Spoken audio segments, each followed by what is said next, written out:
monologue. Yeah. Which is why Freddie's such a brilliant actor, looks so angry in that we just make out like it's real. Don't just laugh along when we start saying all these things to different people. And the only instruction I was given was you can't interact with Capello, because they were like, you're not allowed to interact with Capello.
Hello and welcome to talkSPORT Goals. talkSPORT Goals is brought to you by William Hill's Final One Standing. It is 18 plus. The gamble.aware.org. Terms and conditions apply. We are live on the talkSPORT YouTube channel and also on your smart TVs for a different Saturday afternoon of football. There is no Premier League today, but no Premier League, absolutely no problem. We're taking you through the FA Cup final between Man City and Chelsea to come at 3 o'clock. But now our eyes are in one place and one place only, up in Scotland. Hearts have been out in front at the top since September. They've got a 1-point lead after 37 games. Avoid defeat and Hearts will be champions of Scotland for the first time since 1960. No team outside of the old firm duo of Celtic and Rangers has finished top of the pile since Aberdeen all the way back in 1985. And this is Scotland's first final day title shootout between the top two since 1991. So Celtic must win to defend their crown and make it 5 in a row. We've been playing for 33 minutes. It's Celtic 0, Hearts 0.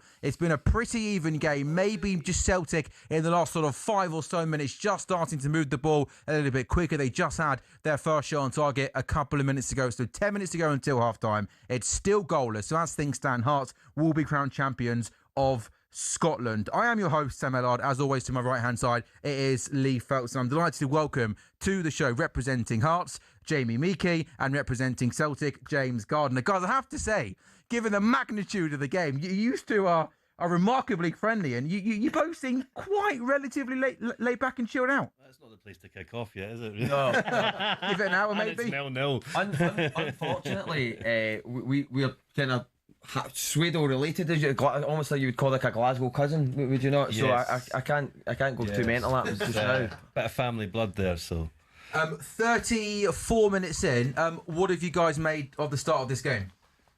it's pretty even, Stevens. The referee's letting the game flow. Doesn't really look like anyone's going to score for now, but I don't know. I think they're just kind of working each other out. Yeah, I think it's you can see. Oh, hold on. Oh, come on. Great. I think that's basically typical of how it's been. You're totally right there. I think it's just quite. It seems quite tense. I'm pretty tense when I'm watching it. So we can't seem to quite get into that final third at the moment. So we're kind of like trying to break it down in midfield. It's weird though, isn't it? So it's a strange game to be playing in because Hearts don't need to go for it. You know, there's an old adage that someone once told me, like, you know, in terms of betting, is if a team doesn't need to win, then don't back them to win. If they just need to draw, then chances are they'll end up psychologically playing for the draw. Yeah, so Hearts are happy to let this happen. Is obviously if Celtic do get a goal, then the whole game changes. And if it's still 0-0 when we get to 65, 70 minutes, then Celtic have to go for it. Celtic must win, and then we see a completely different game. But yeah, if anyone gets a goal now, it's Hearts go on the attack inside the box. Yeah, just trying to work the shot, and he comes back out to Beningame in midfield, and at the moment Celtic's got sort of 10-11 men behind the ball, and Hearts are just trying to find an opening. That was a shot there from Altena on the left-hand side, can't on that right shot. Altena's playing well. High and wide. I think it needs an antenna to guide that shot into the. Yeah, that was high and wide, wasn't it? But I think that's the tension. You're like, oh my god, it was rotten. But I think at the moment, if you were to ask, I think nobody wants to go one behind, really, ultimately, at this stage. So I think it's a kind of weird one, because I'm like, do you know what? I'd be quite happy to get to half-time 0-0 and just start from there. I think Celtic this season have been at their best in the last half hour of games when O'Neill makes the changes. Or even in the last minute of games, 30 seconds of games, like in the week, right? Play the final whistle, lad. That's what I'm going to say. When you need that big moment, right? You need that big moment. You had it in the week, didn't you? Well, you need all 11 on the pitch, all 6, 7 on the bench, and all 3 in the VAR control room. If McInnes is to be believed, you're not against me. I mean, everyone. It was a bit of a dodgy decision, wasn't it? Absolutely not. That's mental. That's some of the worst punditry I've ever seen. People going. Like we said, if we're 1-0 up after 92 minutes, we could be going to Christmas. Do you know what I mean? Well, here we go. John's here then. Escobar coming forward outside the box. Can he get shot away? He tries to go. No, what's happening there? With the outside of his boot, but it takes a deflection, bounces back off him, and goes out for a goalkeeper. Just in the last 5 or so minutes now, Jamie. There's a couple of moments where Hearts have put bodies forward to try and cause Celtic a few problems. Yeah, absolutely. And I think also, like, Kabori just looks so strong up front. You know, like he's putting a bit of pressure on the Celtic defence, which is great to see. So I just think we need to get the ball up there to Kabori a bit more. It's end to end now, though, Sam, isn't it? It's suddenly it's just starting to open up a little bit. You were surprised. As soon as we came to air, they just thought we better stop playing now. Were you surprised not to see? Presumably Braga's got a bit of a knock. I was surprised not to see him in the starting lineup, Claudio Braga. I think he's got a bit of a groin strain, so you have to manage his minutes. I think he's played the last 3, hasn't he? So. Is it that, or is it the fact that Austin Trusty loves getting bullied off a big centre forward in Scotland? So I don't know if it's a tactical thing, because he's been battered by a few players this season. Do you know what I mean? Sure. I mean, that's what McInnes said before the game. But listen, it'd be great to see him come on, because I think he'll terrify that defence. Celtic haven't been the strongest at the back, so it's always a good thing, isn't it? Yeah, Jamie. What's been? I mean, the Hearts being top at this stage of the season it's been the most amazing season, hasn't it? I think people in this country are really sort of invested in the Tire Races season. I mean, in your wildest dreams, can you quite believe where you are today? No, I mean, I think it's incredible, and I live in London. All my mates who are football fans, no one's talking about Chelsea, Man City this afternoon. Everyone's talking about Hearts and Celtic, which is brilliant, you know. So there's a lot of want for this, and you know, I think if you're not Celtic or Hibs, everyone's for Hearts, you know. I think so, and I think even quite a few secret Celtic people are probably for Hearts. Really? Is that right? Listen, good for the league and Who all knows? that. Take Who one knows? for the team. I Looking definitely forward, won't take bigger one for the picture. team. I would love for Scottish football. It would be brilliant for Hearts. The head would say, yeah, Hearts would be the best thing for the game, but obviously, absolutely not. Do I want that to happen? But even I've got to give a shout out to the boys in the Friday football chat who only ever talk about the English Premier League. Who actually, I think there's a couple of Scottish boys in the chat and sometimes messaged about the SPL, and they'll just, Charlie Quirk will say, just message privately, lads, you know, and this is the this is the one this is the so this is the one time that I actually, like, I think today somebody put in the chat, so we're all Hearts today, and I'm yeah. Now they want to give it the big one. yeah. So why, James, then has it been a struggle for Celtic this season? Well, a little thing called Wilfred Nancy. Quite a big thing, though, wasn't it? Yeah, right? Well, yeah, quite a big mess up. We imported, you know, the highest rated manager in the American League, and it was just, he lost 6 out of 8 games. I think we lost 4 league games in the space of 6.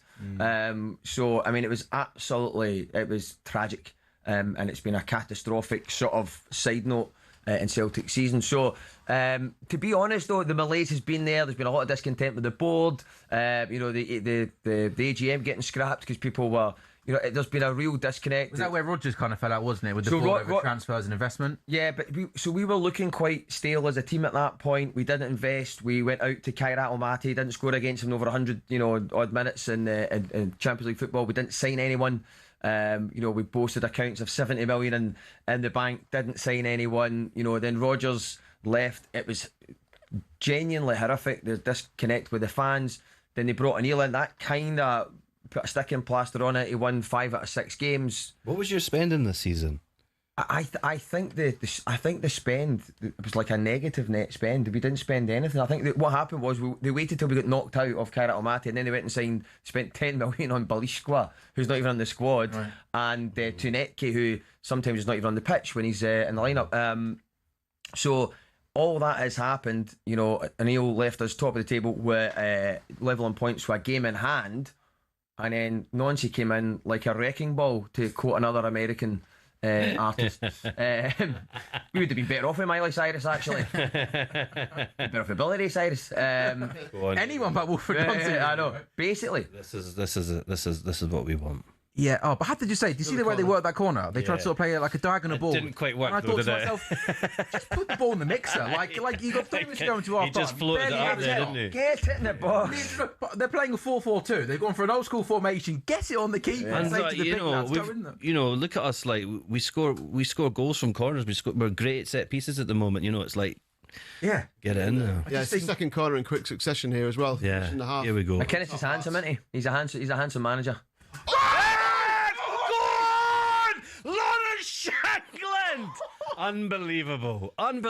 Back post. What did they say about your man at the back post for Celtic? Trusted the back post. I think he's been fouled there. He's been. Oh, he's got the crutches up look there. At that is beautiful. I don't like to. I often get much right on this show, but you get the ball in the box, and that can happen. We were just saying, corner right? comes in, left-footed corner, whips him a really good pace. Keeper, I think, tries to come, almost gets under it, and then it's he's on the back post on Shankland on his own at the back post. Yeah. On his own. You never 19th goal of the season in all competitions. That's his 16th in the. Look at that! Look at that! Beautiful. Keeper just isn't strong enough, is he? No. He's missed it. Strong enough. It's not strong enough eyesight. Oh my God, that's a tap in. Jamie, yes, 1-0 up. 1-0 up, brilliant. 45-6. You know, I mean, like it is. You know, you're talking earlier on about playing for the draw or whatever. It's like you can't come to Parkhead and play for the draw. You've got to play your game, and that's exactly what we're trying to do at the moment. You know. Big smile there on Derek McInnes' face. Hearts are leading Celtic by a goal to 0. We've got 90 seconds to go until half time. It is the captain, it is the centre forward, Shankland. And you mentioned it felt like in the last maybe sort of 5 or 10 minutes, Hearts had just started to turn the screw and try and be a little more aggressive. Yeah, Celtic. Well, they've played all right, haven't they? But yeah, just a little bit more. They've played okay, but they haven't been. Yeah. They haven't gone to win this game. Now they've got to go and score 2 goals. Without Hearts replying, and it's as simple as that, isn't it? Now we'll see Celtic, because as you said earlier on, James, they do, when they're under pressure, Celtic, that's when they seem to come out and really get after it. It must be frustrating because, why not start the game like that? It feels to me like we're in a rhythm of conceding first, to be honest. Yeah. I actually, obviously I would rather not. I would rather we went 2-0 up early doors, but it seems to me like we can only seem to function when we go 1-0 down. The amount of times we went 1-0 down against Rangers, we were 1-0 down against Motherwell, we were 2-0 down against Kilmarnock. It seems to be that we wait till we're 1-0 down. Why is that, do you think, though? Is that the manager's idea, or is that just a lack of intensity from the players? I think you must end up, as a team, you must just get into a rhythm of certain things. Well, Hearts are in a rhythm of winning. Do you know what I mean? But we seem to have been in a rhythm of going behind. Yeah. So... And also, but then, Jamie, is that something that could work into Hearts' favour in that second half if Celtic do try and come out and be a bit more aggressive, which they'll have to, space to exploit on the counter-attack? I think, that's what teams do, don't they? Everyone's about the counter-attack at the moment, but we're great going forward, and I don't know, we just look very focused. So I think.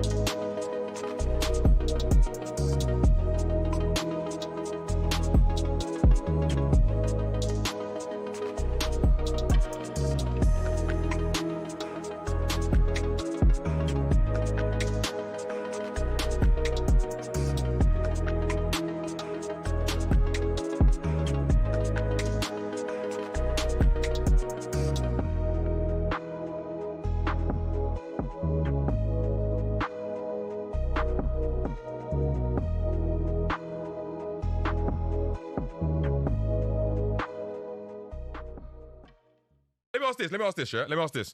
Out of all the players that Tottenham have, in terms of technical dribbling ability, is Madders not able to change the direction of the ball at drop of a hat? Is he not, though? Is that not his bag? Yeah. That's what he can do, right? Yeah. Come on now. How often? Come on now. What we talking? You're talking about James Maddison. Oh, here we go. He hates him, innit? Yeah, here we go. I don't care about James Maddison, but we can't pretend that James Maddison is some sort of... Madders would walk into your squad right now. James Maddison? Maddison would walk into your squad right now. There isn't a Chelsea... And furthermore, in terms of your 10s and creative players, if Madders was on his day, he'd be the best one in your team. On his day, yeah. This is the most wild thing I've ever heard. Who are your cams? It's not. Cole Palmer. You do wild comments. It's very rare that I'm speechless, but this is that moment. Cole Palmer, I'm a fan of Cole. I think he's great. And on his day, he's an amazing player, yeah. I do think Madders, though, on his day, provides something that you don't have in your squad right now. James Maddison wouldn't have got into a Chelsea squad in the last 40 years. That's insane. There isn't one Chelsea squad. He's getting this squad. There isn't a Chelsea right now. James start for you now. James Maddison. While he was injured, he would have started for you. James, do you know what? If he was part of our squad, do you know what he'd be doing? He'd be vlogging it from the sidelines, sitting with opposing fans' YouTube channel. You know what, yeah? My Spurs friends have warned me about you, yeah? Yeah, trust me. But look, I respect it. I actually respect what you're saying. Like, it's fair enough. You're entitled to an opinion. You're wrong, but you're entitled to an opinion. I'm completely correct. No, you are wrong. Trust me. You're wrong. You're actually wrong.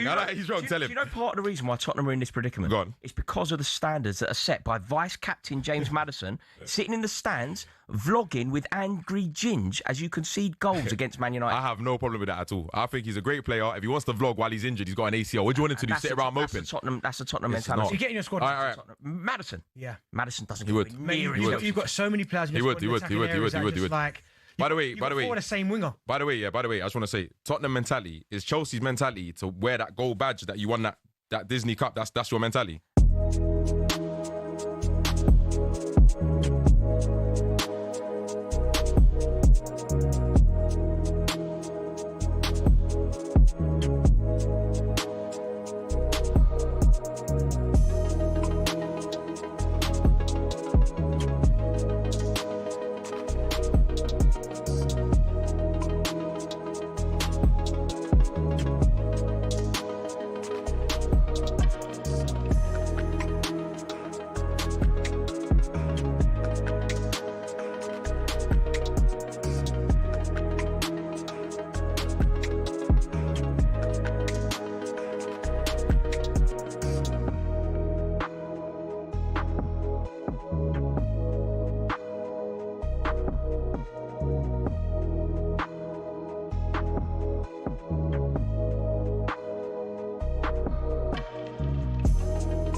story. Yeah. Oh, you playing extra time now, just until you go ahead again? Or?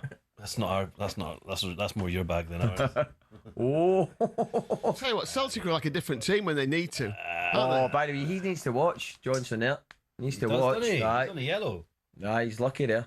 I don't know who's going to win in the second half, but I think we're going to have some sort of touchline shenanigans between O'Neill and McGuinness. I think we're going to have some sort of melee in the pitch. I think we're going to have something. It feels like it's after what happened in the week. There's going to be a bit of drama. I hope so. That's what it's all about. We want a little bit of needle, don't we, right? Aye. That is half time then. Celtic 1, Hearts 1. Hearts taking the lead with a header from Shankland just before half time, and then Celtic get given a penalty. Engel scoring. So as things stand, well, it's kind of as you were. Hearts set to win the William Hill Scottish Premiership. Jamie, how are you feeling then going into that second half? Be good if they brought aggregate into this. Your aggregate's great, isn't it? You're unbeaten against them this season, aren't you? Yeah. How am I feeling? I'm all right. You know, we're in it. We're in it. I think I've got to say, yeah, I'm happy with where we'll level at half time, but it's a big second half, and I think now it's like going into the championship rounds in a boxing match. We're now entering round 9 to 12, you know, and I think this is what we're at now. And this is where you hope to land that knockout blow? Absolutely, you know, if it's a knockout blow or another handball, it's all the same to me. Do you know what I mean? So just 98th minute, we'll take it. Yeah. I hope that comes back to bite you. Celtic 1, Hearts 1. We are live on talkSPORT's YouTube channel and on your smart TVs. Really until 5:30 this afternoon after the William Hill Scottish Premiership final day is done. We will be watching the FA Cup final with you as well. Man City versus Chelsea. That is a 3 o'clock kick. We'll take a very quick break on talkSPORT Goals. Then when we come back, we're taking you through the second half at Celtic Park. Celtic 1, Hearts 1.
Ben White is to miss the rest of Arsenal's season and is set to be ruled out of the World Cup. A suspected knee ligament injury for Ben. He picked it up on Sunday. I think it was a 50-50, wasn't it? With Somerville of West Ham. Now, up until now, Tuchel has ignored Trent Alexander-Arnold since his move to Real Madrid this summer.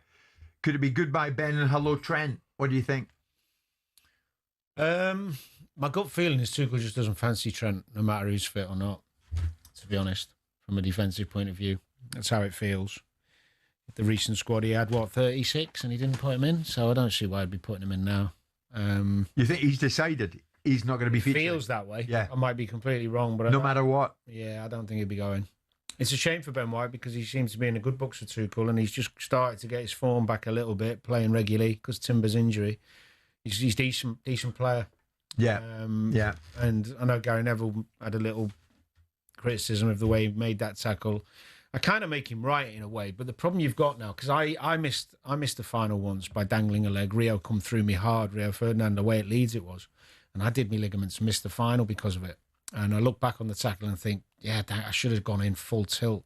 Problem you've got now with the way the rules are, especially with the follow-through rule, even if you go in full tilt and you do get the ball, but you catch someone on the way through, and you get a red card. Yeah, it actually encourages you to be a bit more tentative. So what is it when you're going in fairly committed, but don't end up truly committed? Yeah. I mean, Gary Neville said Ben White just hangs his leg there. It's poor. He's got to be stronger than that. He's hurt himself there. Yeah, and that's my point. He says you're asking for trouble by doing that. Yeah, he's right.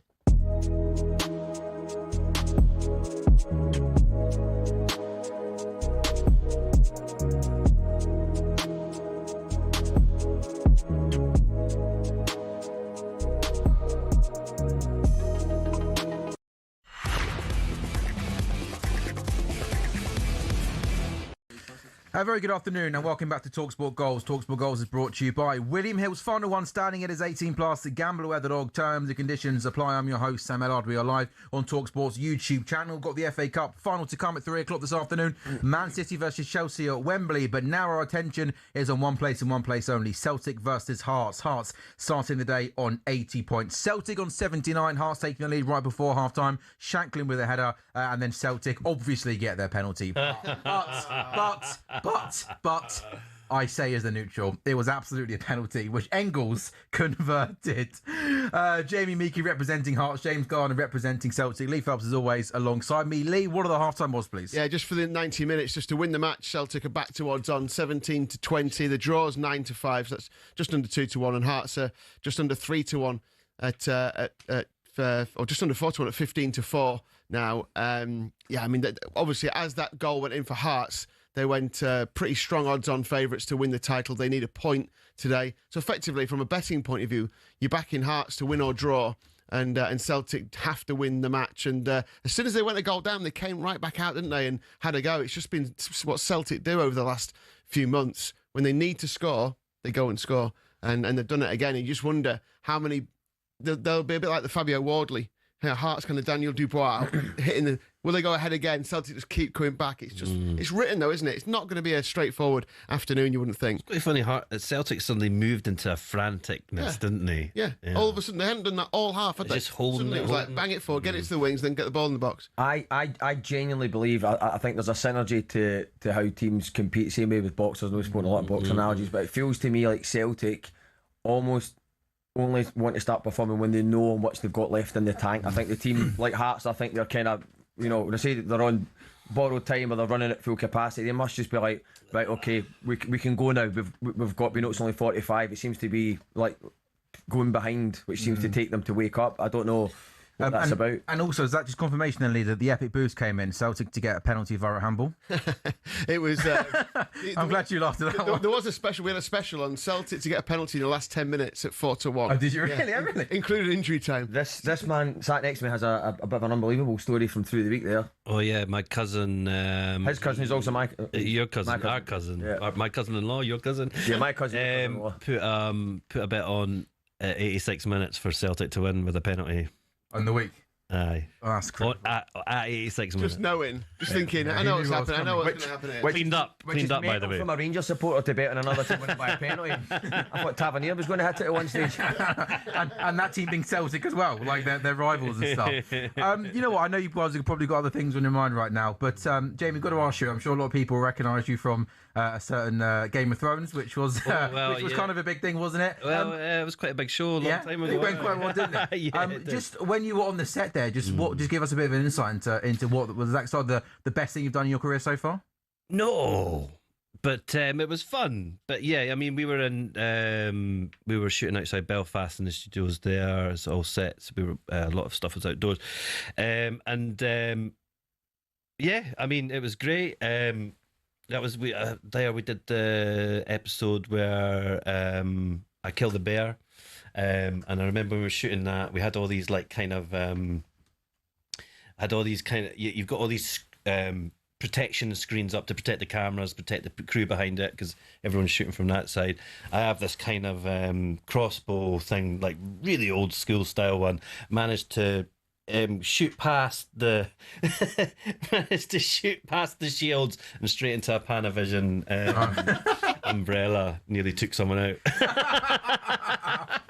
But thankfully you didn't, right? And thankfully you managed to get through it. Yeah. So yeah. How long were you on set for that? For the half of the... I was there for 3 or 4 weeks, I think. Okay. Yeah, it was great. Yeah. It's amazing that I've not... Apologies, I haven't really got into it, and I always thought I wanted to get into it. When you go to places like Belfast, though, and you go to, I went on holiday to Croatia, and you go to, I think Dubrovnik. It is unbelievable. It's like the whole city. Because they shoot loads of it in Dubrovnik. That's their tourism now. Yeah, it's such a huge global show, isn't it? Yeah. It's incredible how far and wide that's gone. Yeah. No, it was the biggest thing at the time, I think, because when I did it was like season 3. And so it was, the show was huge at the time. Yeah, it feels like such a long time. Yeah, happy days, good memories. And James, are you on tour at the moment? I'm going on tour probably later this year. Next thing I'll be building up to is the Edinburgh Fringe. I'm doing 10 days at the Edinburgh Fringe, Really? 20 past 12 every day. But the great thing this year is I'm just doing an hour of jokes. There's no fancy narrative or tale of redemption. It is just an hour of jokes, loads of football jokes. A lot of my humour is based around Scottish football, just kind of every man, every day, punter. Comedy. I think a lot of comedy can sometimes be either really pretentious or pretty abstract, whereas I'm like, if you want just somebody talking about mad stories, I'm your man for that. So so if you're doing an hour, I'm doing an hour, yeah. How much prep and how long will it take you to work out, like, roughly what you're doing and what kind of angles you're going to go down? None, really. Seriously? No, because you must have a rough idea, though, surely. What happens is, like, if you're doing a new show, you'll need to come up with the show. You'll need to write a lot of new jokes. You'll do a lot of work in progress shows. This show that I'm doing, I've kind of banked quite a lot of sort of new material. There'll be some stuff from what I call my greatest hits or whatever, and I'll just figure it out as I go because there's no narrative, there's no big sort of right. And then I realised, it was me the whole time. It'll just be like here. Over the time I was in Brazil, because a lot of my stuff's sort of based on maybe that. they could be, one of the jokes could start off. There was that time on talkSPORT Goals where I was, it could happen. To be fair, so I've got a couple of huge jokes about Ali McCoist that he's taking part in because I worked with Ali at Setanta. I've done a couple of shifts with him at talkSPORT, so it's kind of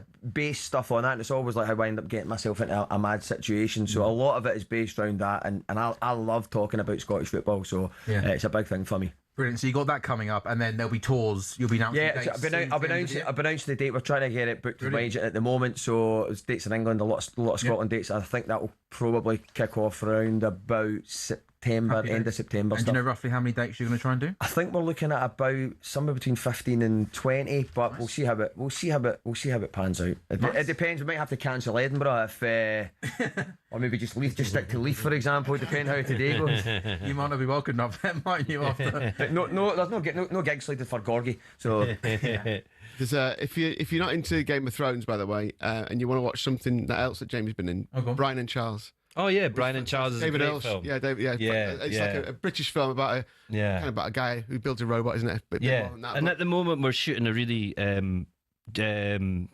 brilliant show called Meantime, which is written by Frankie Boyle. He wrote the book, and now we've adapted it into a 6-parter, and we're filming that for Sky at the moment. You're doing that now? Yeah. Okay, yeah, I think I've seen that being advertised. Yeah. On social media. I think I've seen it. Yeah, you'll have seen Deadline and things like that coming up. So we've got, When's that being released? That'll be we're shooting it at the moment, so 2 years or something like that. According to I think it'll come out next year, but whether it's earlier in the year or it just depends on how they want to schedule it, But it's a real twisty, turny, dark comedy. So if you don't mind me asking, like when you get a gig like that, does you just get a phone call from someone saying, "Hey, there's this new show called Meantime. Do you want to be part of it?" Is it as simple as that, or do you have to audition for this stuff? Yeah. Do you kind of apply for stuff? How does it work? No, so my agent gets in touch with me and says they're interested in you for the show. Here's a couple of episodes. You don't get everything, but you get a couple of episodes. They want to meet you. They want you to camera test with James McAvoy's playing the lead in it. And so then I go and I meet them, have a chat with the director, and then they go, well, you're the man for us. So it's kind of how it works. Sometimes it works in different ways, but for me that's how it worked on this job. So. And how long are you recording this? Well, we started shooting at the end of February, and we finish at the end of June. So it's a long shoot. It's 6 eps, and then they go into edit, and hopefully it'll come out next springtime. Brilliant. That's really, really cool. Happy days. Yeah, looking forward to that. Yeah, Meantime. Yeah, and it's got Frankie's dark humour all over it. So is he in it? He's not in it. He's not, no. I mean, no, he's not in it. No. Are you sure? But he's written it. Yeah, it's his show. Yeah, him and a lovely guy called Neil Webster. They've written it. Yeah, brilliant. Okay, cool. So that's coming up in the new year. Good stuff. Yeah. Cool. Lee, do you want to just while we're waiting for the second off? By the way, in the TV studios at Sky, I was looking at the guy who sat in the middle, and I thought, I know who that is. He obviously looks very, very familiar, but I couldn't put a name to the face. It's Scott Brown. Yeah, and he's got obviously the most amazing head of hair now. And I was a bit like, it kind of caught me by surprise a little bit. What makes me laugh the most when I see all them all in the Sky studio there is each one of the pundits looks like they've got their jacket from Lost and Found. Like not one of them looks like they're wearing a jacket which matches what they're wearing. It's like they've just gone into the cloakroom and grabbed something out blind. Yeah. And they've already had that thing, like where Darren O'Dea and James McFadden had to swap jackets. Oh yeah, so that. Yeah. You kind of think, lads, What was that? And there was the... So at half time, one of the games, or pre-match, I think it was pre-match, Darren O'Dea's wearing beige trousers and a navy top, and McFadden's wearing the opposite. He's wearing navy trousers and a beige top, and somebody tweets, I hope these boys swap this at half time. And then they swap it at half time. You go, oh, you look like you've dressed yourself now. That's brilliant. We are taking one minute break. Then when we come back, who's winning the William Hill Scottish Premiership? Is it Celtic or Hearts? Second half is coming up next. On the jump.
We got Jason Bourne.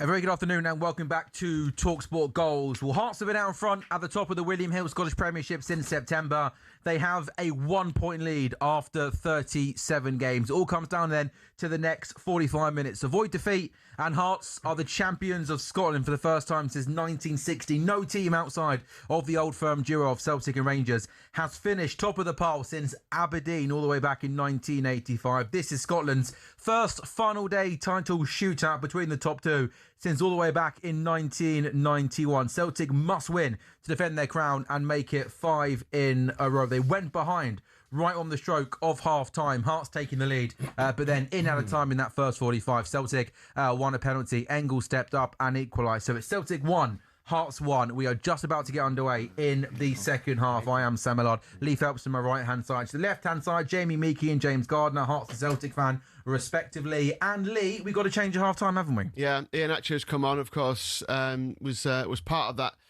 massive game the other night, wasn't he? When Celtic got the 3-2 win against Motherwell. Coming at half time to make a change. I mean, thoughts on that, James? Well, it's great now because Celtic are now playing with 11 men because obviously Teneke is a man down often, so he's come off. Kane Atcher's going on. And I think that gives us a bit more presence up top. Maida goes out wide. So I think you will see a difference in Celtic. If you don't, then it's title to Hearts. Yep. Yeah. do you think that's it, James? It's just about Celtic looking to... Because, I don't know what you thought. I did think Celtic were quite passive in that first half an hour, given it is a game that Celtic obviously have to win. Yeah, I think what happens is Maida, when he's playing up top, I think when you're getting more space against teams, then he's excellent because you can drop that ball in behind almost. But I think... you saw they were trying to slide through balls all the time, whereas I think with Ian Atcher, you have a bit more of a target. He knows how to hold it up, and I think he's got 45 left in him. So I think just he'll be looking to turn and get a shot away. I just think he adds a bit of presence up there, and then you can get Maida floating in. So we'll see what happens. Lee, was there just from sort of the start of the season? I mean, do you know? Did you guys take many bets on Hearts to win the league? Any kind of big outside punch? Yeah, I mean, there weren't like when you were talking earlier on about the Leicester City title win, and you know that they were massive. They were 5,000 to 1, weren't they? So they were huge. You know, Hearts were nowhere near that kind of price. But yeah, we did take money, and throughout the season, the thing is, like Hearts have only just gone odds on for the title in the last 2 weeks. Because the traders think that Celtic or Rangers are going to win it, even though they've been top of the table. So Hearts have been a good price throughout the season. They've always been. They've been. Yeah, we've taken a lot of money on. I mean, Hearts. That's funny you say that only like the last 2 weeks. I was like, after Falkirk, you're like, well, maybe because everyone's, Rangers coming to Hearts. I thought that's going to be a tough one. I've also never seen that before, where the second half starts and a minute into the second half, a player comes off and a player comes on. Was that? I mean, was the player coming on not ready, or did they decide a minute into the second half we must make a change? That's peculiar, no? Maybe he's put a hand up for an injury. I don't know. Maybe. But that's at Ten has come off, hasn't he? And Ken's Yeah. come on. Will Ken go out to the left-hand side? Is that like for like swap? Yeah, I think he's going to put him more central. Okay, yeah. That's But I thought Steinbender was looking a little bit limpy, and I thought he was going to come on for him. Yeah. But Yeah, he looks injured, doesn't he? Yeah. Got that knock in the first yeah, half. He's been booked as well. and- he's holding his, you know, he's Maybe leaning that's over what's his- happened. You know, like you think I'm all right, Gaffer. I'll play, and then you've gone out and just actually not been able to. So it's Frankie Ken that's come on, isn't it? So you imagine, he looks like he's going into defence, isn't it? So that maybe looks like now just out of possession there. It's more of a back five there for Hearts, been more of kind of a 5-3-2. So I was he's surprised gone he in. didn't start. Yeah. And Starkman as well on a yellow card. He got a yellow card, didn't he? in the lovely first big half? fella. But yeah, Celtic starting off nice now. Kelechi and Acho there, just dropping in a little bit deeper to try and get the ball. And what's happened there? I think something's gone there. He's gone. Did he go down? There was no contact there, was there? He just went down, didn't he? He's pulled he's done Oh, his his left hamstring. hand. Yeah. Oh goodness me. God, he went down awkwardly there, didn't he? That must have been a bad kind of pull, and he's goodness me. You look like when the hamstrings pop, it's like it's like a sniper's like being shot. Yeah. He went down like that, didn't he? You see, look, Yeah, he just just. near him. Look, it just goes. Oh, there you are. yeah, that left hamstring. It's the midfielder, isn't it? Beningame. Yeah. That's going to be two subs in the first 3 minutes of that second period. Yeah, he just pulls up immediately. You see the Celtic fans in the background. Get on with it like that. Like, I think that's one of those where. It's horrible when a player goes down like that, isn't it? Just when you were talking about the odds there with Leicester, I like, for example, Scotland, when I looked, were 250 to 1 to win the World Cup, right? Which is outrageous. Like, they should be 5,000 to 1 or 10 million to 1. We've not won a game since 1990 at the World Cup, right? So for Hearts to win the SPL for me is much bigger of a shock, much bigger shock than Leicester, purely because you've got to play Celtic and Rangers 4 times. So that's 8 games of a variance. So you could find that consistency against all the other teams, and it's that thing that they said about Leicester. Like, you don't need to beat the top 4 if you're consistent against anyone else. Whereas I think that's where Celtic and Rangers have the dominance over the SPL, the way that the sort of top 5 clubs in Europe, the top 5 leagues in Europe, have it over the Champions League. Yeah, we did. The guys at work did a thing where they crunched the numbers and looked at the kind of the biggest shocks in the history of leagues, and actually they did beat Leicester. They were second behind Leicester. Montpellier was the top one, wasn't it? Yeah, that was Giroud's Montpellier, because Celtic were in for Oliver Giroud, and there was a chance we were going to get him, and then basically he fired Montpellier to the league title, and then he went to Arsenal. So like we were kind of within touching distance. But then every goal he scored, you're like, he's not coming to us, is he? He's got absolutely no chance. You need to get them sort of early on. You want him to be, you want him to be really, really bad, don't you? Then maybe you got a chance of signing him. Yeah, I think this is going to work out better for you with Spittle coming on, to be honest. I'm delighted. I mean, this is the thing about, before the game I was like, oh, Spittle's not starting.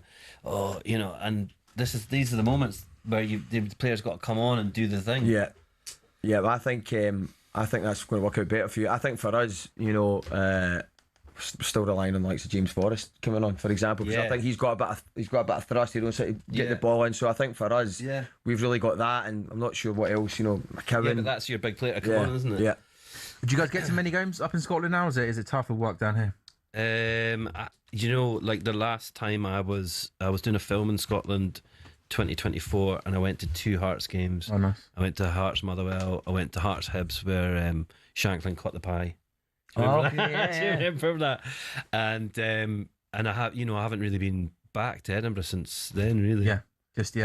I not so much. I was never one for going to games on a Saturday because I always played amateur football. I used to go to a lot of the Champions League games under O'Neill, and midweek games where you could just buy your tickets. If you didn't have a season ticket, you could buy the package of 3 if you queued up. I've been a couple of games. A few people have given me their season books to go and catch a game, but again, it's like, say, anytime I go up for gigs in Glasgow, it's like, unfortunate, they're playing away from home, or they're on at tea time and you're doing a gig at 7 o'clock type thing. 6 minutes gone then in the second half. We haven't actually seen too much football because there's been 2 Hearts substitutions. Beningame has been taken off. Spittle has come on, but 52 minutes gone, and it's Celtic who got the ball at the moment. Good quick pass there, moving forward. Just tried to play the ball forward there, but the Hearts left back did really, really well there to see the man through, and it goes through to the goalkeeper, and it remains Celtic 1, Hearts 1, Lee. Yeah, Celtic, just basically most of the possession. Hearts are just sitting in. You said they've kind of gone 5 at the back, and they just sat in at the minute, just happy to sit there and let Celtic try and open them up. It was a bit like this in the first half, though. Yeah, I was just thinking then Hearts gradually grew into it and started to find a few gaps. and that's when the game obviously opened up. But this was the pattern, wasn't it? That first 20, 30 minutes of the first half was just this. Yeah, there's Callum Osmond, first time on the bench. He scored, against Rangers in the cup final. It was looking fantastic just in the second, the third game after that, and then he got injured. So it's, I think we've got him. We've got Oxlade-Chamberlain to come on potentially. How's Ox done since he's been up there? Do you know? I think when Neil said recently, if he doesn't play again, he scored 2 winners for us. I think he's been all right when he's come on.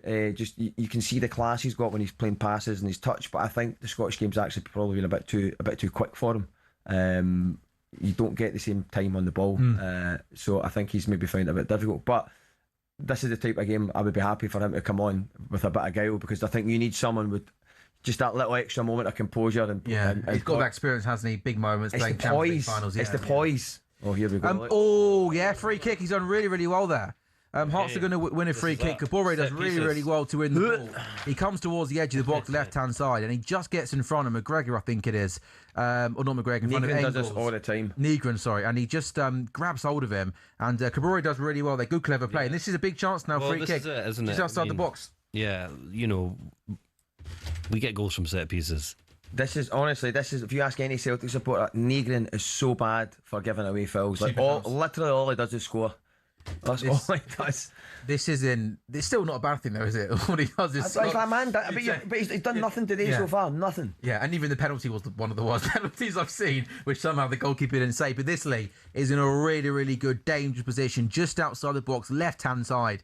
The defenders are practically a couple of yards away from the goalkeeper. It's going to be whipped, you imagine, right on. Oh, that is not good, isn't it? A real lack of quality, ends up going over the bar out for a Celtic goal kick. We need to see Kingsley getting more on the ball. We need to see more of that wing play. It's not happening at the moment. The draw, in terms of the 90 minutes bet, and the draw's getting shorter and shorter. Celtic are still, actually, they were just about to say they've gone odds on. Celtic have now gone odds against to win this game in 90 minutes. The draw's 6-4, so effectively Hearts to win or draw, which would give them the title, of course, means that they're odds on for that now. Hearts to win or draw the game, which means that the championship is in their grasp, but still plenty of time to go. 35 plus stoppage time to go. It's just interesting how, going back to what we said in the first half, it's like we're repeating ourselves, but Celtic just look really pedestrian again. I think because Hearts have sat back in and they're finding it hard to break them down. Yeah, I wonder if Hearts can sit in here for 35 minutes though. No, long time, isn't it? It is. Yeah. I think when sometimes it's easy to say Celtic are looking pedestrian or looking poor. I understand what you're saying with that, but I think it's because it's just a really scrappy game, and Hearts will probably have been ultra competitive, and it's just a good ball over the top. Yeah, long ball forward here, comes into the box down the right hand side. Chance, that's really good. That is an outstanding last ditch block there. Long ball got played forward. There's a Hearts tackle, then it falls to a Celtic player who inside the box tries to get a shot away. But that there, Jamie, is an outstanding last ditch tackle. Yeah, that's from Kingsley, isn't it? That's a goal scorer. Yeah. So it's Yang. What happened there? Breaks to Johnson. I think Johnson catches him on the way down. Yeah. That's a second yellow, isn't it? Yeah. Two kicks. Second yellow. Yeah. But that's literally put your body on the line in these moments. Yeah, I mean that's Kingsley's like that, isn't he? He's a strong lad. It'd be nice if we could score from a corner for a change, that would be. No. You should maybe be watching Hearts videos this year. It is going to be a Celtic corner. 55 minutes gone. Kieran Tierney out on that right hand side, left footed in swinger. That's a really good defensive header. Celtic try and head the ball back in the box. Comes out to the left hand side again. Hearts have pretty much got every single player inside the box. Can Celtic win a corner? Yes, they can win a corner. That pressure from Celtic, not good. Big Scalesy. Have you seen the slow mo of Liam Scales' header for Troy Parrott's equaliser? Oh, it's majestic. Is it good? Oh, it's incredible. What are you doing? Handball? That's another handball. That is another handball. They appealed for the handball. It was going high foot. Yeah, there was from the corner kick, there was a loose ball and it came off a Hearts player. I think that was a half an appeal, if even that, for a handball, but I think it came off the chest, and Celtic once again have possession now, go back to the goalkeeper. Jamie, Hearts are 35 minutes away from being champions. I mean, it feels like Celtic have the momentum at the moment. Yeah. They look like a more confident team, they're composed, they're on the ball, we're kind of under pressure, and we need to get out. Yeah, I feel like I know it's hard to say just 10 minutes in, but I kind of feel like almost the synergy is such that you're just sitting in now. Yeah, it does. It feels Shanklin like to that, Kabore. Kabore's Here we in go. here. Oh, Where's the no. keeper? Oh, the keeper. Oh, he jumped. Shanklin plays a really good ball full to Kabore. And I always thought the keeper would just be there to clear it. It felt like it took him a long Yeah, no, time. Come I on, thought- lads. Long time to come out. In the Players end, going down left, right, and Hey, centre. just keep going. No, stop it now, actually.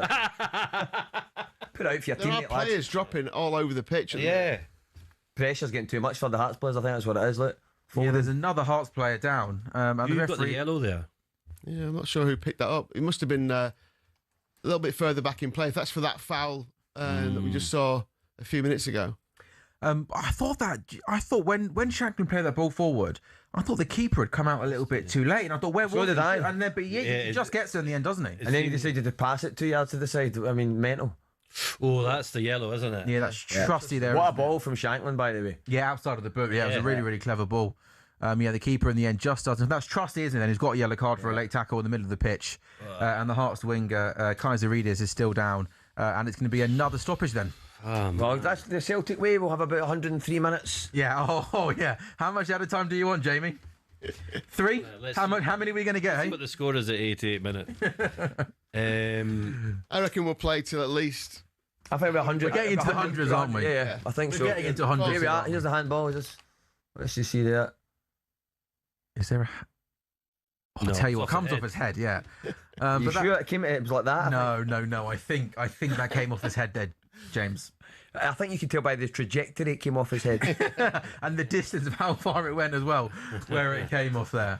It is amazing how everyone becomes an expert in things that they've never talked about before. Chris Boyd's law of momentum. Yeah.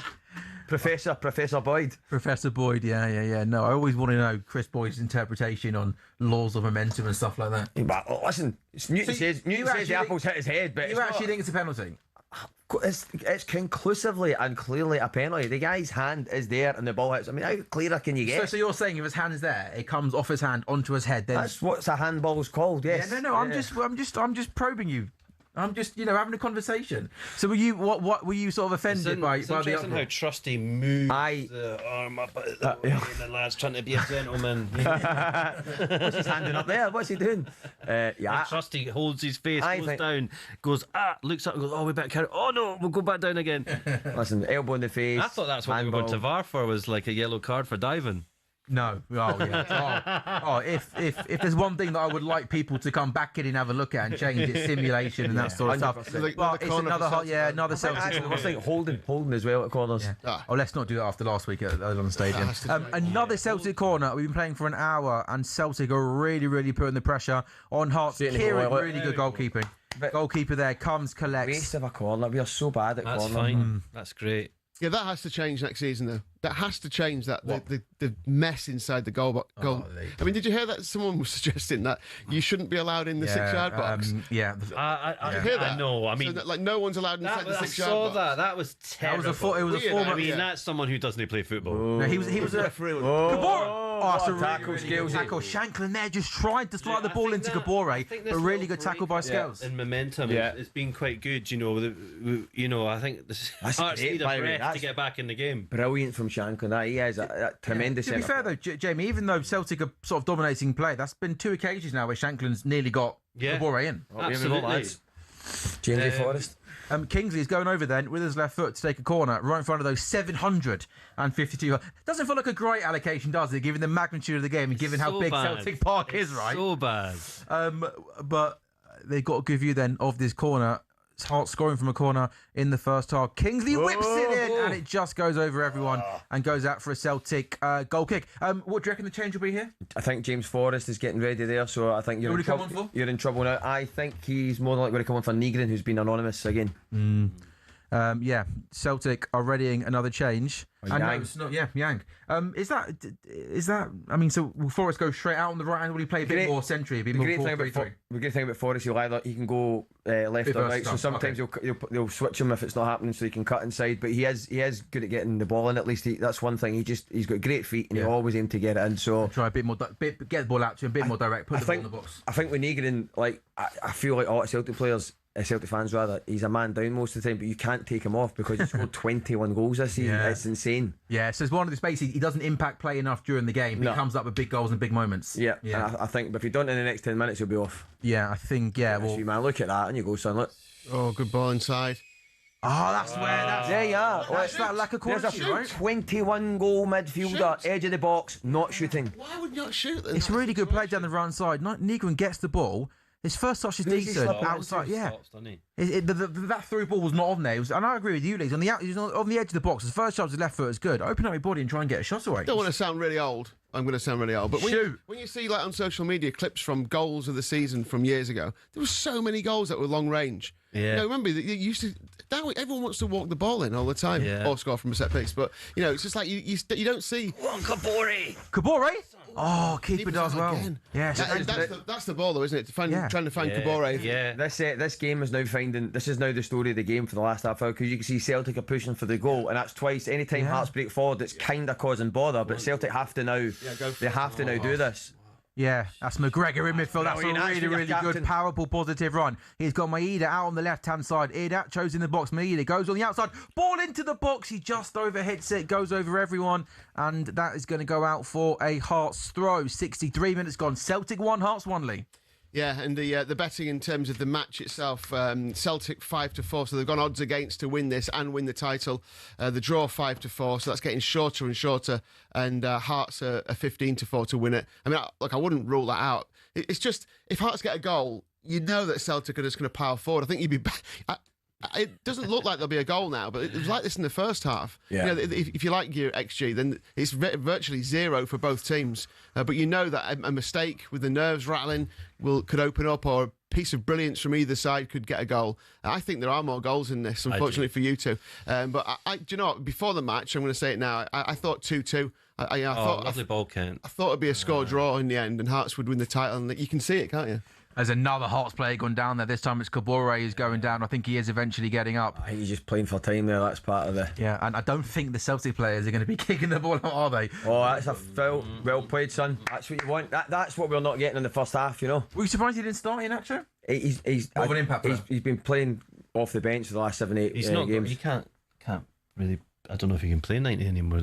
I think he kept breaking down in injury, so it's one of those ones. It's like, let's just not... It's like you've got... Yeah.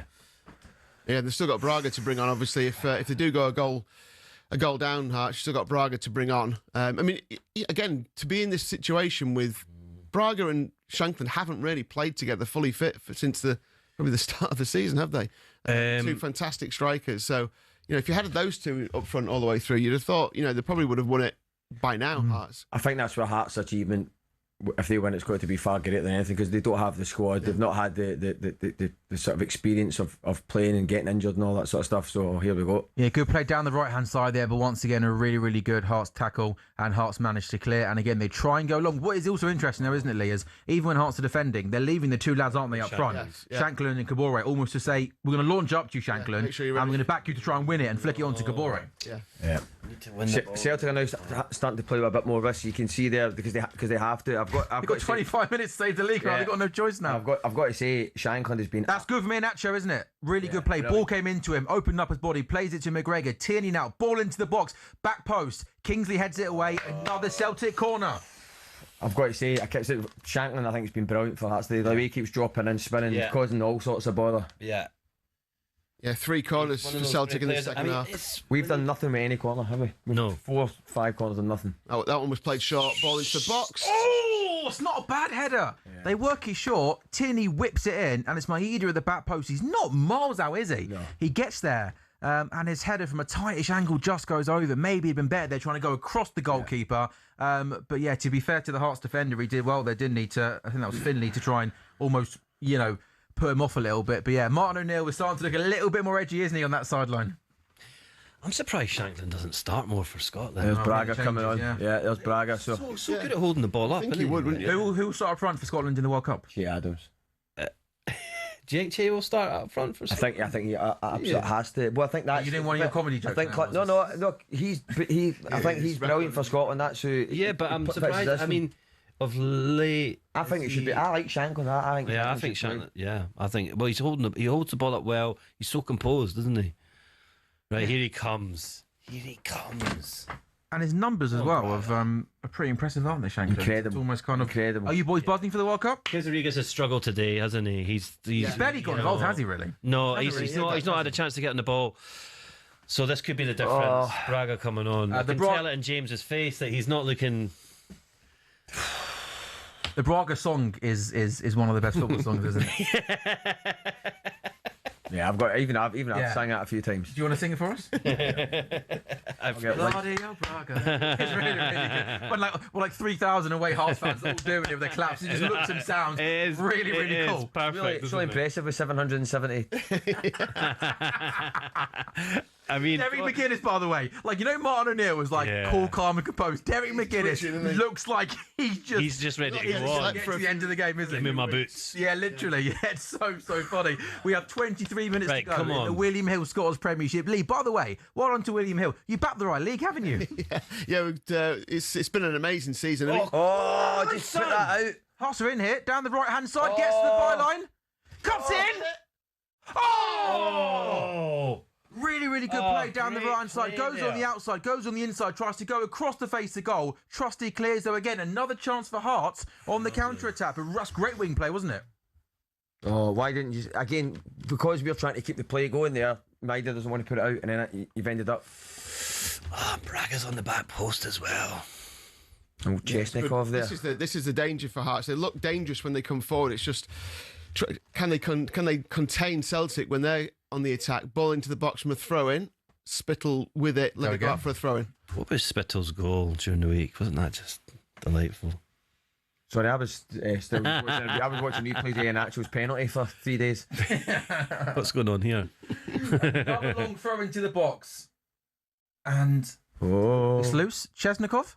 Oh, great play, Maida. That's tremendous. He's a tenacious player, isn't he? Oh, he's brilliant. Absolutely brilliant. Look at it. Unlucky.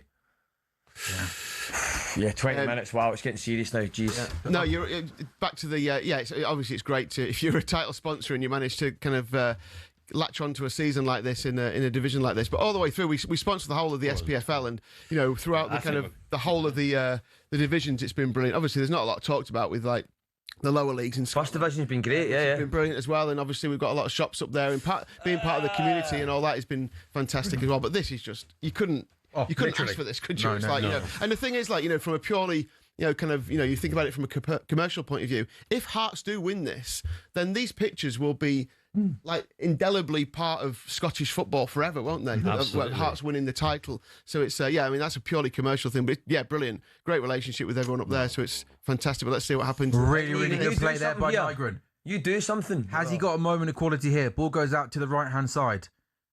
On Kingsley. On me, man. He cuts in on his left foot. Can he get a shot away? He can, but is blocked. Heart's so solid at the back. Go on. And again, Shankland's hold-up play has been brilliant all game, isn't it? But it's not even just the hold-up play. He always gets a wee pass, and he's making Celtic defend, and I think that's what's taking. For a big lad, he can play as well, can't he? Yeah. Like, he's good with the ball at his feet. He's not just a target man, is he?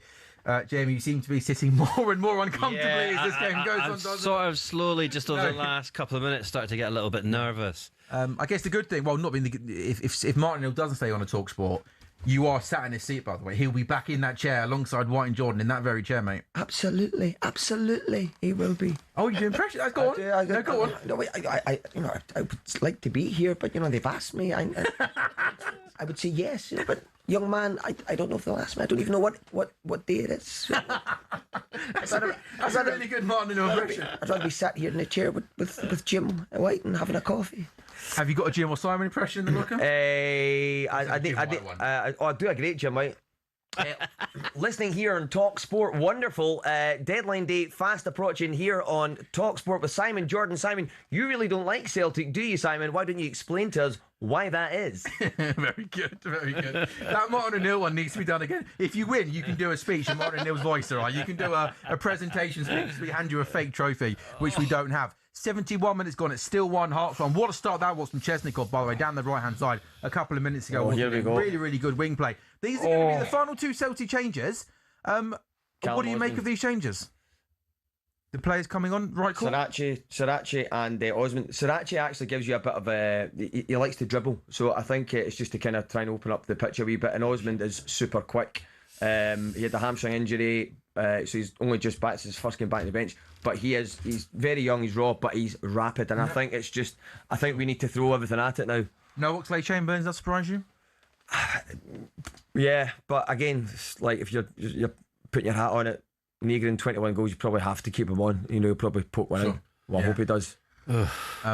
This. Oh, come on. Sorry, Jamie, you won't want me to say this, but as the neutral in the room, I don't know what you think, Lee. This has got a Celtic 93rd minute. No, it does, doesn't it? Like, I can't see Celtic just not scoring incredibly late on. They are pushing on, but like they're not really getting behind. There's an opportunity there to for an overlap, and they're not quite on the same wavelength down the right hand side. No. We've seen a couple of times where the wrong ball's been played. Like you said, the substitution's being made now. They're going to have to throw everything at it now, and it's just whether, like I said before, I'm not sure Hearts can kind of contain them, but Hearts are also very dangerous on the break, aren't they? So look at that. So Trusty's gone off. Are we going to a back three? Maybe is that what's happening? They're going to push everything forward. You've got to win the game. Yeah, well, that's it. Yeah, you got to. Yeah, absolutely. So, a draw's not good enough. You've got to win the game. So it's like now it's just go for it. And if we go behind, see if we go behind by going for it, I've got no complaints. Yeah. I've got no complaints because at least as a manager, you sit there and go, do you know what? We did everything we could. Exactly that. Tense times then at Celtic Park. Celtic have made their 5 changes. And it's still 1-1 as Chesnikov tries to get down the right-hand side, but Karachi, who's just come on, does really well, and it's good defending. Celtic got a throw. I think one of the dangers you saw there, though, just because those players hadn't had many touches, they came on there and they were a bit, they're not getting up to the game yet, so there's a danger you become a bit ragged for 10 minutes before the players sort of settle into what they're doing. True. Oh, lovely big fella. Iheanacho to forward. Hey, go on. Slip him in. Oh, wee man. He takes touch, doesn't he? Yeah. Good tackle. Big Kenty at the back. Yeah, it was a great tackle. I mean, I know he took an extra touch, but he was still ready. That's Callum Osmond there. Yeah. He looked like, I say, he took that like a player that had just come on because he's in a really good position. He's 1-on-1 with the defender and he just wasn't sure. Yeah. I think he should go on the outside, take him on the outside, try and get a shot away, but he just allows the defender to come in and make that really good tackle. But he just lacked that little bit of quality and conviction there, Lee. Yeah, definitely. I mean, it's a strange scene. Oh, that's a great header back. Strange scene, like Hearts being caught on the break there, so Hearts pushing forward and Celtic catching them on the break with a long ball forward. It's getting exactly the same as the first half. It's suddenly becoming stretched again with like 20 minutes to go, isn't it? Yeah. Feels like a cup final, doesn't it? Yeah, it really does. And again, another long ball forward from Celtic. Good header. So this is the change in tactics because they were just passing before around midfield and trying to find a way through. Now, launch it long and stretch Hearts at the back. Yeah, everything just feels a little bit more quicker, a bit more intention in their play. And it's a throw-in for Celtic. On that right-hand side, Johnson goes over to take it. Iheanacho, he likes coming short here. 25 yards out, goes out to Karachi on that left-hand side. He tries to go on the outside, get the ball in the box. There's about 6-7 bodies in the box. He does try and cross, takes a deflection. Another Celtic corner. Yeah, Sarachi's good. He's quick, and he's up for what's happening here. Oh, I think he's just complaining about the ball. No, but I like that from Sirachi. He gets the ball, go on the outside, try and whip it in. He's a runner, so I think he plays with a lot of passion. So we'll see. But I think corners for Hearts is like defending a throw-in from us. We're rotten at corners. Watch this. Are you going to keep on saying that until? You know what's happening here, right? I'm like, by the way, corner does come in, back post Iheanacho. That was another awful corner, wasn't he? Absolutely bang on the money. Ball still alive though. Header away. Keeps. Keeper's going to collect that, and that is not going to be a corner kick. Celtic 1, Hearts 1. Less than 15 to go of normal time. But Lee, it does feel like there's going to be a lot of added time. Yeah, there will be. I think we're going to probably see at least 10 minutes. Mainly because of injuries. There's been a couple of lengthy stoppages. In terms of the betting on the match, Celtic now 13-8, getting bigger and bigger to win the title. The draw 17-20, odds on Hearts 4-1. So Hearts to win the title. Maeda, left-hand side, he comes in, chance! Oh, it's such a poor shot! It's a terrible. Oh, no, he's dived. That's not a dive. That's a dive. That was a terrible shot. Maeda does really well. Left-hand side, plays the ball into Nightgun. His first touch is good, then his shot's really poor. But Celtic do win a free kick, literally right in the edge of the box. Should Niggun do better here? He should do much better there. Was just there's two players inside. Look, there's 2 players to tap in. Look at that. By the way, we haven't scored that. We've only scored 1 free kick in the last 5 years, and it was Negrin that scored it against Hearts at Tynecastle. Put hands on him and he went down. I mean, it was almost a stumble into the Celtic player, but they got a free kick just outside the D on the left-hand side. Now this is a big chance for Celtic. Who's on this one? So we've only scored one free kick in the last 5 years in the league. It was Negrin. That can't be true. It's true. We haven't won in scored 5 years. I think it was at least three. And it was Negrin that scored against Tynecastle against Hearts. So You know, I want to see a body lying down underneath that wall. Do you know what I mean? You want to see a wall behind the wall. you want to see every Hearts player along the goal line. You want to see a brickie coming out with. I mean, we've got just enough players for a wall in the crowd. So is that Engels over it? And who's the other lad? Yeah, it's lying down. Negrin. It's Engels and Negrin. Engels and Negrin. But again, Engels has never scored a free kick for Celtic. Engels looks like he's directing traffic here. Like he looks like he's the man that's going to hit this. It's so close. I wonder. Oh no, I think he does go over the wall here, Engels. I think it's a power shot because I don't. I thought try and go goalkeeper side, but it does look like there's quite. I reckon he might go goalkeeper side here, Engels. Negrin's going to score this. Engels or Negrin, they're both over it. Oh, he does go. He kind of goes Ronaldo West, laces over the ball. Engels. He does get it over the wall, but it just doesn't. Oh no, it's way wide anyway. Yeah, it was wider than it looked on the keeper was walking towards. Yeah, no, I thought it was closer than that. To be fair, I think it was the pace that he hit it with. It looked like a decent effort, didn't it? Lee, we just got like some pictures here of the Hearts fans inside the stadium. I dread to think what's going through their minds right now. Do you know what? I've got no skin in the game. I'm nervous for Hearts as well. I'm nervous. Whatever happens, I don't know how you guys are. What's more nerve-wracking, this or doing a big shoot at Game of Thrones?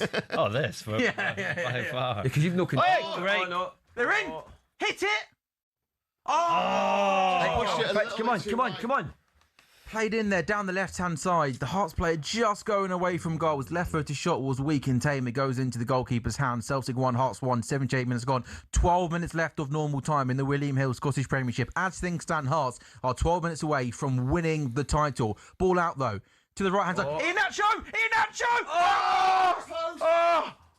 Oh my God! Iheanacho shot left foot just outside the box, curls it far post. He's done so well to often get the ball Great ball in those kind of pockets. He opens up his body, he does shoot, comes off the post. Now McGregor's got it. The pressure is on. Hearts have got 11 men behind the ball. Come on, that was phenomenal as well, man. Yeah, opened his body up really well, didn't he? Just rolled open and then hits the post square on, comes straight back out. Celtic still on the attack, this time down the right-hand side. I mean, get in the box, get it wide and get in the box, big man. Come on. He looks like he wants to drop deep here. Just get involved, doesn't he? He's played really well since he's come. Yeah, he's been Celtic's most dangerous player, hasn't he? Srirachi, left-hand side, really good ball, lovely flick. What a save! Wow.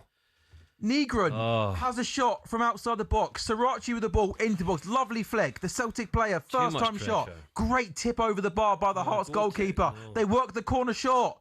Chance for... Oh my, that'll do. Oh, wow, corner for... Is that corner for Celtic? Let's just goal kick. A bit of composure here.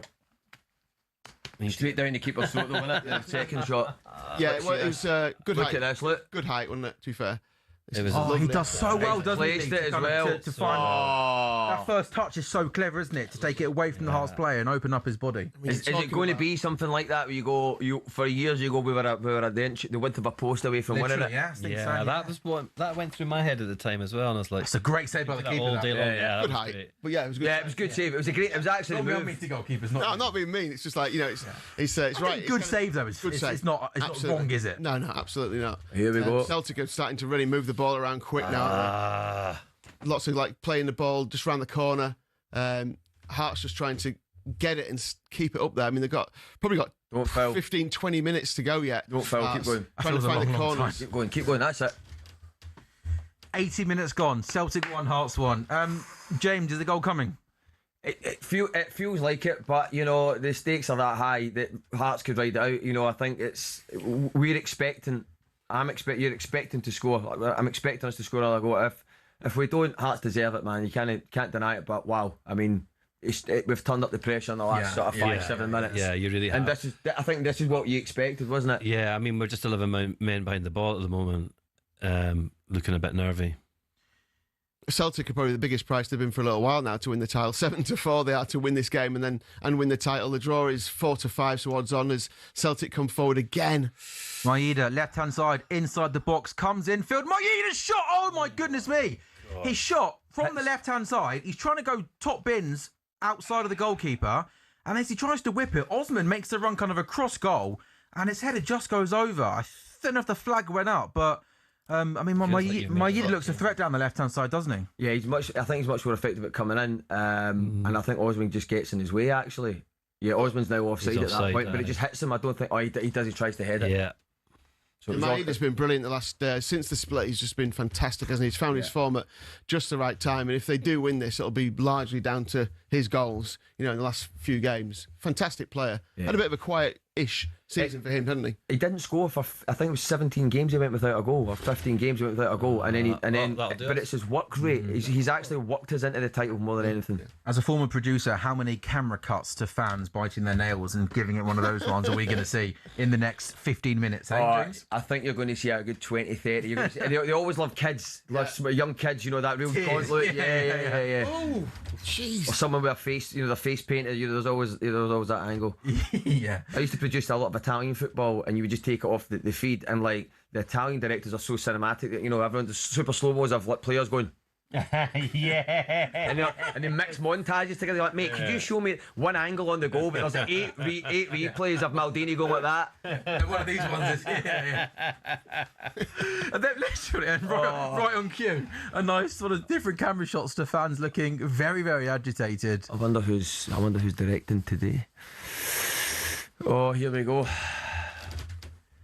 83 on the clock. I mean, we're kind of counting down to 90, but we all know there's going to be a lot more than that because of the injuries. Hearts just trying to get a foot on the ball a little bit. They can't, can they, Lee? It's as the ball goes. How much space has he got here? Osman down the left-hand side, he's got so much space. You need to get a pass away, son. And he tries to pick Iheanacho out of the back post. He just overhits that. He's looked a little bit composed, has he? That's the inexperience there, I think, where you just want to you just want to get it back in and keep it in play, because I think whilst we are pushing for it, there's still a good 10 minutes, 15 minutes maybe of football. Yeah. There's probably like more time than you think, isn't there? Yeah, because I think in the last 5 minutes then be frantic and go like this, but actually right now you actually just need to know. With added time, you probably got 15 to 20 minutes left. Certainly 15 minutes left in the game where you don't have to just launch balls in the box as Hearts are hanging on. And then you see that, then all of a sudden the sting comes out of it. So I think if you just hold on to the ball. Yeah, this now kills 30 seconds. You keep momentum, whereas actually by trying to make something with every ball, yeah, you want to try and use as much time here. I mean, Hearts, the last minute or so, just when Celtic were pushing on, there was a couple of nervy-looking clearances. I think they've been very good defensively today, as they have been all season, but just in the last 5 minutes, they look a little nervy, so they need to soak up these, like 30 seconds here is absolutely massive for them, isn't it? Every time the ball goes out. I mean, this is remarkable, isn't it? It is. It literally comes down to the last 10 minutes. Sometimes as well, when a team are putting that much pressure on, it's one break. Oh, the keeper comes. Long ball gets played forward. The keeper comes. Braga gets there before the goalkeeper, but swallowed by a defender and is cleared. There's a couple of times now the Celtic keeper's come and maybe just hasn't looked convincing, has he? Referee. I think the occasion's got to. Well done, Shankland. So good. Take the corner. Oh, go on. Take the corner. So strong, Shankland. Isn't he? Oh, he's so strong, isn't he? Yeah. I think, again, that's where he's just been unbelievable for you this season. Yeah. Brilliant. Absolutely brilliant. Hearts corner. Spittle's going over there to take it with 5 minutes to go of normal time, and we think plenty of added time. And by the way, you wouldn't be surprised if that scored. The ebb and flow of the game, that's kind of... And then Celtic score 2. Well, I wouldn't be surprised if that happens either. Saying nothing. It is a corner kick then, out on that far left-hand side. And Shankland. It's been in-swinging corner, whipped in, keeper. It comes up, hit it! Kingsley has a lot of time on the edge of the box. You would have put money on him hitting the target there. He just drags the shot, doesn't he, Jamie? Yeah, and ball pumped forward by Celtic straight off that. Yeah, don't foul from the keeper. Don't foul him. Because I think we've got to realise, look, we're going to get a chance. Into the middle. Here we go. Go on, Braga. Yeah, there was a chance from the initial shot there, and even when he miscued it, you think whoever it was who just kind of stick a foot didn't quite get his foot on it, did he? Like the Solskjaer. Yeah, literally. Yeah, it was like that. Yeah. See, this is it. See, this is what's actually good. Like, see, he drifts in like he's actually.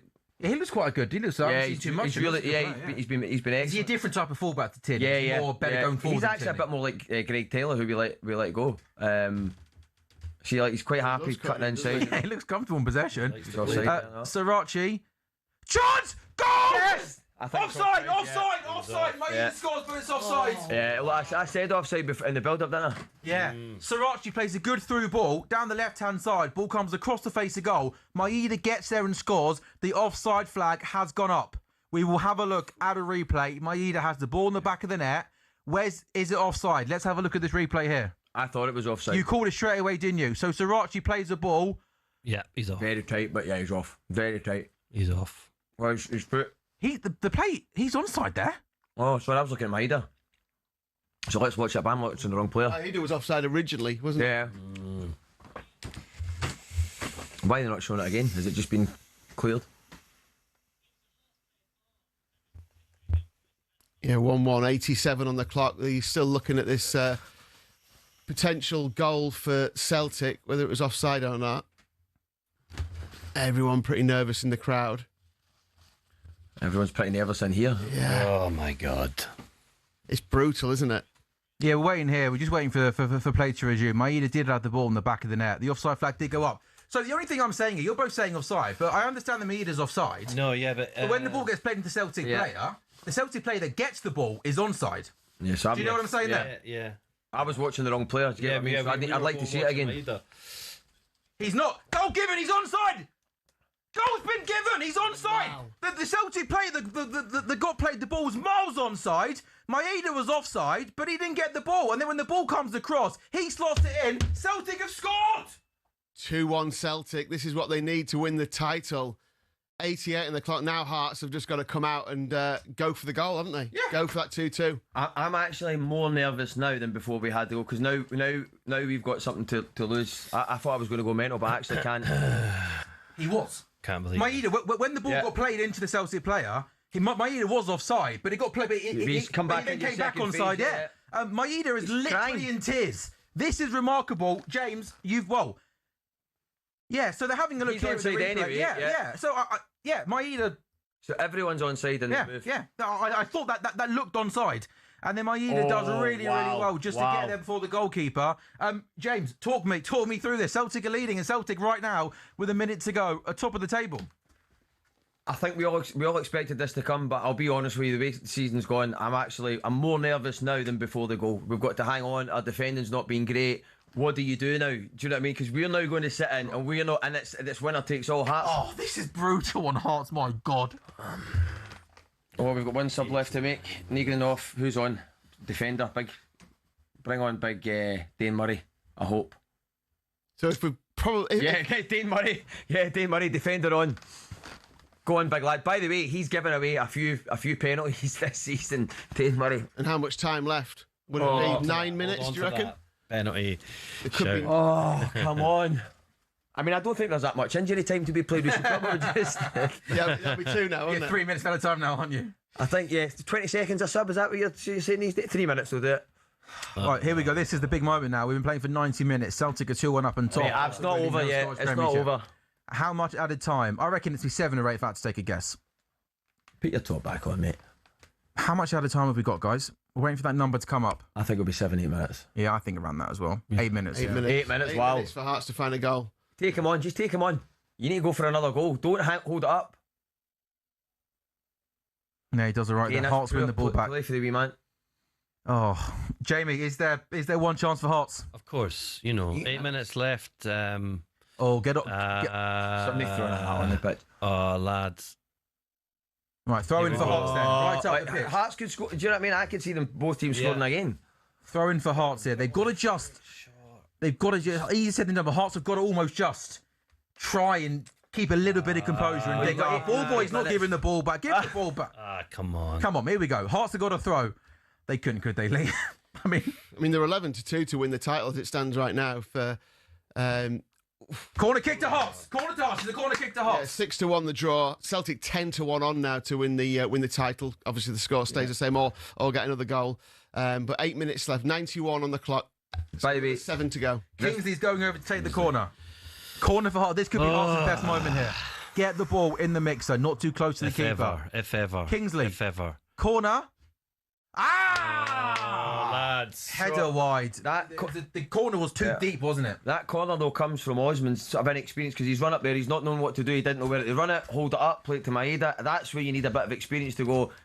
Because I think at 8 minutes it's too much to try and hold into the corner. You need to go for the third goal or just keep playing. Like you're doing one or the other there, and he did neither. Do you know what I mean? So I think there's a few twists and turns yet to come. Not over yet. Celtic have still got work to do. The goalkeeper's taking his time here. Obviously, we played 2 minutes of added time. We've got 6 minutes left at the top of the William Hill Scottish Premiership. Celtic are top of the table as things stand. Yeah, 2-1 up. Hearts need a draw, remember. Hearts need a goal from somewhere to level the match up. Well done, Scalesy. So, bit of head tennis in the middle of the park. Hearts trying to get the ball forward. Now it's Celtic's turn to kind of just desperately get the ball away from their half. Man, we need to play. We need to. Lads. Ref. No, that's not The keeper's been poor for coming for things so far. Yeah. Long ball forward, tried to pick up Braga, just over hit, runs through to the goalkeeper. 2.5 minutes of added time has been played. Yeah, and this would be, I think this is Celtic's 56th title. I think that's one more than Rangers as well, isn't it? I think in the grand scheme of things. So, yeah, remarkable. And after such a long season, you know, obviously the manager. That's the free kick. No, he looked for that. He dived. He knew it. Hart still got the ball, still trying to get forward, trying to play it a little bit more now rather than just launch it. As the ball's pumped forward towards Shanklin. Well done. Go on, Lawrence. Look at Maeda. Look where he's. Where he is. Brilliant. Yes. That's a proper 50-50. Proper 50-50. Hearts are going to win a throw. Don't do anything stupid here. Yes. Just don't engage in it, skipper. I'll be honest. This is what you want to see. This is what you want. But for Hearts, it's not. With 5 minutes to go, just keep your composure here. A yellow card for each of them. So Archie, by the way, he's been fun since he's come on. He's been quite enjoyable to watch. We just Andy and Nacho. We need to keep the ball on the deck, get it in the box, and just. Is Shanklin on the long throw here? Yeah. He must be a really good, eh? Long throw. Goodness me, I can see. I was going to give a handball. Can he get a shot away cleared? Cleared by Celtic. Not a single player up. Hearts will. This is the quandary, by the way. And go again. You know, like when it's like this, do you just defend? Do you just attack? And that's what. I think Celtic have just got to defend and just defend with everything they've got, and then you never know if you get Maeda on the run. But again, look, free kick. That's Osman again, just inexperienced. Could be now gives Hearts a chance just to literally get everyone forward, stand that up, and try and win that first header and hope for second ball. Hearts have got a free kick just inside Celtic's half. Every single Hearts player is coming forward. Is there one more chance for Hearts to try and find this goal, which would win them the title? Celtic have got their line on the edge of their box. Every single Hearts player is on the edge of that box, bar the goalkeeper and one other player. Is the keeper going to be brave enough to come? Hearts goalkeeper just stands that up towards the back post. Hearts win the first header, and then Celtic win the second header. It comes out to the edge of the box. Is there a moment of quality here for Hearts? Can they get the ball back in the box?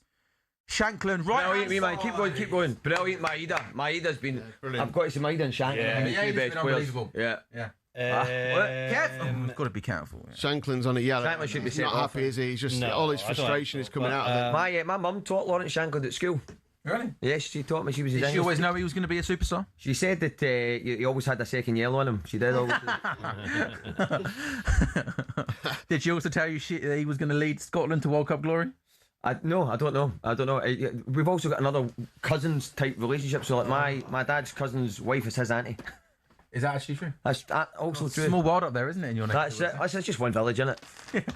We've got 2.5 minutes left. James, how are you feeling? 2.5. There's Sir Rod. He's living his dream. Has he got green fingernails? Aye. Dressed as Pat Butcher.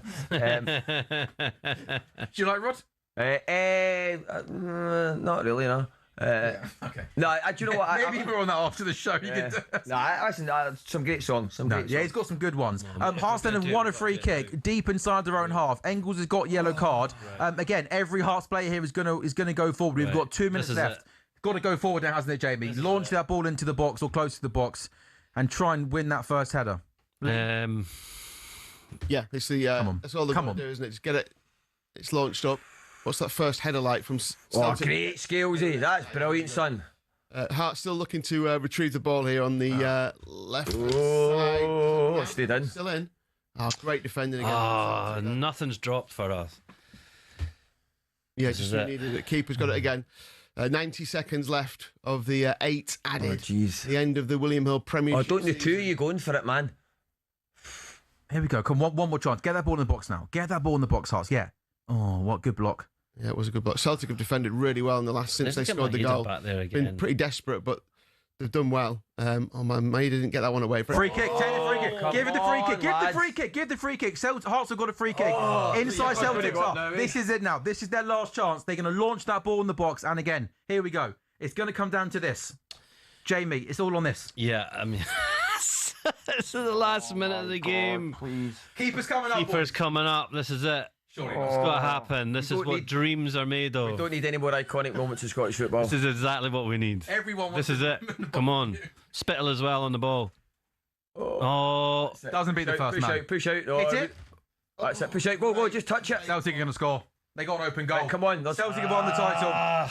Keep going. Just keep going. Don't miss it. Celtic 3, Hearts 1. Yes! Celtic win the William Hill Scottish Premiership. From the free kick, the keeper comes up. Celtic clear. Celtic go through. Open goal. Ball put in the back of the net. Players are on the pitch. Fans are on the pitch. Everyone's on the pitch. And in the most dramatic of title races you're probably ever going to see, is genuine heartbreak for Hearts, who have done so well. They were minutes away from creating maybe one of the greatest stories you will see in sport. It's not to be. Fans are on the pitch. James, Celtic 3, Hearts 1. Celtic do it again. And I think the referee has just blown the whistle here, hasn't he? And look, we hope nothing silly happens here, by the way, don't we? Because Celtic fans are on the pitch, in with the Hearts players. James, over to you. Celtic have done it. Listen, I'm really happy, but I just want to say Hearts have been unbelievable, mate. And I've got to say what they've pushed Celtic to, what they've given Scottish football this season. I'm over the moon, but I genuinely I've got to take my hat to Hearts. I want to say you were brilliant. No, we've been amazing and just couldn't get over the line today. I thought Maeda was outstanding today. A warrior, wasn't he? I mean, he was all over the pitch, wasn't he? Yeah, I think I've got to say Shanklin was amazing. I think what Hearts have done for Scottish football this season has been genuinely unbelievable. I think it's been brilliant. But I think Martin O'Neill, what he's done to come in and take that Celtic side and push them from nowhere, you know, the players, you know, the 5 loan signings, you know, like 4 of them aren't even on the bench today, they were rotten, you know, and he's kind of milked the squad for what was there. So I can't believe it. I genuinely I can't believe it. I thought I would just go mental, but it's actually that unbelievable to me.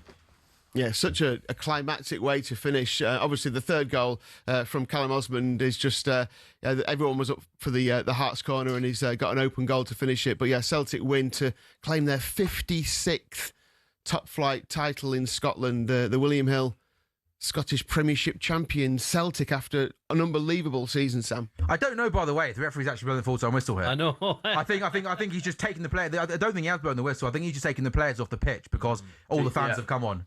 Yeah. I actually think that's something that the stewardship of the game hasn't been good enough throughout the season, because actually too many teams in the SPL this season, particularly Celtic and Rangers, have spilled onto the pitch after games. You know, talk about is it pretty hard though to stop though if everyone just comes on the pitch? I think you can manage it much better though. You need to have the stewards out and for a bigger force, have that show that they used to. You need to be in dialogue with the clubs. I think you need to make it more of a deterrent. But you know. I don't think I think we were pretty close to the 80 minutes being played when that goal went in. So I don't know whether. Well, I think the referee clearly, in fact, he hasn't blown. I think he's going to try and bring the players back on. In fact, our scoreboard is just has gone from our TV screen, so I don't know whether the referee has blown the whistle. But Jamie, I'm obviously I know you're pretty emotional right now, but you must be so proud of what this Hearts team have achieved this season. I mean, so proud. You know, I mean, we've been fantastic. It's a great story. We're only going to get better from here. It's just hard that we couldn't. You know, it's hard to come to Parkhead and, you know, do it in front of, you know, like people say it's a bit like going to Anfield or something, the atmosphere, you know, just getting those right moments. It's difficult. And, you know, and Celtic, you know, they they made the right subs in the last couple of minutes. I thought that was very good tactically. We couldn't keep it together. Oh, tough game. It's hard to talk about. I think when you're so close, like I actually, because I'm not in a Celtic pub, because I'm actually sat here with you, I'm actually gutted for you as well. As happy as I am, I'm actually gutted because it's a great story for Martin O'Neill. Yeah. Coming in and doing it. So, whoever won today was going to get that. Is going to have that moment. Yeah. Osmond scoring a goal. I told you that was his inexperience. We needed that inexperience. Just confirmation. Referee has blown the full time whistle, so it is Celtic 3, Hearts 1. And that is that, Lee. Lee. Just on Martin O'Neill as well, that mention there. Obviously, he came in, rescued them early in the season, came back again. And if he wasn't already in the kind of the echelons of great Celtic managers, he's definitely up there now. I mean, obviously, Jock Stein, is the all-time great. I mean, I think Brendan Rodgers probably won more trophies than Martin actually, but to come back and do this season of all after the kind of tumultuous season that you've had is fantastic for Martin O'Neill. What I'm pleased for him was I actually worked for Satan on Martin O'Neill's last season, and we lost it on the last day at Motherwell. Scott McDonald, who's my good friend, scored a double late on, so we lost it. So O'Neill had that heartache. So it's actually great for him to win it on the last day in the last minute now. Jamie, I know you've got to go pretty quick, but is there the belief here that this isn't a one-off, that this team now is good enough and strong enough to go again next year? This isn't just a one-off flash in the pan? Well, I think, it'd be interesting to see who stays at the club, but I think Tynecastle's rocking again, and that's what we want. We want to see that. You can see that they're gonna build on this, and I think it's going to bring more eyes to Scottish football next season. People are going to be interested to know what's going on, especially with the whole Tony Bloom situation. People will be interested, and that's what we want, right? And I think we'll be, we might do it next season, but there's belief, and that's the important thing. And you've had a great season. The story's just begun, and you've enjoyed the season, right? It's great. It's been a journey you'll never forget. It's been fantastic. Look. We couldn't do it on the final day. That comes down to things, going away from home and maybe not winning those little games that you've got to win, and so, but they'll be prepared for that next season. That's going to be ingrained in the Hearts team, And I think, I don't want to patronise you or Hearts, the players and the fans, but I think that lots of people have got a soft spot for Hearts now in their heart because if you follow the story, it wasn't that long ago we were in administration, and now the fans have taken over. I mean, it's a brilliant story, and I think that people are going to know about that now. This is great. It's sad to not do it. Champions League football next year as well. Obviously, qualification for the Champions League. So that's obviously another step forward, isn't it? I would love to see genuinely. I would love to see Hearts in the Champions League. Honestly, I'm a Celtic fan. I want Celtic to win first and foremost over everything. But I love Scottish football. I would love to see Hearts in the Champions League. I would love more eyes on the game. Even when you look at Tynecastle and you can see the castle in the background and stuff like that. It's kind of iconic. We've got a lot to offer. Scottish football. Absolutely. Scottish football is. It feels like it's in a resurgence as well. It really does, doesn't it? Look, on the ball, we just look a lot. All teams look a lot better. Scotland as a nation, we're obviously gonna go to the World Cup, win that, and then push on from there. Really, I've got a little stat on that. Scotland, the grounds sometimes look half empty, right? And sometimes the grounds just look half because they're not even full enclosures in Scottish football. So when you're watching a big match in Sky Sports, you look at the corner flag and you see people walking home with their shopping. But but actually, Scotland's 25th. On the most populated countries of Europe, 25th in between Norway and Slovakia, but it's actually the 8th most supported league overall. So more people in Scotland watch football per capita than anywhere else in Europe. So we love football. We're a football nation. We actually invented it 200 years before England codified the games, so the laws of the game. So we're a football nation. So I think we should be proud. There's been some great football. Dundee have been brilliant. Falkirk have been brilliant. Motherwell have been sublime. Hearts have been magnificent. It's been great to watch, genuinely. Yeah. Jamie, thank you so much. I know you've got to shoot, haven't you? Yes. I think, James, you're going to hang around for another 10 or 15 minutes before the FA Cup final. But genuinely, it's been great. Nice. You. Great watching the game with you. Yeah, brilliant. Hopefully we'll see you maybe. Congratulations. Yeah, I'll see you for a beer soon. All right. Thank you, Jamie. Maybe this time next year we'll run it back again and do it again. You know what? Let's just hopefully with a different result. There we go. Cheers, guys. Top man. Nice talkSPORT Goals is back in a couple of minutes. Cheers, my man.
You got Madonna, Shakira, and BTS are going to headline the halftime show at this summer's World Cup final on July the 19th.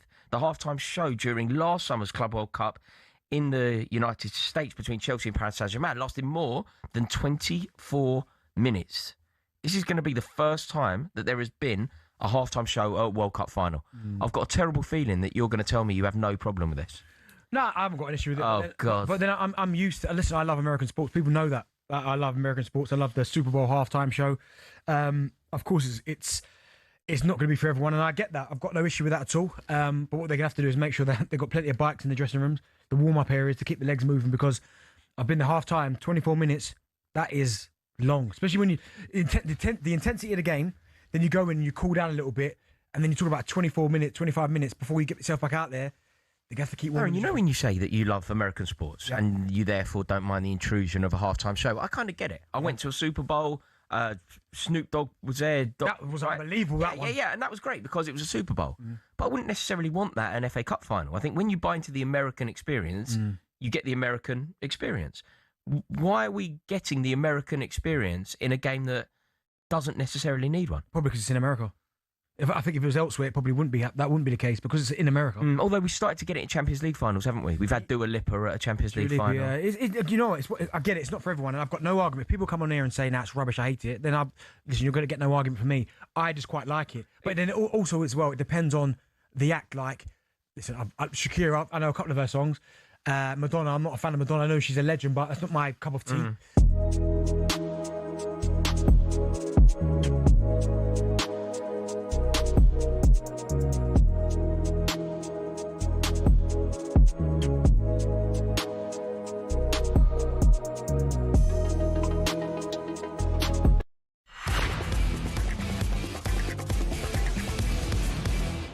Hello and welcome back to talkSPORT Goals, brought to you by William Hill's Final One Standing 18+, gambleaware.org. We all feel a bit deflated, I think, don't we? Because I think we all, obviously all of the neutrals, I think we're wanting Hearts to win the William Hill Scottish Premiership. It is over. Celtic are champions again. It is a 14th title in 15 years. They went into the game today behind Hearts by a point they had to win. Hearts took the lead right before half-time. Celtic equalised a couple of minutes after that. And then late on in the game, they took the lead to go 2-1 up. And then with the final kick of the game, Celtic on the counter-attack, go through and score. Celtic 3, Hearts 1. Celtic are the William Hill Scottish champions. Sam Ellard, it's Lee Phelps. Still James Gardner. Jamie Meekey was great company, wasn't he? But he's off. James, how are you feeling? Because that was as dramatic as it comes, really, wasn't it? I'm still in a state of disbelief. Genuinely, it kind of feels it's surreal because it just, Hearts have led since September, and it feels like we've just been hanging on and hanging on and hanging on. And I can tell you for a fact that I've been messaging mates of mine throughout the season going, you'd almost just hope that we get put out our misery. There's been a couple of times where we've been so poor and you're kind of going, I hope we just get beat almost a day. So just because it's the hope that kills you.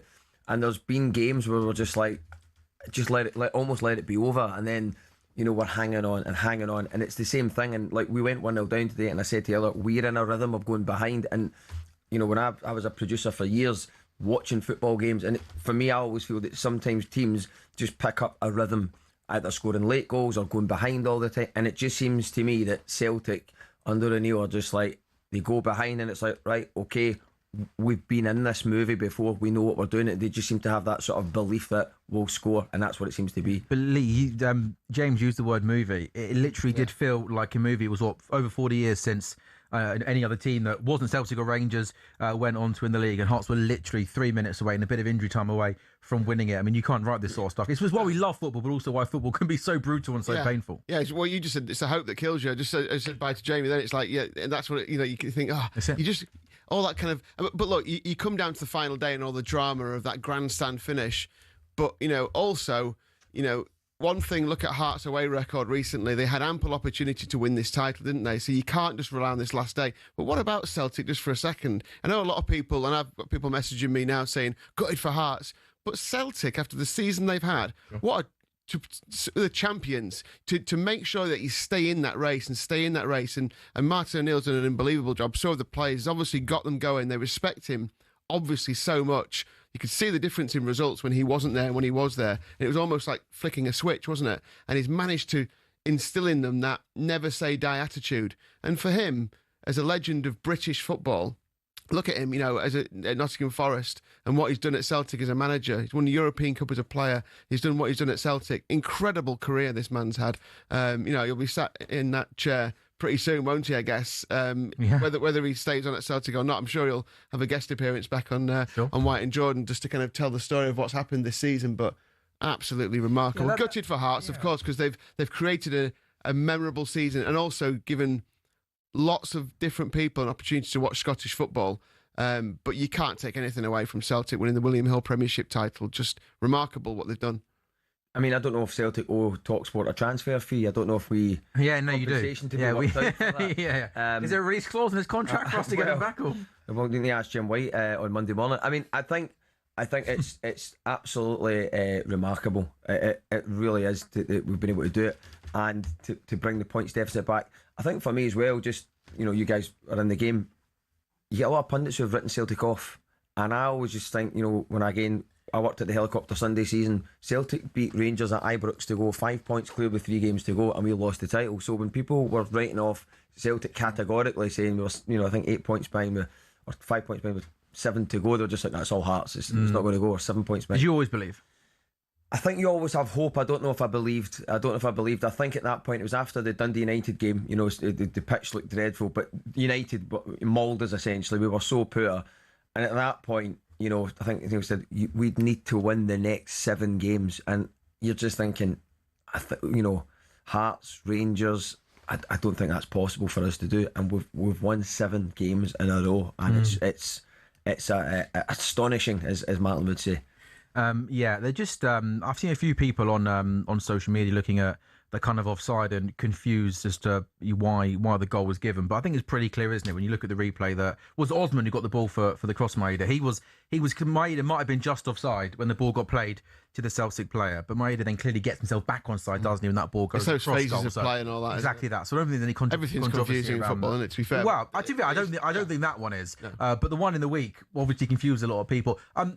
Does that, not just Celtic fans, because Celtic won't care, Celtic win the league, but do you think that, Lee and James, that incident and the controversy around that, has that not overshadowed what's happened? We've still got that great final day lead, but do you think maybe that will leave a sour taste in some people's mouths? Because there are lots of people that just didn't think that was a penalty. Yeah, maybe, but it is over the course of a season, and if that had happened in the 3rd game of the season, no one would remember it now. Sure. You've got to look at it when the league has been won. I think you've got to stop and look back over various opportunities that lots of teams have for missed penalties, for fouls that didn't go their way, for away draws at the bottom team in the division where you should have picked up all 3 points. There are lots of different things. I think it would be unfair to do that. I understand the vitriol and I understand the kind of the conspiracy theorists, but really it comes down to football on the pitch, doesn't it? I think for me the biggest thing is that you actually can sometimes get swept up in the narrative, because let's be honest, the story here would have been Hearts to win the league, right? That's the bigger story. It's the more compelling story. The first time in 60 years for Hearts, 40 years for any team outside the Celtic and Rangers. So that's the fairy tale. And you kind of sometimes you get swept up in the emotion of that narrative. If you're talking about the Celtic penalty, for me it was a clear handball. I didn't see it as clear at the time. The referee's gone to the monitor, he's seen it, somebody in the VAR monitor's seen it, then they've slowed the frame down, you can see it's hit his hand, and all of a sudden we're now starting to go, yeah, but it's a penalty. But then you could say, was Maeda's a penalty in the first half? Sometimes we create, arguments which conflate the wrong things. So, for example, McInnes is unhappy that that's a penalty because Hearts didn't get a penalty. For the other hand, well, maybe that should have been a penalty. That the one doesn't justify the other. So I think, as you say, over the course of a season, but ultimately, if you said Hearts, I think they hadn't won 4 out of the last 5 away games. The deficiencies lie there. They won one of those games, they've won the league. It's out of Celtic's hands. So, maybe look at that. But again, it must be tough. It must be tough. Not if you're Celtic though. But No. Yeah, amazing. Do you think I want to stay on, do another year, Martin? Or do you think you might just think, hey, I've come back twice, I've literally won it in the emotion of certain circumstances? It's maybe he might think, can I top this next season? Probably not. In terms of the drama and He's stuff. the second oldest manager in football to win a league title. I haven't got the oldest. I think he was 75, the oldest in maybe Ukrainian league. But 74 years old. I think Sir Alex Ferguson was 71. Look, I think if I was advising him, I'd just say, just quit while you're ahead there. You've done an amazing job. Everyone loves you. And when he came back, and I remember listening to White and Jordan, who were doing a phone-in, and with fans coming on, they were emotionally just pouring their hearts out to mine about how they felt about him. So it must be a really cool feeling to be on the radio. Not many managers fans get that. Begging you to come back. Not many managers get that, do they? You know, he's well loved. He's done an incredible job. It'd be great if they, leave that there and move on and get another manager. I think the only thing to consider, just to counter that, is if Martin wants to do a year, because he's come in and not been able to really have a transfer budget or look at players. You know, he came in and he was firefighting. So he might look at it and go, do you know what? I actually want 1 year. I want to do the year. I want to crack at the Champions League. I want to sign the players. I want to do it because I think his interviews, he reminded me of almost like a child who didn't want to say, I really want this for Christmas. You know, so when he came in first time around, he was like, oh, I'm only here for you know a few games. I'll be back, you know, drinking coffee. You know, yeah, absolutely, young man. But he was too shy in actually saying, I'd like to do it. And then you started hearing rumours that when he went away and Nancy came in, there was some ex-players saying, I heard that he wanted it. I heard that he wanted to stay. And it was almost like he was too scared to say, like, give it to me. Could I have it? And then when they brought him back in, so maybe he wants it. I think if I had my choice, I'd like the guy Bertolescu from Motherwell, if I was to have a choice of a younger manager. But I think if Martin O'Neill said, I'd like to stay for a year, I think you've got to go, you have the year and we can bring someone in, you know. Or even have him, you know, stay in some other role, you know, within the club. That's why I thought when whatever you think of Nancy coming in, why didn't he just stay around? I mean, maybe Nancy just didn't want him there, which is fair enough. Everyone's got their own, you know, prerogative over who they keep. But having Martin O'Neill a bit higher up in the club might make sense. Absolutely. I say, I'll be doing Martin O'Neill. My girlfriend will go mental because I'll just do Martin O'Neill impersonations the whole night now. We're having a Nando's tonight. Yeah, doing Martin O'Neill impressions in a room. Absolutely, young man. I just think he's You won't like being called young man, will you? Yeah. It is good though, isn't it? Yeah. Listen, I was. Good impression. I thought you were talking about Martin O'Neill, but yeah, the impression. Oh, he's good, and your impression of him is good as well. Thank you. But it's been like when he was manager first time, there was real nostalgia. Like that was. I think the difference was Rodgers came in, you know, Rangers weren't much of a force.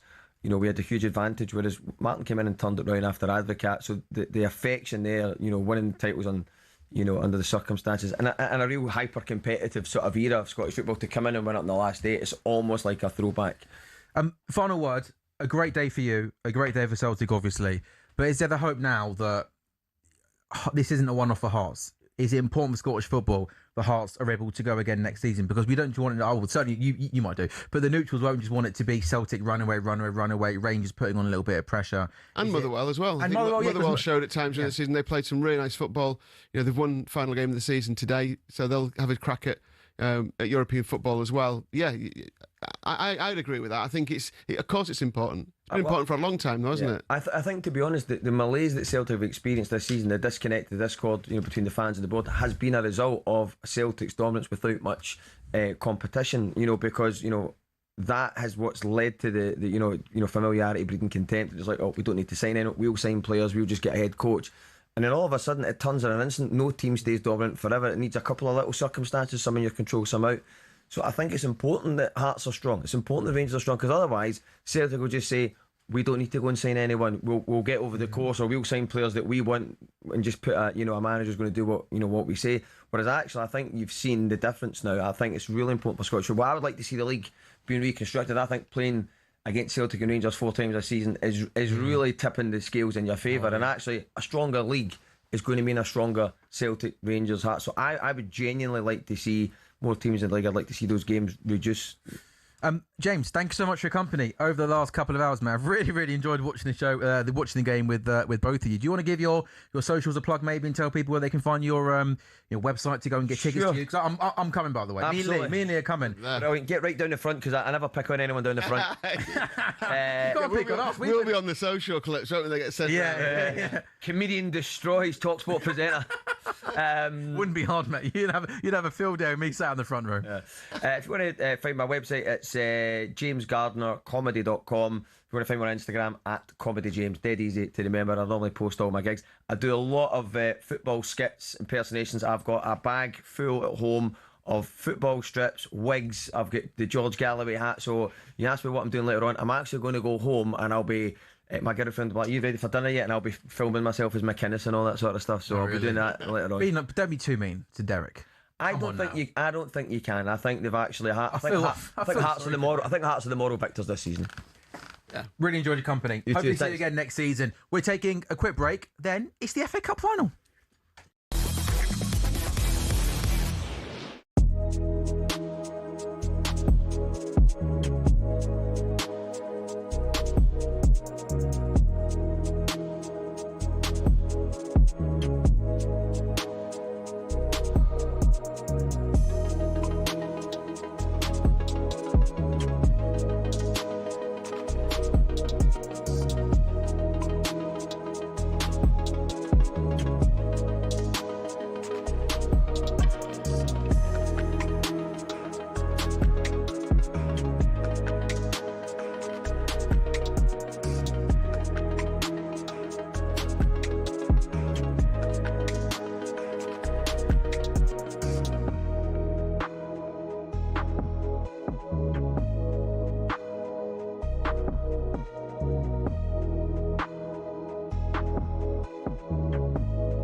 Another developing story this morning coming out of Manchester United. Manchester United have reportedly reached out to other potential candidates, but wish to speak to Michael Carrick first.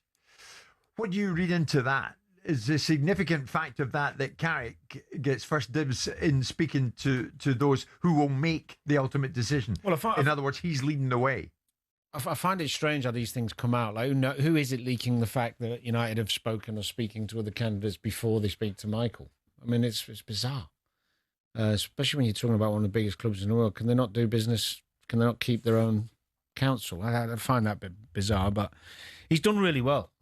And, with the position they were in to where he's got them, you could argue he deserves another go at it and bring some players in the summer. And I wouldn't say that's a huge risk. The progression they've made under him, I'd give him another go.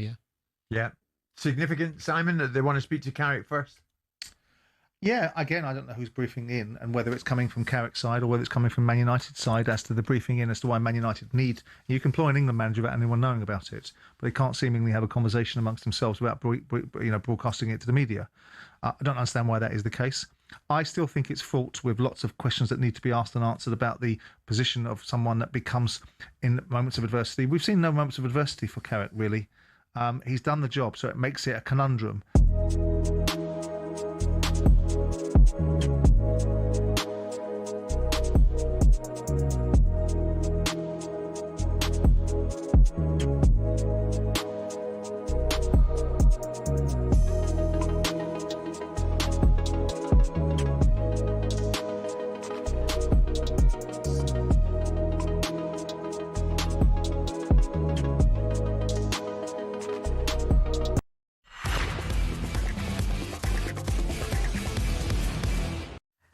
Hello and welcome back to talkSPORT Goals and Breathe. We're Goal Show is brought to you by William Hill's Final One Standing 18+. Gamble.org. Terms and conditions apply. Sam Ellard and Lee Phelps still with you. We're live on talkSPORT's YouTube channel and on your smart TVs. How are you feeling, Lee?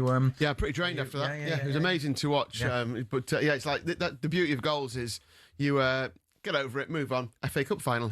Move on from what happened. It's like I'm looking forward to. I mean, obviously Chelsea are pretty strong favourites to win this and to lift the trophy. But Chelsea have got some quality players, and wouldn't rule out a Chelsea win. By the way, epic boost is Haaland to score in the match in the 90 minutes, which is even money. Doesn't have a great record in these Wembley finals, but maybe today's the day when he gets one. So Celtic did come from behind in an astonishing finale to beat to beat Hearts and deny them a first league title since the 1960 season while securing their 5th title in a row. But as Lee says, that was then, this is now. It is now the small matter of the FA Cup final. Delighted to welcome back to goals Louis Beneventi and a debut for Jordan Louch. How are you guys all okay?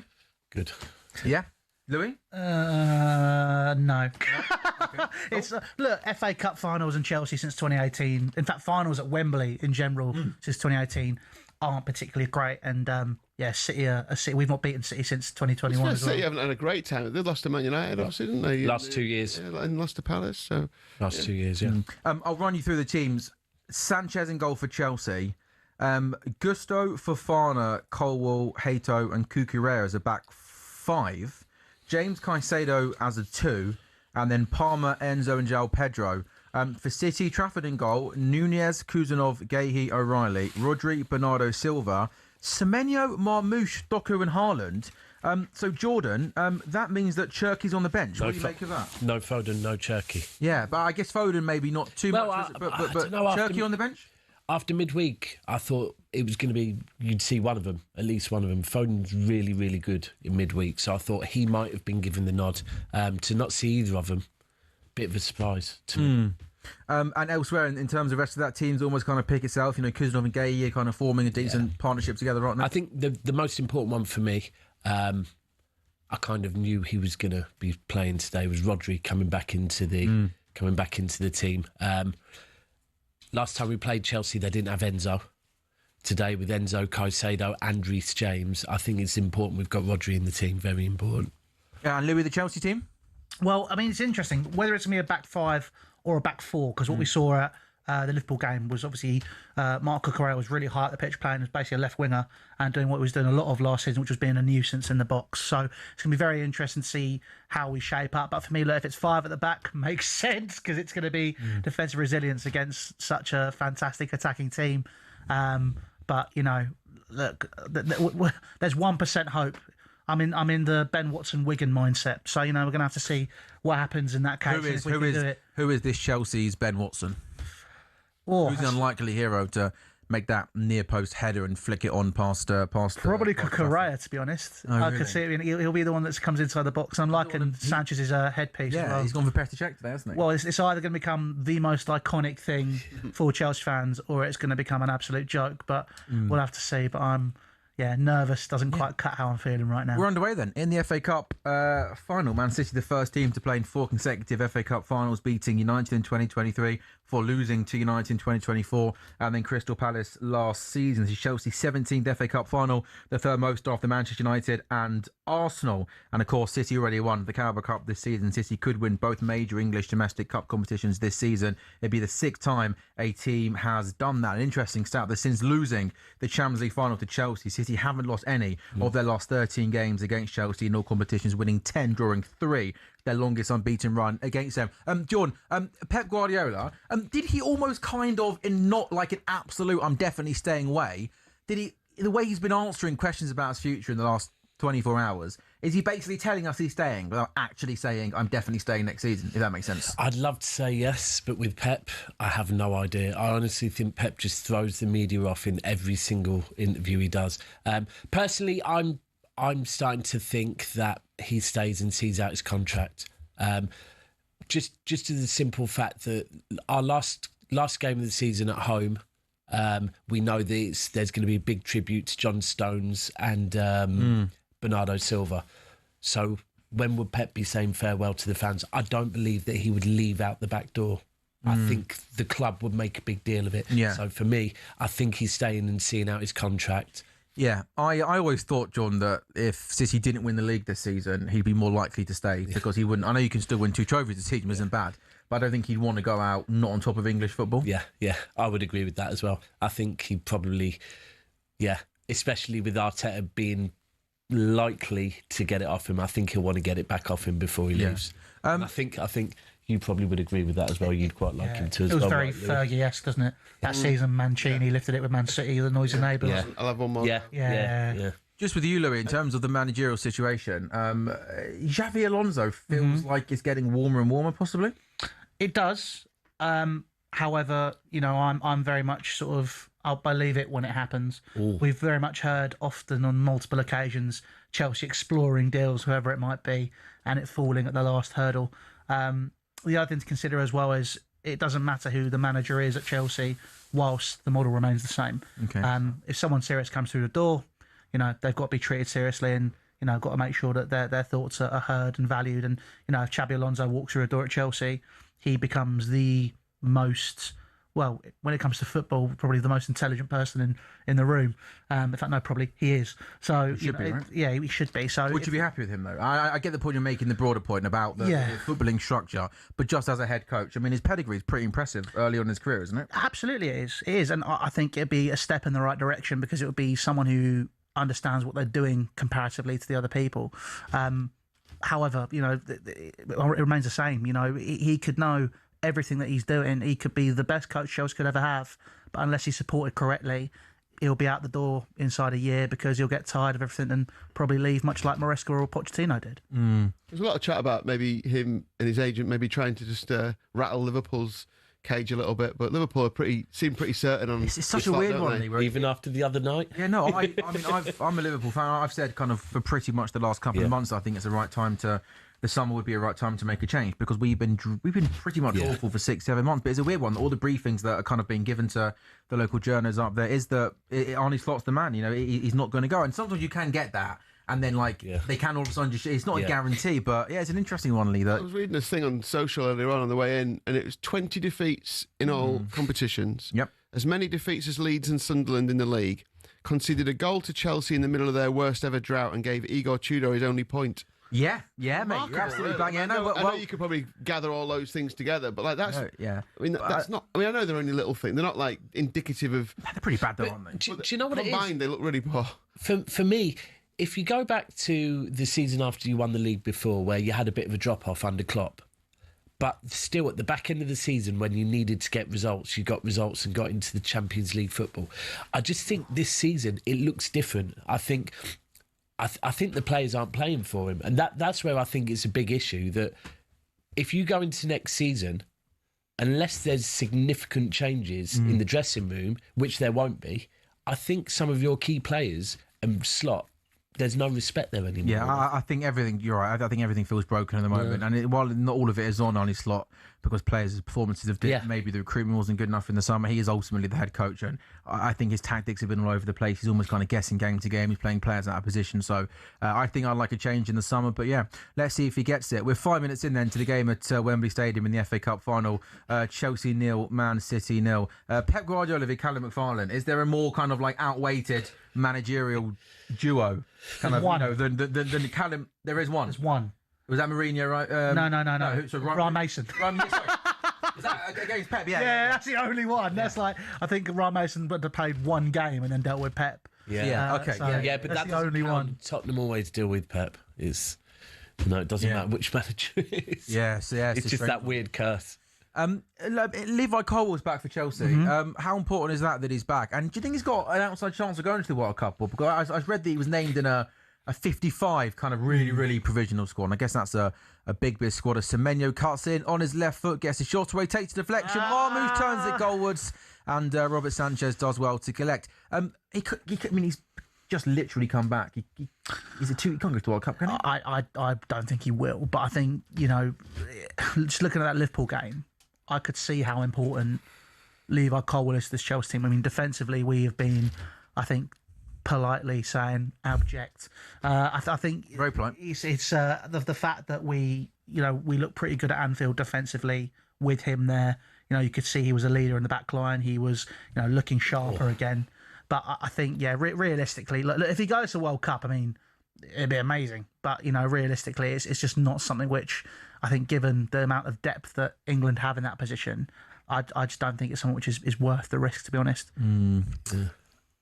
Yeah, just watching this game, City trying to be a little bit too pretty, aren't they, with the ball? But, they're really comfortable. Chelsea are just kind of like not hanging on by the fingertips, but just like watching City at the minute. But it's just a kind of typical City start, really, isn't it? Like not really putting the foot to the floor, just knocking the ball around, trying to see what's going on in front of them. I mean, Semenyo looks lively, and I know he's had a brilliant season at Manchester. He's had a brilliant season for both clubs, but for City. But a couple of games recently, he maybe just looked a little bit like his touch wasn't there. But today, he's on everything that's been good about them in the first 7.5 minutes. Here he is with a free kick. Yeah, he's got a free kick. That looks a long way. That's about 30, 35 yards out. He looks out. bigger today as well. He looks like looks like maybe he had a gym session this morning. Yeah, he looks stacked. Maybe. Today. Would you reckon it was a screen as well? A what? It's quite a big screen we've got as well. Could be that. You never know. No, it is a big screen. Do you want it bigger?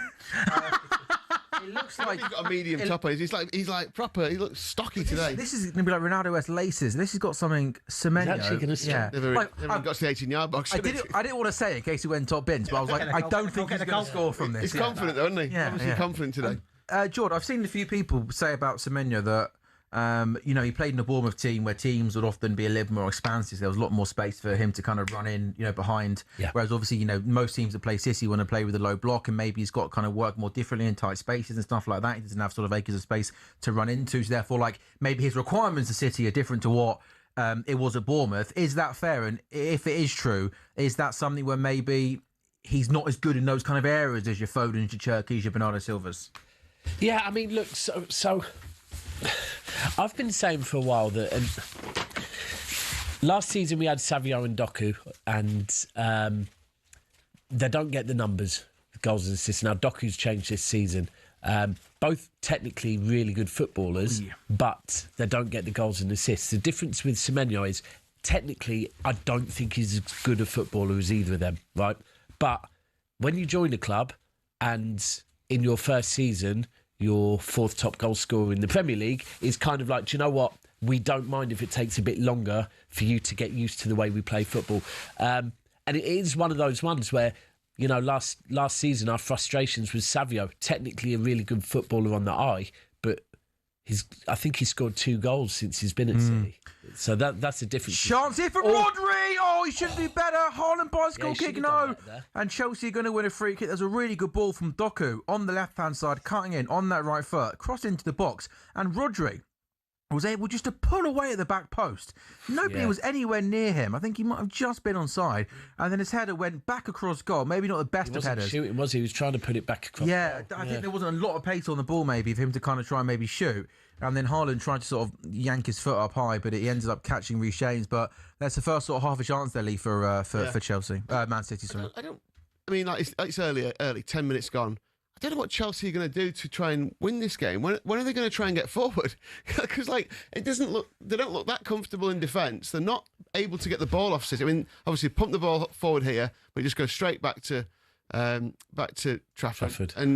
And City start again. They haven't got the foot on the ball. Maybe they got forward with Cucurella once, didn't they, down the left early on? But that was a bit of a hit and hope.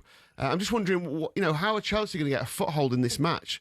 Because otherwise, City will just pass and pass and pass until the goal comes. I mean, given our goal scoring record over the past few months, it's going to get hard. I could not tell you how we're going to get ahead in this game, but I do think it's potentially going to come down, hitting on the counter, which is very un-Chelsea-like in this new system, which we've been playing for the past 2 or 3 years, where we're adamant on possession. But I mean, look, if you're playing against the masters of that style of football, who even they have adapted how they play with Haaland and other players, become far more direct. I think it's going to be a long old day. But I mean, we'll have to see what happens. It does seem that we are playing that back five, which I think is maybe a benefit defensively, but I mean, going forward, we're going to have to see how that's going to work, especially as well, considering, look, if Xabi Alonso does come in, this is his favoured system. So, let's see how we kind of potentially have the building blocks in a big game, and if we can maximise that opportunity. If Alonso came in, you can't imagine he'll want control. All the things that we know about the Chelsea hierarchy, can't imagine him staying for that long, can you? It just feels like it'd be one of those where he's there for a year, maybe, and he'll fall out with the owners and he'll go again. Maybe it gives him an insight into the Premier League and gets him in, then he can go to Liverpool. Get sacked to Chelsea after falling out with the hierarchy. And then, he's had a year in. But then is there part of you, Lee, that maybe thinks, if Chelsea do come calling, Alonso might, for the reasons you just said, might just say, no, I don't want to join a team that operates like that, that's run like that. Yeah, or do you think Chelsea is too big of a club to turn down? No, I don't think so. I mean, you can't imagine Mourinho going back, can you? That wouldn't, that kind of manager And you'd imagine that Alonso is a similar kind of, he'll want to control the club. As most big managers would want to. I'm not saying they make every decision, obviously, but everything runs more of a say in transfers than they're allowed to at the moment. Yeah, I think. Go on. Do you not think with the lot? Oh, you in it? Yeah, Pedro is in here, but he takes a really, really bad touch, and the offside flag goes up anyway. Do you not think that maybe with Alonso? I know that Alonso's got a history at Liverpool, and that's why he seems to be, a favourite of the Liverpool fans.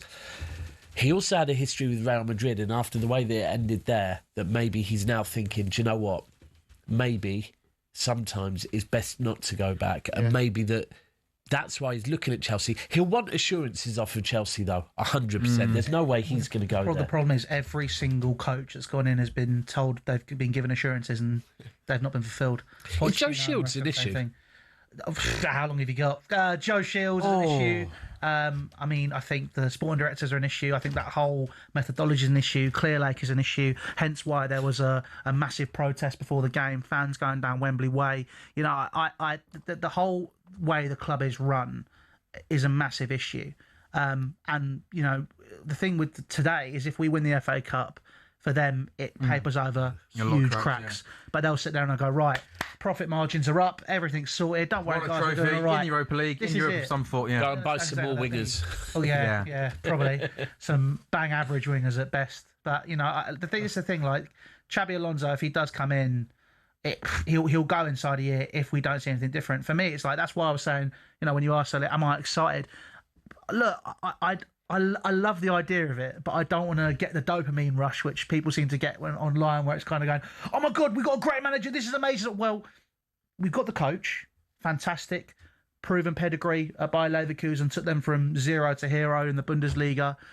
Real Madrid, look, we can talk about Real Madrid all we want, but it's a basket case. Hence why, a vibe. I feel like that didn't ruin his reputation anyway. Because it's Real Madrid, we all know how that works. Especially now when we're seeing what's going on with Mbappe at the moment, it makes you think, Well, this is it. But it's like a case of with Chelsea, he's got to get certain things, and they're talking about a period of self-reflection after they sacked Liam Rosenior.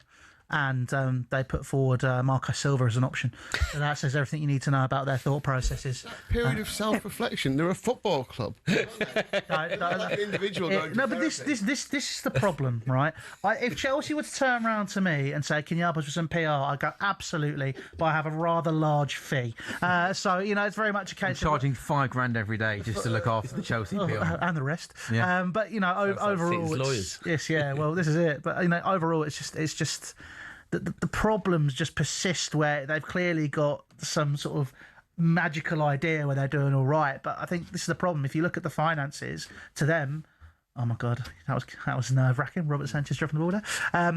Financially, they're looking at it and they're going, well, if we amortise the fees, if we sell the other hotel, if we sell the training ground, if we do this, we'll find a loophole, we'll do that. And overall, that's going to dry up eventually, and they're going to consistently pursue this model that they're doing, which is proven to be failing. I don't understand why, they talk about people in football saying that Chelsea's model is amazing, whatever it is. I'd like to know who those people are and whether they're saying it as a joke, but turning around to Big Boy going, yeah, you're great, this is superb. Because from a footballing standpoint and from a football business standpoint, you get more money by winning games. So why are they continuing to pursue this? We've been playing for 60 minutes then in the FA Cup final. Chelsea 0, Man City 0. Man City are absolutely dominating possession. There was just a moment there where Semenyo had the ball down the right-hand side and sort of played a half-decent ball across the face of the goal, but nobody could get on the end of it. Semenyo's had 10 touches, 7 passes, 2 attempts. We've just hit the 50-minute mark. So he's been really, really dangerous. And as I say that, he manages to turn Marc Cucurella, who, to be fair to him, does well to come back. And it's going to be a Man City throw. But Lee, it just looks like at the moment that it's going to be... Two things that I think will happen in this game. Marc Cucurella yellow card. Yes, that's Semenyo goal or assist? Yes, that's it. Was that it? Yeah, exactly. Okay, great minds think alike, right? Those two things I think will happen at some point. Yeah. You can actually have that as a double, I think. I'm going to see what price it is. Probably won't be that good a price. Yeah, it just looks like so obvious that he's getting so annoyed. I know Cucurella, wears his heart on his sleeve, but he's getting, every time he comes up against him, he's getting so he then annoyed. just went over to the linesman and shouted in his face. Do you know what? What's he getting annoyed Can I just say, I don't want to I'm not doing a referee rant today, but just when you see a player go over to the line-out and shout on his face, just book him. The laws literally allow you to do he's still that. going 7-1 that, by the way. Semenyo score or assist and Cucurella card. I like it. I like it there a we lot. go. I don't get what's I think when he kicked the ball out, I think he thought it came off Semenya on the way out. Well, I mean, okay. I don't think that warranted the game stopping for 90 seconds while he decided to moan at the referee and official. But of course, the referees lack control of these games, and Darren England just decided not to book him and ended up having a minute conversation in the middle of the pitch with Reece James and Mark Cucurella while the whole world just stops and watches three people have a conversation in the middle of the pitch. Lovely. 75-25, the possession stats. No, I mean, That's not true. I'm surprised. I haven't seen Chelsea have the ball for a quarter of this game. Well, it's gone 77-23. But There we go. Get it up to 80. I'm thinking more 80-15. I think Sanchez held it for more than 7 seconds as well. We should be a corner, by the way, just to let you know that as well. It almost, Louis, it feels like it's like a training session, doesn't it? Attack. Going from that game in Scotland to this feels like a bit of a. I mean, it's the FA Cup final. You know, we need a goal. Obviously, the game just needs a goal, one way or the other. Because then Chelsea would have to attack if City scored, and obviously if Chelsea scored, it would be great for the neutrals because then City would have to come out and really press forward. Yeah, it does just feel like maybe the game's lacking a little bit of intensity. But is this almost how you expect the Chelsea to set up? Yeah, I think they're going to try and slow the game down as much as possible, which is fair enough. But then I think the problem is now the way that we're setting up. Hang on, no, we're not. Oh, that's interesting. See, what I was expecting there, because everyone kind of automatically came short, was you're going to try and play it out from the back, but Chelsea are actually going to go route one. I love this. This is proper football for me. When I saw City maybe starting with a 4-4-2. Did the same thing against Leeds in the semi, was it? You're a bit more direct in that game? We did, and I think that was credit to Callum McFarlane in that case, because he was very much kind of going, well, let's find a way to win the game. And, this feels like that's what they're trying to do. We're happy to give the ball back to City. And but then both Palmer, I hope you're not playing for a draw. Palmer and Pedro both went for penalties, unfortunately. But on the Sanchez cap, I wonder if that's just in the Chelsea museum. And he's just having a wander around going, I'll wear that for the. Nah, it's a Canterbury one that Czech had. That's not Canterbury. I think good knowledge. Yeah. I had no friends growing up. Say that again. Can you confirm that again? He had a Canterbury cap. Yeah, get life, mate. Seriously. Gusto with the ball across goal. Mateus Nunes does really well to clear. That is dedication, commitment, and you deserve all the joy and work that's going to come your way from that, because that is commitment to the cause. I know, this is the sort of stuff that Jamie doesn't get every week, is it? No, you're right. No one's ever compared skull caps before to another skull cap. So Lee, next time get your facts right, please, mate. Seriously. I'm not being funny, mate. If you're going to sit there, do your job properly or don't bother doing it. That's the only stuff. Listen, the only reason I know that is I got it as a second row. I was, that's one Petr Cech has. I'll have that one as well. Chelsea got a corner though, 20 minutes in. Merch in the Chelsea shop. It's nipped in. So can I borrow that, please, for a different sport? Thank you. I think when you have 15% possession in a game of football, they're going to... Right. Yeah. They have had 15% possession of football. They get a corner and they play it short and it nearly ends up go play. It goes back to the gut. What are you doing? What are you thinking? Callum McFarlane has learned from the Diego Simeone School of Football. I love it. Producer of Inside Chelsea just gone, they're keeping possession. That's fine, but if you've got a corner and you've got people in the box, put the ball in the box. I can't take risks, mate. Not in a big game like this. Got to wait for the opportunity to arise. Also, not that anybody cares about what I'm looking at, but I've got the FA Cup game there. Have you noticed, Lee, what I position as well? I've got the IPL game there, KKR Gujarat, and the Players' Championship as well, day 3. It has been hard work, hasn't it, for those golfers in the Championship League? Yeah, it's quite good though, because it's a hard course, isn't it? The greens are everywhere. Some of the pin flags are all over the place. It's I saw it labelled as a problem solvers championship, so you've got to pick your way around the course and find ways of. Do you reckon you could? Yes. Pedro, go on. in, on the right-hand side, up against Kuzanov. He goes on the outside. He comes back to Enzo Fernandez. You've done the wrong thing there. Oh my God. He should have passed. He ends up shooting and slipping into the keeper. Oh my goodness. Lay off to Enzo Fernandez. Yeah, Enzo Fernandez was screaming for the ball there. And that kind of summarises Chelsea's attacking impetus over the past few weeks. Yeah, that was very much kind of the wrong decision being made. The pass to Enzo Fernandez, he was like 3 yards away, and he would have literally had a shot at goal. That was a really, really poor decision made. Like again, that wasn't. He did the hard bit by getting the ball, carrying the ball, and he had a really simple pass, and he ends up slipping and shooting. Yeah, most shots on target for any Chelsea player this season, Fernandez as well. So it would have been a chance to at least get a shot on target in the game for Chelsea. 22 gone. They have come forward after the criticisms of them in the early part of this game. They have come forward a couple of times, trying to get the ball forward at least. City are just so happy just to do this for an hour, aren't they? Thing is, though, I think, and correct me if I'm wrong here, Jordan, as Lee says, they're happy to keep possession, but you keep possession against Everton and don't kill the game off. I feel like City team, all of them, yeah. City teams of old just keep the ball, sure, but have that ruthless edge and then find themselves 3 up after half an hour. The City team have possession, but don't seem to do that. I mean, look at Chelsea. Earlier in the season, we were 1-0 up. There's so many games this season when we go 1-0 Spurs up. away. Yeah, literally failing to kill off games. The interesting thing, I mean, look, the Everton game. You look at the defence in that game, but one of the things this season. City win the ball back. Haaland in the box, the cross goal. Oh, he should have done better there. What the hell was that? Haaland goes in the box, left hand side, and he almost, I don't know if it was a short cross, but he should have just rolled that across the face of goal. I think he wanted to shoot, I think he wanted to shoot, but knew he. That was so poor. He should have. Oh, I think he was I get what he was trying to do, but way too much. Marmouche to be a bit quicker, wasn't he? Right, now look at pass. Look how it was. There's no outlet. Levi Colwill carrying the ball forward for Chelsea to João Pedro, who Pedro's got someone else's boots on. Yeah, attempted a crossfield ball and he ends up giving it straight to the goalkeeper. 23 gone. Chelsea 0, Man City 0. And Lee, we're still awaiting our first goal in the FA Cup. Yeah, not much change in the betting. Chelsea are around 4-1, draw 9-4, and City still odds on to win the game in 90 minutes. Caicedo's down. Yeah, that's not good. Not good, does it?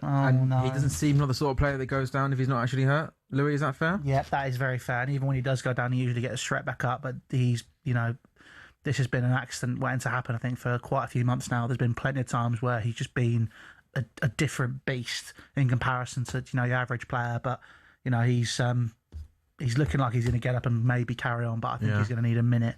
But that's extremely worrying, especially given, I know we've only got, 2 games left, but with Spurs midweek as well.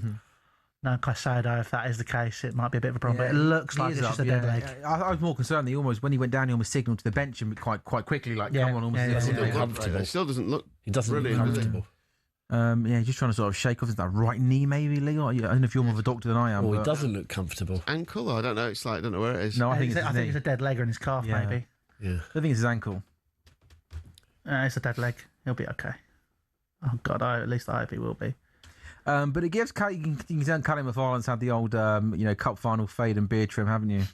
He looks like a different man there, doesn't he? He's got the old Italian beard going on down there, nice and low down the sides. A bit like you for the game today as well, Louis. No, I actually didn't. Unfortunately, I didn't get time to go and get myself a fresh shape up. But, is what it is. Did it myself. No, good. Yeah, we can tell. Not like I'm a trained barber or anything where I went completely wrong, but is what it is. You know it? Yeah. You're a trained barber? Yeah, I told you this. No, you didn't tell me that. I have told you this. When? Like the last time we were here, when I was looking at your head and I was talking about it. But you're not a barber though. You don't do that as a job, do you? I do it on the side. I retrained as a barber. Got bored and then came. How long does it take to train to be a barber? It was a 4-month intensive course. So you can do like all trims if like any trim. Yeah, that's pretty impressive. There's some that I'm better at than others. Well, which one are you better at than? What are you not good at and what are you good at? Afro hair I struggle with. White hair and Asian hair I'm pretty good with. But yeah. Okay, Chelsea coming forward then. This is just such a weird day. This is why I know everything about skull caps. It's just everything. I know exactly what goes on in people's heads. 26 minutes corner. Chelsea 0, Man City 0. Mateus, I'm going to be careful what I'm asking here moving forward. Mateus Nunes coming forward for Man different City. Different hair types. This is what it is. No, I know. It's good insight, mate. We've gone from he's in. Nunes is in. Nunes. Haaland scores. Get in. Offside. Offside. Nunes got played inside the box down the right hand side. Goes across goal. Lino's got an absolutely unbelievable fade there as well. He's had the big cup final face. Semenya plays a really clever ball, doesn't he, George? Into Nunes. Does he go a bit early? Way too early. But that, how good's Mateus Nunes? But he's been a bit of a revelation at right back, hasn't he? Absolutely. We saw something earlier from him as well. I don't know if people are picking up on it enough, but how good he is on the far post with covering on the far post is phenomenal. Last season, he had a few bozo moments in him against Man United, but he's got rid of them this season. And to be honest with you, there's a lot of talk in the fan base all the time that we should have a natural right back. At this point, I can't really think of many right backs that I'd want over him. Yeah, that's fair. Good point. Yeah, there's one that plays for Chelsea, which is the best of the world. Probably. Hold on, agreed, but. but he wouldn't be available much for us, would he? And George, am I right in saying you were born in Manchester? But No, so I was born in Barnet. Oh, were you? And then my mum remarried when I was 3, and we moved up to Manchester. Oh, really? So I lived up there from 3 till 16. Oh, so you grew up in Manchester? Yeah, Main Road, season ticket holder. Nice. Okay, cool. So you went there as a young kid and everything? Yeah, and my dad that raised me is from Manchester. Yeah. And it wasn't a choice. It was kind of just every Saturday we go and watch Man City get beat. Oh, yeah, sure, yeah. It's mad because I always say, as a kid, I never even dreamed of winning a Carabao Cup. Just winning trophies wasn't something that we thought about. It was just you go to football with your family and you watch the football. What was your best moment as a fan growing up? Right, so there is, and it's so ironic because you ask most City fans and they'll say their best ever memory. You could say Istanbul or you'd say the Aguero moment, right? So the Aguero moment where we beat Queen's Park Rangers 3-2. Yeah. My best memory at Main Road was losing to Queen's Park Rangers 3-2 because it's the day that Blackburn Rovers won the league and United didn't. And that's the most we celebrated at Main Road. Okay, interesting. I hadn't thought about that. And it was proper celebrations because United didn't win the league. There we go. And that was my childhood. Oh, hang on a minute here. Enzo Fernandez. Do you know what? The City bench, I've got absolutely crazy. And the referee has got a yellow card out, I think. One of those where all of the City bench get up immediately and they weren't happy with an Enzo Fernandez tackle. I think the referee has got a yellow card out. Doku's got the ball, comes in field. He goes through the legs of Enzo. And then he literally... the second one. So he wins the ball off Doku.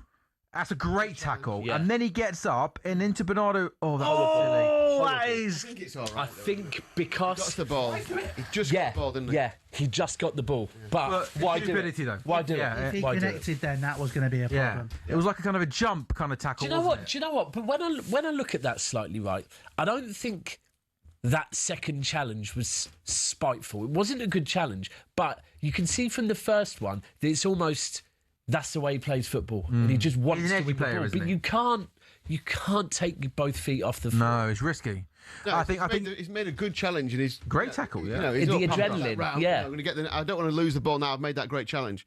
Yellow card. It was a yellow card, wasn't it? Lee, what's your favourite ever FA Cup memory, mate? Like when you were a kid. Personally, mine is supporting Grimsby. We had a cup run. When we had all the Harry Haddock's inflatable fish, when inflatables were a thing at football. Oh, we had inflatable bananas. Yeah, inflatable bananas. We had inflatable fish, so we used to sing. We only sing when we're fishing. Very good. And we went to played Wimbledon away. So this is like John Fashionable up front.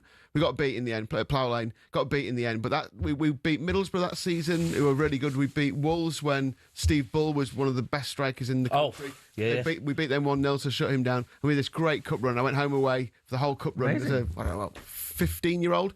And at Plough Lane, we got there. Dad let us, me and my mate, go off for the day, as you would. You're 14 or whatever you are. Got back that night, put Match of the Day on. And the opening credits, there, me and my mate are. On the credits at the fence. Cool. Really? We got beat, but yeah, okay. It was a great run. But a great run and a great day out. So that's my, yeah. And was that 6 years that was? 87, 88. Was 87? Oh, yeah, okay, yeah. Do you know what? That's great. Good, yeah, good stuff. Good memories. I've got a load of City mates from Grimsby. It tells you a lot, doesn't it? Shane, City were better than Grimsby. Danny, and Brett's someone that sells fish. What are they called? A fishmonger. Fishmonger. He's a fishmonger as well.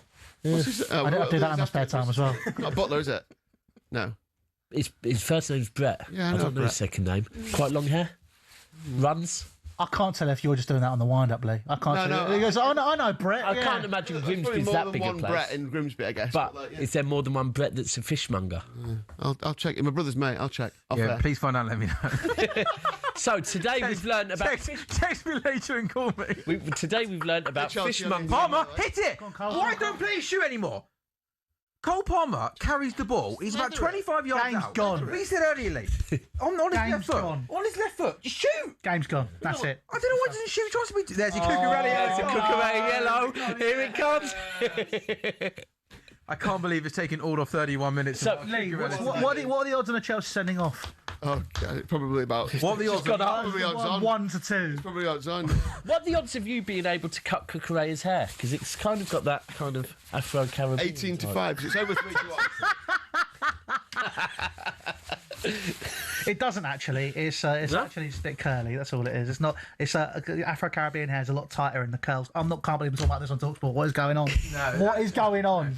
Is that what we've heard? No, this feels like a very talkSPORT conversation. I worked on the breakfast show. I've Game of Thrones today. I worked. Yeah, anything. literally. I worked at the breakfast show for 7 years. Where I worked with 2 presenters that did everything in their power not to talk about football. If they would occasionally do a minute on football, but they'd rather talk about pubs and the roads and like road traffic stuff and stuff like that. Anyway, pick up Adam and Ray Parler. Those are the days, listen, when Cundy's hair grows back, I'll give him a haircut. How about that? Yeah. Should we do that? We'll do it live on the show. Semenyo? That is. So he did really well there to cut it on his left foot really good, but then the shot wasn't so good, was it? I think that Quite good. No, I think it actually went out for throwing. Yeah, it did go out for a throw. It wasn't anywhere near going out for a goal. This is why players don't shoot anymore, Sam. Yeah, you're right. No, but you know when Cole Palmer is carrying the ball, and defenders are backing off, and you get to the edge of the box on his left foot, just test the I do think if that was Cole Palmer 2-3 years ago, like you think about that first season with Pochettino, he'd have let that fly. I do probably would feel, have scored. Yeah, probably would have scored as well. But I do think his confidence is maybe not where it was, and I don't think he's 100% fit still. Nah, he's not. He's not. He's rushed back. That groin, and apparently it's going to keep reoccurring as well. Yeah, is he one of those like he needs to almost just get surgery and take time? Apparently, even with surgery, it might continue to keep reoccurring. Right, honest conversation. Does Tuchel take Cole Palmer or Foden? Foden. I think he's going to take both. No, not Max Downman. No. Really? Did you just say that? I know that both players have had poor seasons, bad seasons, but I think when you if you compile a list of 26 players and put the obvious ones in, the backup ones in, and you still get to positions 2021, there will be spaces available. And I think because Foden and Palmer are top players, maybe not in great form, I think there will be room in a 26-man squad for both players. They won't start, definitely won't start. Foden's fit, isn't he? Foden's fit. We must think Palmer isn't. Fit. Palmer's not fit. Dowman is. What's going on with Dowman? He's fit and he's Max probably Dowman. in form, the most form of any of those 3 players. With Dowman? You're not going to start. No, hold on. Dowman hasn't played ages. Dowman hasn't played. You're not going to start Palmer. You're not going to start Foden. But hold on. You're not going to start Dowman. Obviously, he'd be an impact player. Taking for the impact. Well, I'm just saying, if he's the fittest and most in form of those 3, well, I'm not saying. I wouldn't say he's in form. He's not the most informed. Look. So Foden, yes, he's not been great this season. However, firstly, between September and November, Foden was good. And in the last couple of games, I don't know if you saw Foden's 2 assists in midweek, but I do think Foden's finding some form. If I'm being honest, I think Tuchel's going to end up probably playing someone like Morgan Gibbs-White. And it's not going to be Foden, it's not going to be Cole Palmer, and it's definitely not going to be Max Dowman either. Yeah, you wouldn't mind Morgan Gibbs-White though, would you? I mean, it wouldn't be. He's the man that's informing, though, based on. He is informed. Why do you think Pep, just for like basically 4 months, didn't pick for Foden? They had a disagreement. Did they? Yeah. Must have been quite a serious one. Yeah. Is that exclusive? Or is that... Yeah, possibly. From what I've been told, yeah, it was. I don't know what game it was. There was a game, and anyone that's watching this, that's a City fan, will remember it. Where when Foden got subbed off, he went down the right.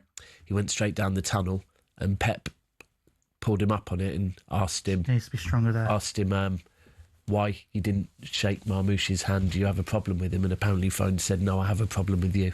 And then Foden had him. Foden had him in. Pep had Foden in his office on Monday for quite a serious chat. Okay, interesting. Right, that kind of makes sense because he just didn't play for 4 months. Like he wasn't even bringing him off the bench, was he? When they needed a goal. So yeah, that's interesting. Makes perfect sense.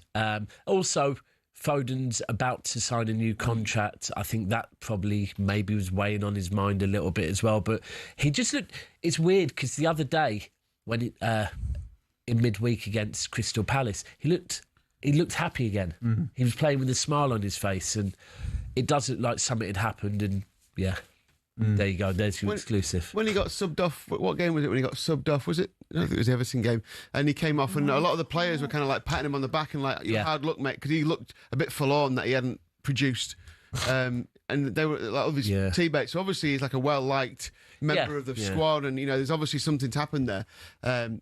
Look, he's a fantastic player. If you can find his form now and then produce it for England, brilliant. Cross out to Gusto, and Gusto's first time ball into the box, and Mark Gahey heads that ball away. 37 gone. Chelsea 0, Man City 0 for quite a tight and cagey game. He's starting to get excited about the World Cup. You asked this earlier and no one really answered you. I am. And do you know what's just been released? We haven't talked about Final One Standing today. Oh, go on. Final One Standing is our last man standing game at William Hill. It's at the end of the season. Lee, what a transition. That was superb. Love this guy should be hosting the show.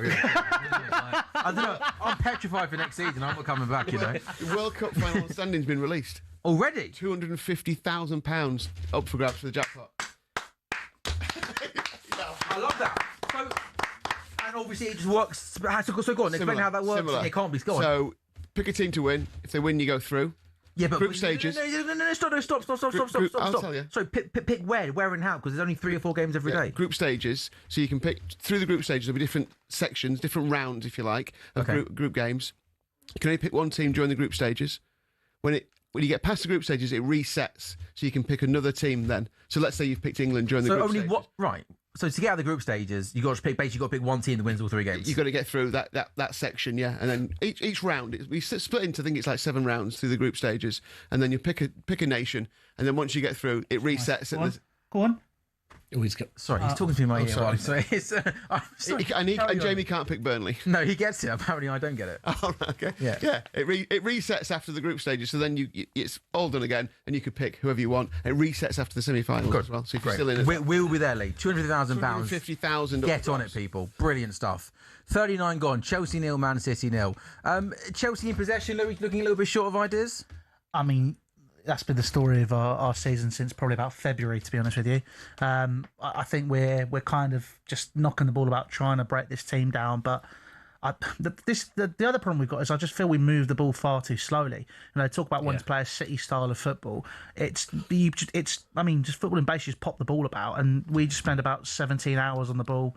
Maybe watch Ben-Hur every time they get the pass. You know what I mean? It's one of those where I just feel like if it was faster, we might actually be in a stronger position, but that's better, isn't it? Chelsea got the ball out wide and got the ball into the box straight away and get a corner. Yeah, I do think they're growing into the game a bit, Chelsea, to be fair. I mean, it's nearly half time, so. When we were watching the game earlier on, the Celtic Hearts game, when the game changed in the second half was when Celtic started to pop it round the corners. Really, It was quicker. You said it. You said there's just a change in the speed. Intensity. Yeah, they were just like turned it around the corner, and then Hearts were just a bit like Hearts were on the they were on the last legs. The players going down all over the pitch, and Celtic and that's the only way you're going to break a team like City down, isn't it? Is to move the ball, like you say, a bit quicker. It's always the thing. The minute a team starts moving the ball quicker, you know a goal's coming.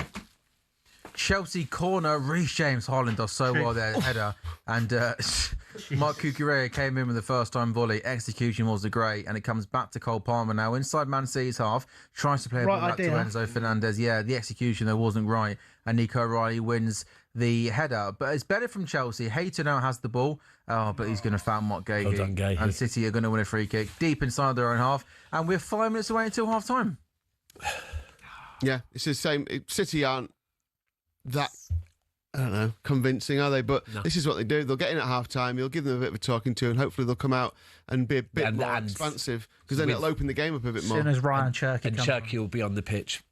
Yeah. I think he'll probably come on by about the 55th. I wonder why he didn't start. I mean, Marmouche played well in the week, didn't he? But it's interesting that he wouldn't start probably one of your players of the season in the FA Cup final. I don't know if maybe he felt that Marmouche has been involved in other rounds a bit, and maybe that. But I was surprised, very, very surprised to see Marmouche was starting. What is going on here? Well, I think they wanted to try and work a shot, but then couldn't. So Trafford's going to just end up launching that ball forward, or maybe not. What I've noticed really interesting, and this is teams don't press us when Trafford's in goal. When Donnarumma's in goal, they press the hell out of us. Yeah, I've noticed that from he's the not great at start. ball is he? No, he's not Edison, and to be fair, he's not James Trafford. But then you see some of the saves he makes as a shot stopper. He's phenomenal. Oh yeah, some of his saves this season have been big saves in big moments. Thomas Tuchel's there, looking very smart in the Wembley. So much. Yeah. Do you reckon he'll come back? Palmer! Oh, I thought João Pedro was going to just play the ball into Cole Palmer. Mark Gahey has been, talk about possession, possession in the last 5 minutes, 85% Chelsea. Now, Doku's got the ball, left-hand side. He's got a little bit of space. Can he get at Malo Gusto? No, he can't. He wants to try and be a little bit patient. He's going to come back in field, and Man City are going to try and start again and be patient in their build-up play. You talk about players that, don't shoot. Wingers don't take people on anymore, and it drives me insane. Oh, he does. Yeah, but then he does that far too many times more often. What, Doku? Ryan Cherky is the one for me. It's like Doku doesn't take people on. He does this weird thing where he comes back and goes forward, and comes back and goes forward. I don't want you a haven't winger watched who's gonna knock the wing, not the ball. That's exactly what Doku does. Not from what I've seen. Yeah, you haven't watched him this season. I say Doku is probably the most direct winger in the league at the moment. Yeah. But your broader point though is right. The wingers don't, and you're right. That's why I think like Doku and the Brighton boys, Minter and Matoma, are quite refreshing in that respect. Saka as well. Saka is. He always takes it. Yeah, does. Saka does. You don't see him cut back round. Yeah. But yeah, it's not yet. Doku is frustrating though. I've seen him with the Liverpool game. We are. Oh, Haaland got played in. Is that Petr Cech in goal? Oh no, it's Robert Sanchez. Doku first 2 seasons was frustrating. For me this season, he's been one of our best players. And now it seems like he's learnt how to bend the ball into the top corner. He has scored some absolute worldies this year, which have been superb. Yeah, but one of the big issues with Doku, one is the frustration that he doesn't find Haaland enough. That's nice. Bernardo puts Bernardo puts the ball into the box. Can I say it got hold of Mark Gahey there? Antoine Semenyo outside the box on the right hand side. That's good there from Reece James being a little more aggressive. Go on, George. Yeah. The other frustration, I'll say it's with Doku, but I don't know if it's with Doku or the other players. He likes to get to the byline and cut it back a lot. And it frustrates me that he's been at the club now for 3 years and no one knows that he does it. And it's like, why is no one ever crashing the box? Because he always plays this cutback that's just waiting for someone like Gundogan would have run on and put it in. Be in that right place. And I think like an Enzo Fernandez, which Enzo Maresca wants to come to City if he does go there. Yeah. You think it's going to be Maresca? That's City. Probably.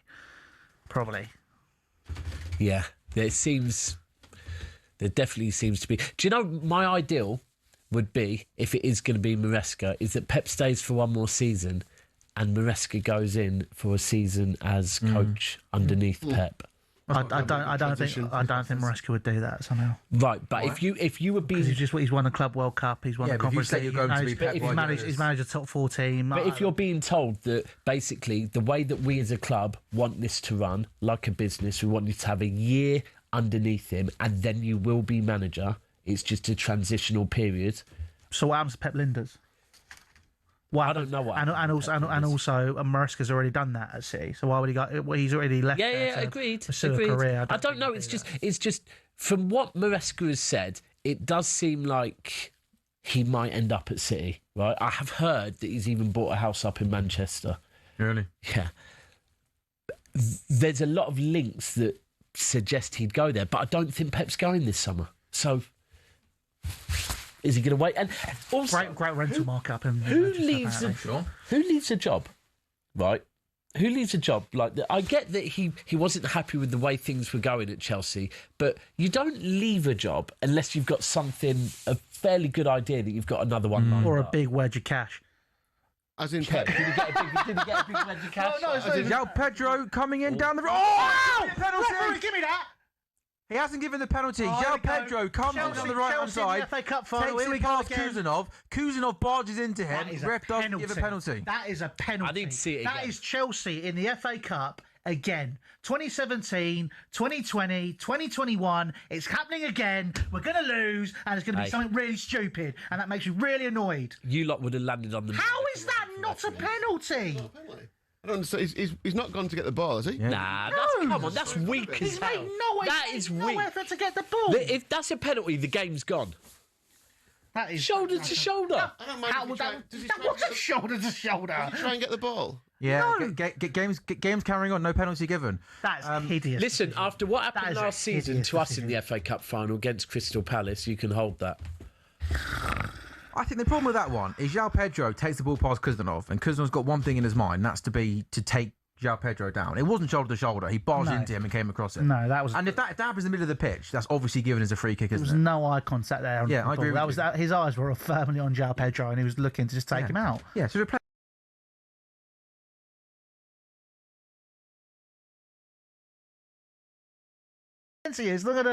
It's not gonna, make any sense for us not to. You know what? I think the problem with that is I think those sorts of penalties never get given in the box, but get given as fouls. When you break it down, Lee, in absolute isolation, Kuzanov's got one thing in his mind. No, he's not playing the ball. If he's gone to play the ball, then that's fine, isn't it? It's like, he's gone to try and play the ball. It's a coming together, but I don't think he did. I think he just put himself in between him and the ball. It's obstruction, if very least, isn't it? You think a penalty, Louis? Absolutely. That was pen all day long. Like you said, if that was at any other place on the pitch. Oh, yeah. Middle of the pitch.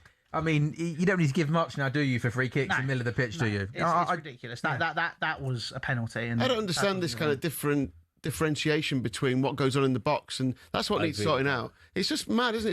It's like a different game in the box now. Yeah, I mean it is. You're right. You can do what you want really in the box. Yeah. You just. I mean, you can Unless guarantee it's against the keeper, then you're not allowed to. You can guarantee that if there's a counter attack in the middle of the pitch and someone steps across someone like that, it's a free kick and a yellow card, right? Yeah. You don't think it's a penalty, John? I did see it again. Personally, I've seen it a few times. I've seen it twice. Yeah, that's enough. No. No. You think? No, Fred. You think it should be? The game's gone. I think it would be a weak penalty because I don't think he hacked him down. No, he didn't do that. No, it was. He didn't hack him down. He just completely stood in front of him while the ball went miles away. Yeah, no, that's not a penalty in the slightest. If that was you, you'd be shouting for a penalty.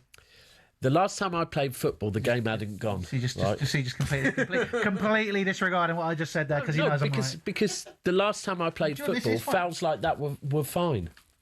If anyone cares, Darren Cann, who a former Premier League assistant referee, is doing commentary. There's no penalty for me. The two players came together shoulder to shoulders. I don't think they came together. I think Kuzanov more went. I think that's the PGMOL massive. I think he's spot on. Part mafia. I think he's spot on. Yeah. It's half time. Chelsea 0, Man City 0. We are going to take a break on talkSPORT Goals, and then when we come back, second half action. Let's have some goals, please.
We've got Jason Bourne sitting in front of the back three. The ball goes over the top. Yeah, but Jason Bourne's just going to eat everyone up. You've got Shaggy running in behind Jaws. Shaggy's didn't make the team. You binned him. Who's there? Talkie, Jaws and Scooby-Doo.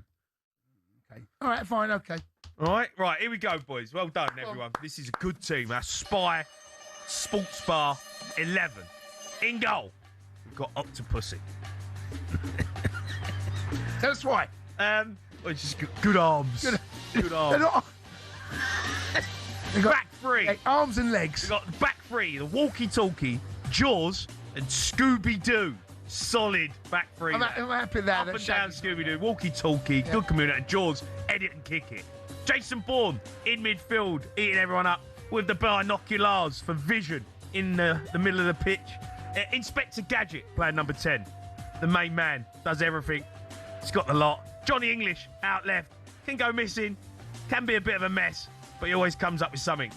Right wing, the Maverick. Got the mojo, Austin Powers. And then up front, we've got the fake moustache, he's good in the box. And we've got James Bond, because he shoots to kill. That is I think we pulled it together, you know. Bar 11 on spying. All right, and we're going to carry this on, by the way, guys, because up next, it gets better. We are joined by former British military intelligence officer Philip Ingram to tell us where it all went wrong for Southampton and Spygate. Wow.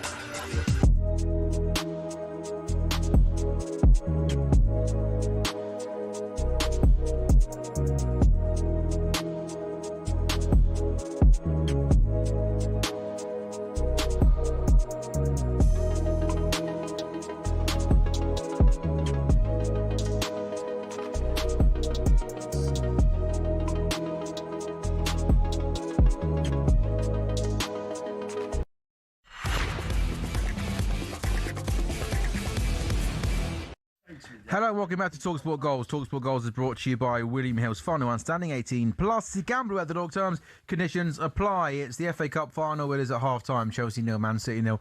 No goals in the game. It is Sam Ellard, Lee Phelps, Louis Beneventi and John Latch who are with you live on talkSPORT's YouTube channel and on your smart TVs. Lee, what half-time prices have you got for us? Yeah, Chelsea are 7-2, the draw 7-4 and Man City are even money. So not a lot of difference in the prices. The draws just got shorter. And Man City no longer odds on. That's just because the passage of time has gone by. 45 to go. Erling Haaland to score the first goal is 7-2. Cole Palmer to score or assist in the match is 7-2. And the match to go to penalties is 5-1. Both those player ones have got impact sub on them. So they're 90 minutes only, those prices. We had a little double, didn't we? Anton Semenyo to score or assist and Mark Cucurella to be carded. Half of that has landed. I know. And I wouldn't be surprised if Semenyo got an assist. To be fair. He's played pretty well in the first half. His final touch maybe has been a little bit lax, but he's bright. It's interesting. It's a weird game the way it's set up at half time, isn't it? Yeah, I think it's been quite a passive kind of first half. Both of them could just step it up a gear or two and have a go at this. You'd hope so. Second half, we maybe get that. Louis, what have you made of the first half?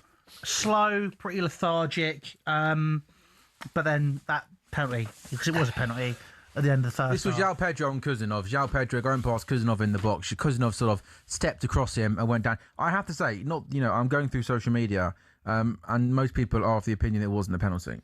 Yeah, just listening to talkSPORT out there, the guys at the game, they were discussing it in the same way we were, but probably thought that maybe he wasn't strong enough in the end, and should have stood up stronger to it. We'll see it again in a minute. I will say, with that line of thought, Chelsea this season have been susceptible to being quite soft, and that is something which definitely needs to be adjusted, whoever the new manager is. But realistically, he made no effort to get the ball. He stepped across him, legs got tangled. He wasn't even looking at the ball. Basically, wanted to knock him over. He just wanted to knock him over. That's a penalty. Yeah. Joe, from Man City point of view, what needs to be better in the second half? We need to, for me, I think we need to move the ball quicker. I hate to say it, but without Foden or Cherky on there, it's kind of like, who's the creator here? And Marmoush is not that person.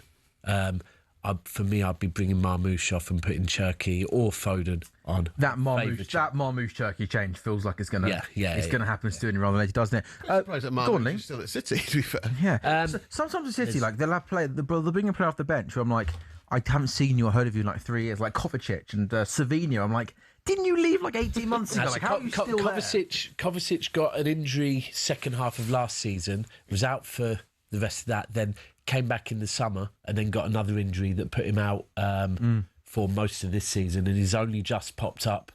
And Savio's one that I've been told the club really do see is he's going to have a bright future. And I'd say within the fan base, that's the one where there's a bit of questions out on Savio. I don't think he's good. I don't think he's consistent enough, Savinho, isn't he? He's a bit hot and cold. He's technically a really good footballer. Again, beats his man. Got a great touch, but his final ball and his shooting is just not good enough. And that's where I spoke about Semenyo before. That you look at Savio. He's been at City for 2 seasons.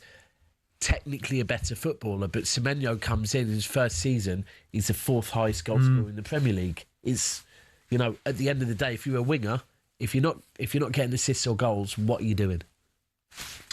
Half time then. In the FA Cup final, it's Chelsea 0, Manchester City 0. Reminder that earlier on today we brought you Celtic versus Hearts. Celtic winning the William Hill Scottish Premiership. Had a couple of great guys in the studio with us, Jamie Meekey and James Gardner, Hearts and Celtic fan respectively. If you want some really good, honest, passionate sort of full post-match reaction, there's some clips up there on the talkSPORT YouTube channel. We'll take one more break though on talkSPORT goals, and then when we come back, second half of the FA Cup final, Chelsea-Man City.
So what? We don't listen. Middlesbrough went 1-0 up, Jamie. He's right. Right, they played brilliant. The first half, we scored an equaliser, right, and that done it. That put it to bed because the second half we come out flying, mate. Middlesbrough had nothing. They were leggy. They were gone. I think the rule is if you're going to great call. don't get caught. What? What's that? The rule is you're going to cheat. Is that your analysis of? I think Spygate. I think well, if you're going to cheat, don't get caught. Well, I think if you cheat, no, rule number one, don't get caught. Can't get caught cheating, mate. Can you? You can't say that, mate. Well, you can. You can't. You can't. I don't think it's cheating. What do you mean? Just don't get caught. What do you mean? It's cheating. It's not cheating. It is a form of cheating. It's not a form of cheating, but if you are cheating, don't get caught. Is texting another woman cheating? What are you saying to her? Well, you tell me what I'm saying. I'll tell you it's cheating. We're just having a little chat. We're having a, No, it's not cheating. We're having a little chat. You're a bit flirty. Well, okay. What am I saying? You give me the context of the text, and I'll tell you it's cheating. Say, I see you at the bar the other day. I got your number, and I thought I'd give you a message. I thought you look really pretty. That's not cheating in my book.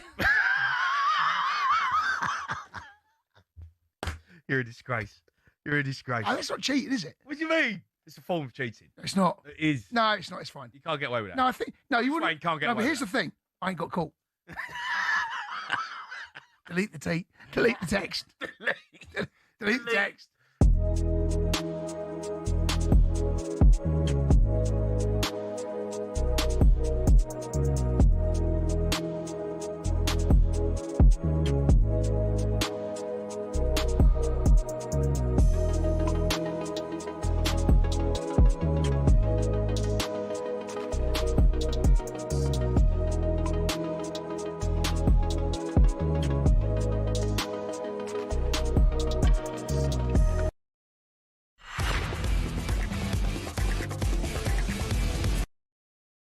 Hello and welcome back to talkSPORT Goals. talkSPORT Goals is brought to you by William Hill's Final One Standing. It is 18+.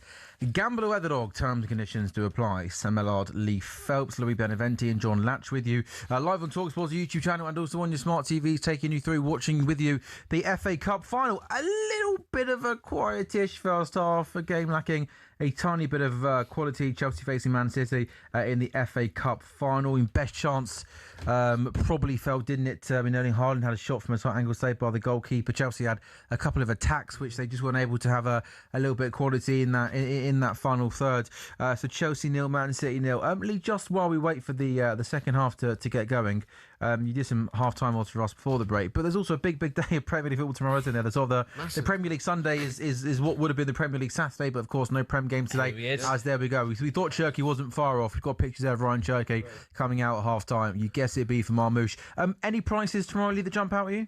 There's a few teams who are odds on. I guess it's a difficult time of season, isn't it? Because you don't know quite what strength teams are going to play. Man United at home to Forest. Don't mind that. I think they could win and both teams score on that one. Not too sure about Brentford, Crystal Palace. Brentford are very short. I know Palace have pretty much got both eyes on the Europa Conference final. Everton, I think they'll beat Sunderland at home. Not sure about Leeds, Brighton. Wolves, Fulham. If Fulham don't win that, then they need to have some serious questions about what they're doing at the end of the season, because Wolves are gone, aren't they? And Newcastle, West Ham. Oh, I think Newcastle might do it. I think Newcastle might beat them. They're odds against Newcastle, and I just think they've got two. I think they've got more goals in them than West Ham. West Ham have really struggled to score goals on the road recently. Is it at Newcastle? It's at Newcastle. Yeah. And I think Newcastle probably just outscore them 2-1 Newcastle. I fancy. I hope Newcastle West Ham as get a well. point for their sake. I mean, if West Ham getting a point, I mean, even a victory, and then that game on Tuesday night, just because I'm not saying that if West Ham were to lose, it wouldn't be big, but it would feel even more bigger and special if West Ham go in outside of the bottom three, right? And Spurs start the day 18th against your lot. It absolutely would. I think realistically, that's kind of the game which Chelsea fans, since actually been turned over and against PSG, have kind of earmarked as right, let's get something out of this game. If we win the FA Cup and send Spurs down to the Championship, it might be up there as a pretty decent season for emotive reasons rather than actual pedigree. Which one would you take? Yeah, would you rather? If FA Cup or sending Spurs down? Oh, we've won loads of FA Cups. I knew you. But like, Louis, when people say like, Spurs will beat Chelsea are rubbish, I'm like, Chelsea are going to treat that game like it's a cup final. But you say that, like the atmosphere's going to be intense. You don't think? I think fans would. Players won't. I don't know. It doesn't. This doesn't like care anymore. Well, this is it. It doesn't feel culturally at Chelsea. It's not really anyone who's kind of gone, right, this is a massive game. This is how he needs to treat it. It's kind of a case of. I don't think it should be any other game, but it's not going to have the fire that it should. It's not going to be a battle of the bridge. Yeah. Like if you look at that sort of game, Chelsea had nothing riding on that game. All they wanted to do was stop Spurs doing something. If this game was happening 10 years ago, absolutely Chelsea would be turning up and going, right, job done, we're going to send this lot down, and it would happen as well. I would love West Ham to win tomorrow, because I think that sets it up perfectly for that game on Tuesday night. It was Omar Mamouche, by the way, that's come off for Ryan Cherky, so we don't get much right, do we, Lee, on this show? But I mean, I say, for me, a broken clock's right twice today, but we thought that. No, you were good earlier. You said that. What did I get earlier? You said Hart's got the ball the corner. in the box and he scores straight away. Yeah, great insight from the back post. Yeah, literally get the ball into the big lad, and you got half a chance of him maybe heading the ball. Who was it? Was it you earlier that said there was a referee, Lee, that said a new rule? What was it? The players couldn't. What did you say? What was that on Match Today? Was it last week? I think it was that guy Darren Cann who was doing commentary today on TV. Yeah. He said to alleviate this problem of the grappling, don't allow any forwards into the 6-yard box. Yeah, I saw that. At corners. I saw that. So then there's no way. It's a no-go zone, so you can't hold. It's almost like there's a barrier there. Yeah. This can't even keep hold of a timer for a goal kick. Do you think they're going to keep an eye on that? It's another way to protect the keeper. Yeah. It's just another protection. All you have is defenders running out, and you so they can't connect. Well, it used to be like, and you used to kind of have. Forwards would run into the box to kind of head the ball. Proper set piece, that's what it is. Yeah, old school. This grappling has to stop, doesn't it? Yeah. It does. Someone with your arms around them. Yeah. It's just apparently you can. Well, that's. Well, no, sometimes you can, sometimes you can't. It basically depends on how. And also, apparently, they're going to outlaw putting your hand over your mouth. Is that true? Someone told me that. Is that after the? I think that came in light of the Prestiani and Vinny Jr. incident. Which is fine to do that, but that's great to do that. But let's focus on where you're holding players back from running. Yeah. Do you know what?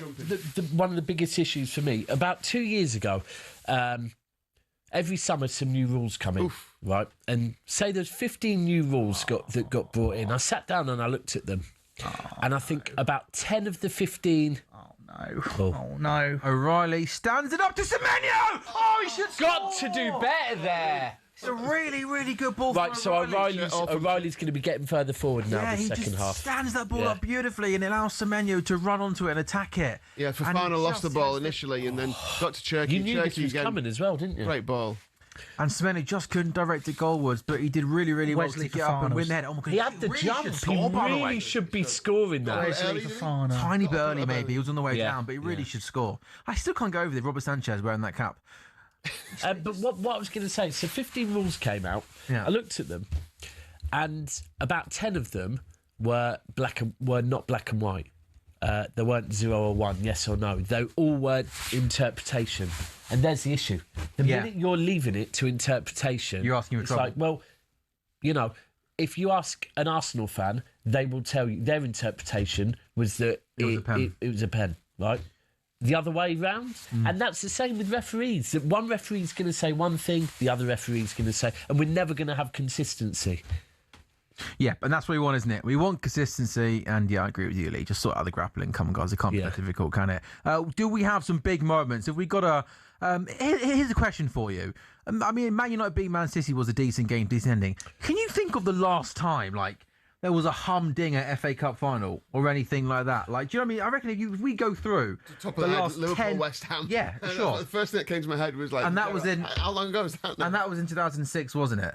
But, you know, you often get tight and cagey affairs, don't you, where there's not too much drama, right? I'm trying to think when the last good one was. Do you know what? I'm going to Google it. You guys talk. We played Portsmouth to win the double. That was a good one.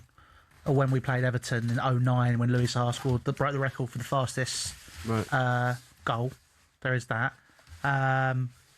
Would you get the point that I'm making there, right? You don't often get big games and big score lines and stuff like that. Yeah. So I'm going to go through the last... Oh, in fact, let me go from the top. Feel free to mention the Watford game. Honestly, there is that as well. Palace 1, Man City 0. United 2, City 1. City 2, United 1. Chelsea, Liverpool 0. Chelsea 0, Leicester 1. Arsenal 2, Chelsea 1. That was in COVID, wasn't it? Why are you going through all the cup finals? Man City 6, Watford 0. Robbed. I mean, okay, here's one. But the last good one, where there was goals, drama and excitement, 2014 when Arsenal beat Hull 3-2. And Hull were 2 up in that game, weren't they? Hold on. The treble wasn't bad, though. Well, we went 1-0 up with the 6 in like 16 seconds. Gundogan volley. Yeah, then United made it 1-1. Yeah. And then we went on to win 2-1. I don't remember that game that well. It's more the fact the Gundogan goal, and the fact that we beat Man United in the final to do a treble. Chelsea 2, Liverpool 1 in 2012. That was when Petr Cech made that disgusting save. And Andy Carroll. That might be the greatest save I've seen. You remember that? That ball was on the line, but we won't do you reckon? yeah. Revenge for the Garcia one there, 05? I mean, I'll take it. I'll take it. I think, but that was... I mean, Andy Carroll was absolutely terrorising Chelsea that day. I know. I just remember Gerrard just stood up and like you knew Carroll was getting there over. Was it John Terry was up again? I can't remember who it was. It was Ivanovic, wasn't it? Was it Ivanovic? Yeah. Ivanovic, yeah. And then your Liverpool 3, West Ham 3 in 06. They're not playoff finals. I mean, playoffs. They're special. Right, every year. Playoffs. I mean, I don't know when Huddersfield won the playoff. It was a pretty beat Reading on penalties, didn't they? Yeah, it was awful. Not the Millennium? No, it wasn't. But there's a difference. You can probably name one playoff final that was bad. The rest were good. Whereas when we're talking about FA Cups, it's predominantly is. You're probably naming one that's good and the rest. I do think a lot of that comes down to as well, though. If you especially look at Chelsea, Manchester City as an example, I feel like top teams want to take less risks. You know, if you look at the playoff final, it very much is like it's all or nothing. It is you throw everything out there to get to what many teams may consider the promised land. You know, their aim is always to get to the Premier League. And I think that's where you do... Oh my God! Giving a free kick there. Poor clearance. Yeah, poor clearance there from Levi Colwill. It's interesting, by the way, how he's given that as a foul. Would you not say in terms of that contact there, Semenyo sort of leaning into Levi Colwill? No, that's was there more or less contact there? That was more physical. What you saw on Kuzanov, that was more physical because you're coming in from behind. Mate, I don't think the other one was from the side. I'm not sure that's more physical than Kuzanov. No, but you know what I mean? If you come in from behind, then you're knocking someone over. They don't know it's coming. If you come in from the side, then it's a shoulder. Tell you what, Chelsea. I don't have hitting it long again. Huh? I don't have a response to that. Wow. It's basically the same foul, but okay, yeah. Really different. Okay. Both probably fouls. Yeah, you can say both are fouls. That's the point I'm making, though, Lee. You can't give one as a foul and one the other. Chelsea had just made 2 mistakes at the back. They were hitting it long from the back earlier on. They probably should go back to that because they're just giving the ball back to City.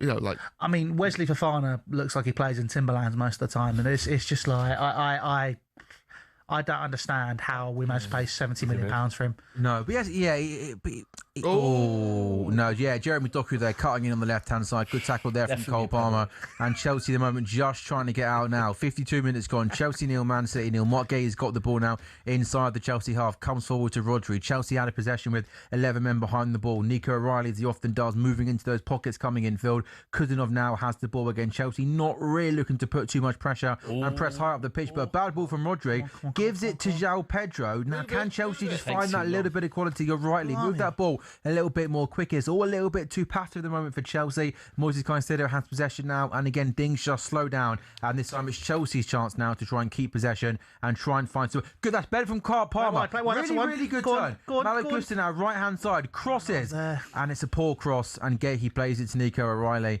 and Nico O'Reilly now was in possession just outside his box on that left hand side. It comes out to Mark Gahey, who gives it back to Nico O'Reilly, and he's going to try and launch it long, but it takes a block off Malagusto and goes out for a City throw. I mean, that just summarises how Chelsea played for even before Blue Coat came in. I think you saw an opportunity there to go on the counter, really try and press up the pitch, and we kind of stopped. Are you blaming Blue Coat? No. That's what I'm saying. I'm saying since like the free. No. Because love you, Sam. But you know, it's like overall, it's very much. That's a corner. It's a corner. James Trafford has just almost let the ball roll across him and try and play the ball out to the right-hand side. And to let the ball go across him, he ends up just allowing the ball pretty much to kind of go out for a corner kick. Really poor stuff. It's pretty poor. The game is pretty. Like, it's a poor game. It's like the quality on. There's no. But a chance here for Chelsea. And a goal. Ever a goal, a game needed a goal. It's this one. Maybe we'll get it from here, Lee, because Chelsea got a corner kick. Please, they're going to work this one a shot, aren't they? Don't work a shot. Come on. Come on, Reece. Whip it in, right? Get the big lads up there. Big Levi, big Waz Fofana. Delivery as well. We're going to play it short, aren't we? No. Well, no, we're actually going in. Corner kick then. Come on, boys. Going to be Reece James, an outswinging corner, and he just sort of calmly loops it in. Trafford comes, punches. Caicedo heads it back towards goal, and Rodri has to clear off the line, and Caicedo is going to give away a free kick. Oh, that's what he does best. God. But Trafford, that was better goalkeeper from James Trafford there. Big, strong, came through. In fact, maybe actually wasn't. Did he come off Haaland's head? Yeah, I think it was Haaland. I said that back completely then. It wasn't particularly goalkeeping, actually. Take him on. Oh, yes, fair play. It's nice. Jeremy Doku does take people on. Like, that is... Jeremy Doku is like one of the wingers that is a bit of a throwback. He is direct. He does. If you were to look at his take, he's probably has the most take-ons in the Premier League. Oh, is he right? Is he right? Oh, yeah. Yeah. Okay, good. No. You are good, Louis, but you've had a merit on that one, haven't you? Sometimes it happens. That can happen. You learn from your mistake. Yeah, win some, you lose some, right? Yeah, do you know another kind of, it's just become a season of pet hate, hasn't it? Like, another thing that the game's gone. Like players go down and obviously they often feign injury. It's fine, we understand that. But now they've started doing, if a player puts the hand up immediately, like, I'm gone. You need to get off. They're starting to do that now in the feign injury. So now you don't even They're signalling to the bench straight away. As they go down, they're like, oh, and you think, oh my God, that's bad. That's a knee. That's a knee. And he just 2 minutes later, they're up and running around again. But my biggest pet hate is when a player goes down and they've been, all right, they've been caught maybe in the arm and they hold their head. Yeah. Oh, did you see McAllister last night? Yes, unbelievable. I'm a Liverpool fan, and I watched that as an absolute embarrassment. For those who haven't seen it, we were losing 2-1, and Ezri Konsa pulls his shirt, and he goes down holding his face, but like he wouldn't get up off the floor, and he kept complaining to the ref. And you shouldn't do it if you're winning. We're losing a game of football. He's been awful all season, and he's holding his face like that. It was absolutely terrible. Kuzunov giving away a bit of you mentioned that, didn't you, George? The yellow card there can be a little bit rash sometimes. It can be rash. That was the one thing when he joined us. If you go and look at his reels from over in the French league, some of his tackles are pretty. I was worried he was going to get a lot of reds in the Premier League. I don't want to take that away from him as well, by the way, because I feel like City are getting a little bit less physical. And I wanted to have a physical centre. Yeah, I think he had a bad debut, didn't he, a long time ago? But I think he's done a lot better than I thought he was going to do from that moment on. He had a bad opening 5 minutes against Chelsea, and certain pundits have, constantly gone back to that one game. He's been, for me, absolutely phenomenal, especially when he's a young lad that's still learning English. He's got a very bright future ahead of him. Oh, what is that? That was a dive. He just dived into. Was that a dive? Yeah, it was a Sure if dive. he'd caught him. No. I think if you watch him here, No, they're that appealing. was his Oh, they're appealing for handball. Enzo, behave That hit his yourself. head. Oh dear, what is going on? Rich James just calm down, lads. This is one thing that does annoy about Enzo Fernandez. He moans about absolutely everything he possibly can. I think you look at that. Rodri. How do you appeal for that to be a handball? I mean, his arm. No, it's very bad. His arm literally couldn't be any more. He's turning away. Trying to turn away from it. And you're right. It's like in the world of VAR, And you're not going to buy that, are you? And the other thing is with that, right, is that if it doesn't hit his, if it doesn't hit his arm, it's going to hit there anyway. So how's it a handball? It's in his body. That's making a lot of noise, that microphone, isn't it? Yeah, we'll try pull the mic down and we'll try and fix that microphone for you. Well, I think it stopped. I don't know. Just elbowed it. The ref, the red card on that mic. Yellow card, yeah. Red card. Yeah, Chelsea got a corner. Is it all good? 58 minutes gone. Chelsea 0, Man City 0. Corner comes. That's a really good, strong defensive header from Mateus Nunes. It comes out for Reece James. Whips That's it a ball. Winners! Oh, Colwill did win the header for Fofana, but he just couldn't direct the goal, could he? A ball in, wasn't it? Really good ball in. I just want a goal. I just want us to score a goal. This is just like, this is a hard watch. The thing is, it's like good ball though, isn't it? So look, I mean that's a very, very good ball, and that was unlucky. Fofana gets his head on it. I mean, yeah, but there's still Wesley Fofana. I don't understand how we can be. Or you can be that big and you can't win a header. It's like watching Tosin. I don't think I've seen Tosin win one header all season. It's like Tosin. Do you rate Chalobah? Chalobah's like a good squad player. Bad bud. Right. Yeah. Like I think Tosin's like No, I mean the less said the better. But I mean if I was to keep any of them, it would be keeping Trevor Chalobah. Yeah. Out of the rest of them, I'd be shipping most of them on. Yeah, signing a centre back of competence next season in the summer has to be Chelsea's priority. Chelsea under the sporting director have only signed I think one centre back. Yeah, and it's Axel Disasi for £40 million. Well, under who? This current ownership? And under this these sporting directors. And how many wingers have they signed? that is a we signed Tosin on free, but actually to spend money, it's literally I think. Yeah, it's literally just. Yeah, that is actually crazy. Axel Disasi. Yeah, that is. Like Uriah Hatta was like he was a left back. More of a left back. But it's like in terms of the actual centre backs, it's literally Axel Disasi. Yeah, that's crazy. I didn't know it was like that. Yeah. Because I like Colwill, young player, good player. Fofana, too inconsistent. Tosin and Chalobah, I feel like Reece James tried to play a ball into Cole Palmer. They could defend in there for Mark Gage. Better football from Chelsea, just moving it around quite quickly. City are sloppy, ragged in midfield, aren't sloppy. Yeah, we're just waiting for that first goal, aren't we? And I think we're just waiting for that moment of quality. Who do you fancy mostly to get this first goal? I mean, no one at the minute. I think it's 65 extra time. When you said 5-1 pens at half time, I thought that was quite a decent price. I mean, it doesn't look like anyone's going to score, does it? Carried that off? We should channel you in a talk breakfast and come up with some things to talk about. Yeah. What's your favourite meal deal? 03717. To be fair, I do love good meal deal. Yeah, what's your favourite? What is actually your favourite meal deal, genuinely? I mean, if we're going Marks and Sparks, it's got to be a chicken and bacon sandwich. Yeah. That's a given. Yeah. Do that. Yeah. Have a water feeling, A water? Water? That's a waste. I'll have a water, or I'll have a Diet Coke. It's one of the two. How can you get a meal deal and have a water? I mean, that's weird. It's a waste. Lee, what's your favourite meal deal, mate? I don't got one. I wouldn't have a meal deal. You haven't got one? I don't make one up for us. I never have a meal deal. You never have a meal deal? Have you ever had ham and coleslaw sandwich from Marks and Spencer's? No, have you? Oh, yeah. Ham and coleslaw? Ham and coleslaw. Is it good? It's all right. It's not bad. All right. Come on, Lee, but come. I can't think of ever having a meal deal. Okay. What's okay. For the purpose of making conversation in the awful FA Cup final, can you what please sandwich would I clarify? have? If you have to go into obviously, no, I need a sandwich, Chris, and a drink. Okay, it's not rocket science, okay, is it? BLT.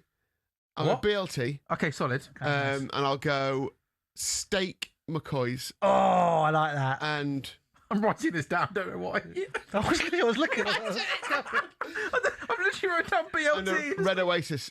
Oh, Red Oasis is good. I do like a Red Oasis. If we're not Marks Sparks, I mean that's a very solid meal. That's an elite level supermarket, by the way. That is. Yeah. No. Like, it's goat level stuff. Yeah. Some of their sandwiches and pastas in there are gorgeous. Yeah. In where? In M&S. Other shops are available. Sainsbury's. It's chicken and bacon's like the go. It's the old reliable. It's like it's the James Milner of meal deal sandwiches for me. Yeah. That's it's like every time. It's like, Have you ever seen the Twitter page Rate My Meal Deal? No. There's a Twitter page called Rate My Meal Deal, and people put in their meal deals, and then people just slate them. That is like good content. We need Ben in the mix. We need Ben in the mix to go and do that for us. We got a bit bored on the pod preview, and we started doing. We did the World Cup of breakfasts. It was so good. Oh, go on. We've kind of like narrowed it down to like if you're going to have a breakfast like a proper one, you're going to go to your local greasy spoon. It's not like go to a chain. It's like you go to your usual guy. Like I know there's one round the corner which is absolutely unbelievable. By the way, from here, I love it. I love going there. In Borough Market. It's not in Borough Market. It's like you need to go through, but it's like past the old Elvis. There's the Elvis thing. You go through there. It's literally just on the other side. But yeah, I mean, it's that, and it got down to that, and obviously the final's going to be between that and Mackey's breakfast. Someone put in, some other ones like Nando's breakfast at Gatwick Airport. By the way, I've never had a Nando's breakfast. Nando's breakfast. Is that eggs Benedict with chicken? Oh yeah, Really? It's good. Oh, there's a hotel sometimes that I stay in Manchester, and they do steak and eggs for breakfast. God, this game is awful. One more thing, one more question to ask you. Let me tell you about João Pedro coming forward first. Down the left-hand side, Mateus Nunes wins the ball back and clears. Cundy did this on the sports bar. I'm going to put you all on the spot. All right. The best time to have a pint. Oh, I saw this. To be fair. You see it? I did see it. He's not wrong. Oh, I can't remember. He put one in there. It was the hotel pint, wasn't it? The airport pint. Airport pint. I controversially think the airport pint is a bit overrated and a bit overdone in this country. Early, you mean? I think it's a bit more like just done because you have to do it. I don't think having a pint at 5 a.m. at the airport is as cool as people think it is. Yeah, I don't do it. Yeah, same. Go to. It's because you're looking forward to going away, and it's the first one of many. I get that. Yeah, I get that. But I think if the more you say it, the more weird it becomes. Lee, where's your? I know you don't drink anymore. No, I do drink. Do you? Mine's quite niche, and it's after this game he does. Yeah, mine's quite niche, and it's for golfers, but at the end of a golf. Oh, that's a great one. Oh, 19th hole. I respect that. Ready for yeah, it. I respect that. I respect that. 19th hole. I like my post-work drink. That's my after I've done a bit of graft. That's like sit down, you have that. Graft. Have that. Sit down, do that, mate. Yeah. Go do that. I'm not a beer man. It would be. It would be rum and lime. Negroni. Negroni. But yes. I had one last night. I do get the airport. I'm an airport guy. You are? Yeah. Okay. Yeah. A what? Excuse me. It's a good time, isn't it? I'm not going to say that. A substitution made them for Man City. Rodri's coming off the Kovacic, Jordy. Are you surprised at that? Yeah, no. He hasn't done that, has he? No, I'm not.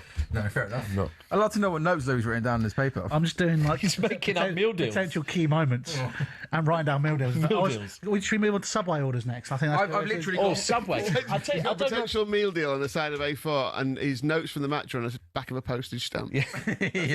And that's blank. Have any of you had the at Subway the chicken nachos? Chicken nachos. They're really, really good. They're like. Yeah. Ball into the box. That could be a penalty. João Pedro, I thought maybe it was pulled down. Referee says no penalty. Really, really good, dangerous ball goes across the face of goal. Now, João Pedro goes down. How much contact is there? Not enough, I think. Yeah, that one there, no pen. Do you want to call a penalty for that one? No, I don't. I just said no. No, I'm honest with my assessments. That's not a penalty. Nowhere near enough contact. We'll move on with the deal. So tell me about the which deal? No.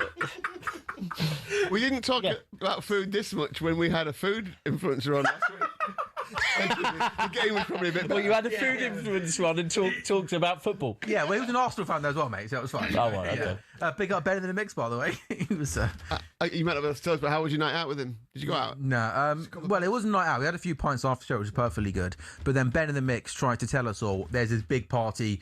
Cherky outside the box, and Chelsea got men. He plays it out to Doku on the left-hand side. Comes back into Gahey.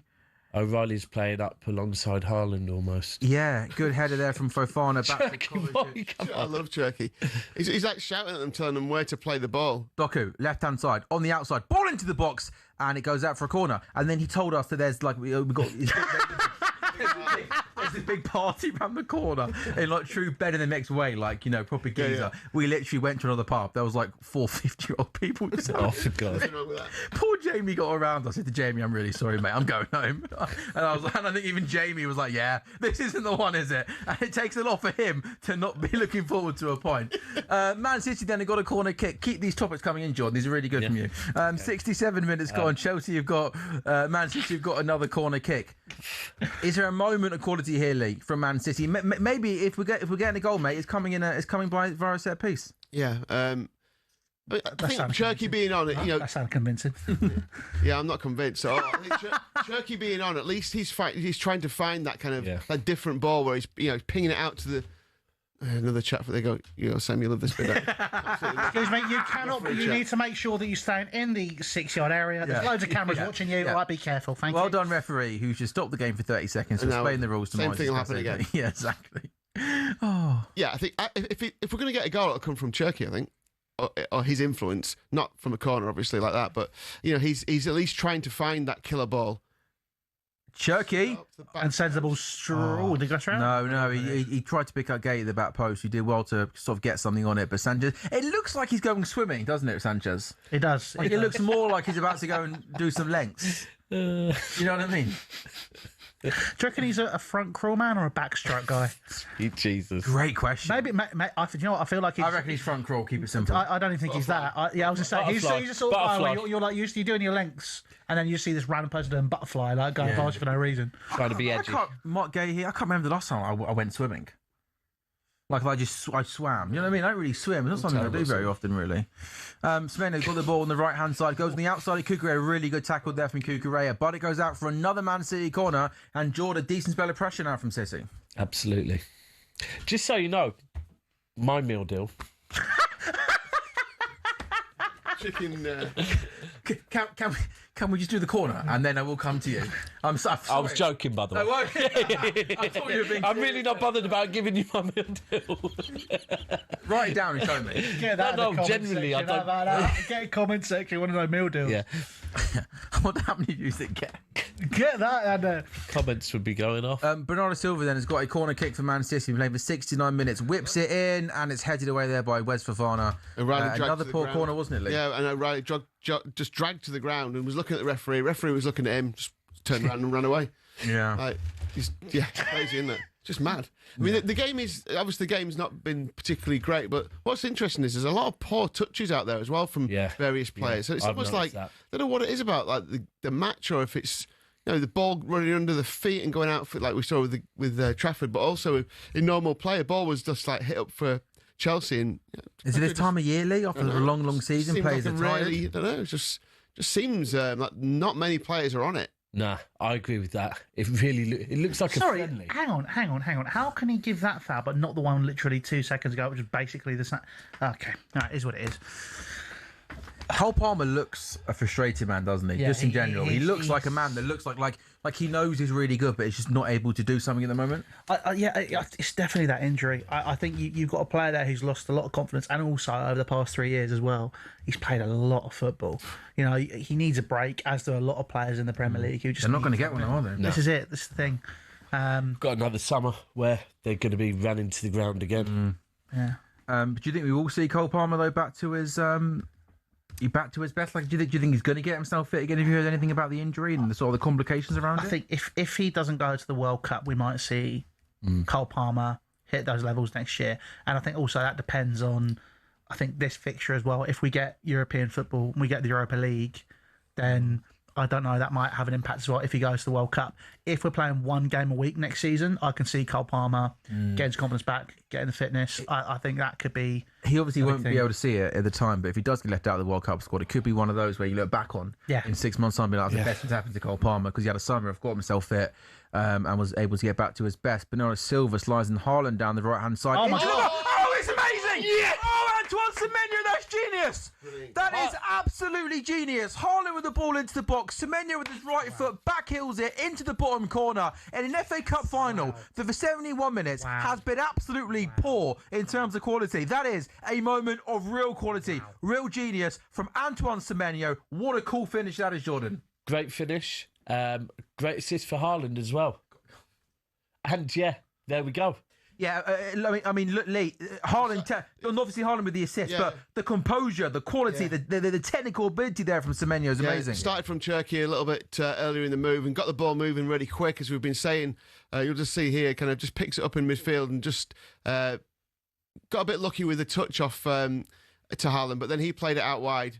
But I mean, look at this. Like Semenyo's just waiting and waiting. Ball played out to Haaland and just throws it in. It's one of those. Oh, beautiful! I didn't see that. I didn't see that. Genius! Absolutely, right foot, back heels it into the bottom corner. I mean, that's really, really quality. That is really nice. I didn't see that the first time. Amazing. That's a spectacular goal. Yeah, Louis. I mean, it needed that, didn't it? That is a moment of brilliance. Which look, I mean, look, we could probably lose another FA Cup final. Let's be honest. But if we lose it to that, I'm not going to sit here and go, "Oh my God, we've been robbed." That is spectacular. That he's proven when he was available from Bournemouth, Chelsea turned down the opportunity to go in and get him. And I mean, you can just see he's come on even more at Manchester City, and he's absolutely unbelievable. He's a special player. Do you know his numbers are going up every season? You look at the last 3 or 4 seasons. Every season he's scoring more goals than the previous season, and it's funny because people talk about maybe him not having the best of touches, and then he goes and scores a goal like that. You know, I think he went for 6 games without scoring. He's now scored 2 in 2, and yeah. Did you always, when you signed him, did you always think he was going to come in and make an impact this quickly? Shots for Chelsea! Oh my goodness me! Long throw into the box. Ooh. They win the first header, and then Fernandes from only a couple of yards out, Louis. First time on the turn, tries to almost just help it goalwards, and that just goes over. But I mean, it's a good effort. I mean, should he even do better because he gets his right foot to the ball, doesn't he? I mean, that's kind of one where he's had a go at it, and it could go one or two ways. That he unfortunately didn't get what he needed to there, but I think that wasn't a bad effort there. Neto on for Cucurella. That felt like an obvious change. Cucurella on that left hand side from an offensive point of view, not great. And by the way, Leah, it wasn't an official talkSPORT Goals bet builder, but we kind of did put one on during the game, and both actually come in. A Cucurella yellow and a Semenyo goal. It just shows that you can have 2 or more selections in those, so it's like just having a little in-play double when you think, oh, that's going to happen. It wasn't rocket science, was it? Just look, he was the best player on City's in terms of attacking, and Cucurella looks a liability. So, 7-1 was a decent price. Nico O'Reilly carrying the ball forward, carries it a long way. I mean, what a player. What a season that kid's had, by the way. It's been absolutely remarkable. He has to win Young Player of the Season. Oh, yeah. He has to. And he has to go to the World Cup as well. Oh, he definitely will go to the World Cup. I think he could be anything in the future as well, couldn't he? You just think he could just be an absolute he's an attacking midfielder by trade. Yeah. Came up through the academy playing as an attacking midfielder. But I think the one thing that maybe doesn't get spoke about enough is defensively he's been solid for us as well. But going forward, it's like I feel like with Gundogan leaving, we missed our box crusher, and the idea was that it was going to be Reinders, and it hasn't worked. And somehow Pep's took a left back and made him the box crusher now. He's the guy that comes and plays alongside Haaland, and what it is that he's getting in places that a left back should not get in, so no one's picking him up. Because if you imagine right now, Chelsea will probably double up on Doku, so there's space for O'Reilly to occupy in those kind of pockets. He's always pockets. Yeah. No, mate. Well said. I think he's and he looks like a mature guy for someone so young. He looks like he's got very humble young as well. shoulders. Very humble. Speaks really well in interviews. So fair play. You mentioned he should go to the World Cup. He's definitely going to go to the World Cup. I think he's got a cracking chance of starting. It's him or I think O'Reilly will probably get the nod maybe. Louis, what do Chelsea need to do here and try and get back in this game? I mean, we're playing a bit better already, but I think that's because we're on the back foot. We seem to be popping the ball about a lot faster.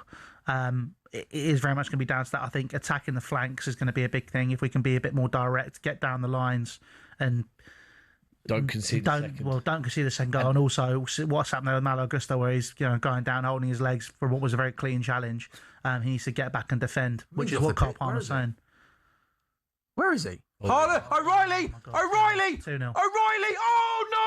That's overthought where it. Literally got plays into the box on the left-hand side. He has probably too much time, too much space. The other should have shot or picked out a better pass. He ends up passing the ball to no one, and that is... Go on! Red! Got to give that. They want a surely. penalty. Is that a pen? They want a penalty. Hato gets the wrong side can't of like that. Kuzanov. Let me see that again. Hato gets the wrong side of Kuzanov, going towards goal, down the left-hand side, and he goes down under a challenge. No penalty given. We're still playing on. Neto's got the ball, left-hand side, up against Mateus Nunes. He crosses with his right foot, poor cross, and it comes to O'Reilly. Hato definitely got the wrong side of the defender, but again, was there enough contact? We'll have to have a look at a replay. Chelsea, though, still got the ball. We're still playing. The ball was not gone out of play yet. Moises Caicedo, cross into the box, headed away by Kuzanov. It comes out now to Ryan Cherky, and Haaland shows his strength there, but that's a really good, strong challenge now from Fana. Finally, after 75 minutes, Chelsea is showing a little bit of intensity. Palmer comes forward. Palmer out to Gusto, right-hand side, crosses, over hits, and it goes out to Neto. I'm not having Gusto, by the way. I've never had what was that? What was that? Palmer can shoot there as well. Get onto his onto it. I think Palmer last season shoots hit it. Yeah. Fofana has got the ball, and City now are just sitting off Chelsea and seeing if Chelsea can make something happen. For how long play's gone on before a VAR check? Well, good question. Good question. Is it passed? Is it? Yeah, we aren't listening to the commentary, but the fact that they've been playing for 2 minutes after that will probably mean that it's passed. We haven't seen a replay yet because the ball hasn't gone out of play. But yeah, the fact that now the ball's gone out of play, so maybe we'll have a look at a replay. Let's have a look here. Yeah, Darren England there confirming no. So Hato gets the wrong side of Kuzanov. Look at the. That's a penalty. To me, that looks. That's a penalty. That's not a penalty. That's a penalty. He's shoved him in the back. My God! Shoved him in the back. That's a penalty. Right arm into the back. Right arm into the back, tangled up the feet. That's a penalty. I don't understand how they don't look at it. Well, the VAR guys obviously. That's a really good ball in. I can't lie. That was a penalty. Yeah, I mean, I have to say that the referee's threshold for what a foul is in the penalty area seems pretty high today, doesn't it? Enzo Fernandez inside the box to Neto. Across goalkeeper pushes it away. You're right. He gets wrong side of him, and the right arm just shoves him to the floor. But also the tangling the feet as well. Okay, yeah. Yeah, that's. It looked a penalty on the first instance, didn't it? Then you wait for ages to look at it again, and I know the slow mo makes it look worse, but absolute joke. Maybe he was going down a little easy, but you can't tell that in slow mo. But he's been shoved in the back, hasn't he? So. I feel like on both of them, I kind of need to hear the referee explain why, and the VAR room explain why neither of them were penalties. Now the first one, I'm not so sure on, but that second one's stonewall for me. João Pedro! Oh, long ball got played forward. João Pedro pulls away from Gahey and can't control the ball. He's thrown himself to the ground there when he shouldn't have done. He's what? He's thrown himself to the ground there. João Pedro, he should have been more stronger there. Well, this is the problem. Chelsea players now, I think it comes down to lack of experience to do silly things like that. They either lose their heads or they just don't know what to do. This is going to, Doku and Caicedo had a little coming together there. Caicedo literally threw him to the floor. I think it's fair to say that's probably a foul, isn't it? That is one of the more aggressive. That's a judo move. I told you, he doesn't let people on. I told you. Yeah, he grabbed his hair as well. Yeah, dragged him round, which you're not allowed to do these days. No, I know. The old hair gate again. Unless it's against Chelsea and you can pull Cucurella whenever you want, apparently. You feel a little bit hard done by today, Lewis, some of the decisions. Yeah, but it's Chelsea in the FA Cup final. I can rattle off quite a few of those over the past few years. Really? Mm-hmm. Well, 2017, Alexis Sanchez handball for Aaron Ramsey to go and score. 2020, Anthony Taylor sends off Kovacic when he didn't even make a foul. 2021, Ben Chilwell was judged to be offside when he wasn't offside. I can keep going. No, that seems fair. That's the stuff where it's like there's been plenty of times where Chelsea have just been, quite frankly, robbed in cup finals at Wembley. Go on, Lee. No, I was going to say he's been good since he came on and replaced Rodri. Kovacic, yeah, he came on. I'm a big fan of Kovacic. It's interesting, Rodri being substituted, but he's been really good since he's come on, carrying the ball through midfield. Rodri was a little bit anonymous. Go on to João Pedro there. João Pedro slipped over and is holding his knee and hasn't got up yet with 10 minutes to go. I'm not sure if something tweaked or went there, but the game will carry on. And he's just so technically astute, isn't he, Kovacic, in possession? He's one of the best ball carriers for me. That's the thing. He's an absolutely phenomenal ball carrier. And you've got to remember, when you talk about how technical he is, the midfield, that whether you talk in Madrid, whether you're talking even the time at Chelsea, he was part of a great midfield for Chelsea as well, or even if you then go and look at for Croatia, playing alongside Rakitic, Modric. What a midfield. I think João Pedro's up, but where is João Pedro? Is he walking off? Yeah, I think Liam Delap's coming on. Liam Delap's first season. Just do you think there's a player there who can get to a top level, or do you just think he looks a little bit too raw and young at the moment? He's too raw and young, but there is a player there that I think can deliver, but it's just not going to be in a Chelsea shirt. He's completely lost all the confidence. He's had 2 or 3 big injuries this season. He needs to leave to go and get 13 minutes somewhere. Like on loan, you want to keep? Well, not really, no. If the offer came in, I wouldn't say no. I like Liam Delap. I just don't think we can play to his strengths, and I also don't think realistically we're gonna get the best out of him regardless because of that, and obviously the fact he's lost all his confidence. Realistically, I think a move's like an Everton or something like that. Get some minutes, play some regular football. Everton was a really good shout because I think you do well at Ipswich, you go well. So then there's got to be another level in between going to one of the big 6 clubs where Everton, you probably can go 2, 3, 4, 5 games without scoring, and that pressure and intensity is not on. Go on, Lee. Reece James has just come off for Liam Delap. You think that must be more of a fitness issue, right, as opposed to a... Do you know, I really do... Another kind of maybe exclusive-ish. Oh, go on. I've been told that with Rodri has been prioritising, very adamant to prioritise the World Cup.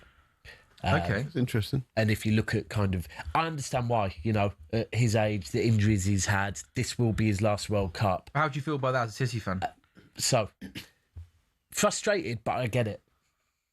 Right? If it was Foden, it would be a bit different. You know, he's a Manchester boy. He loves the club.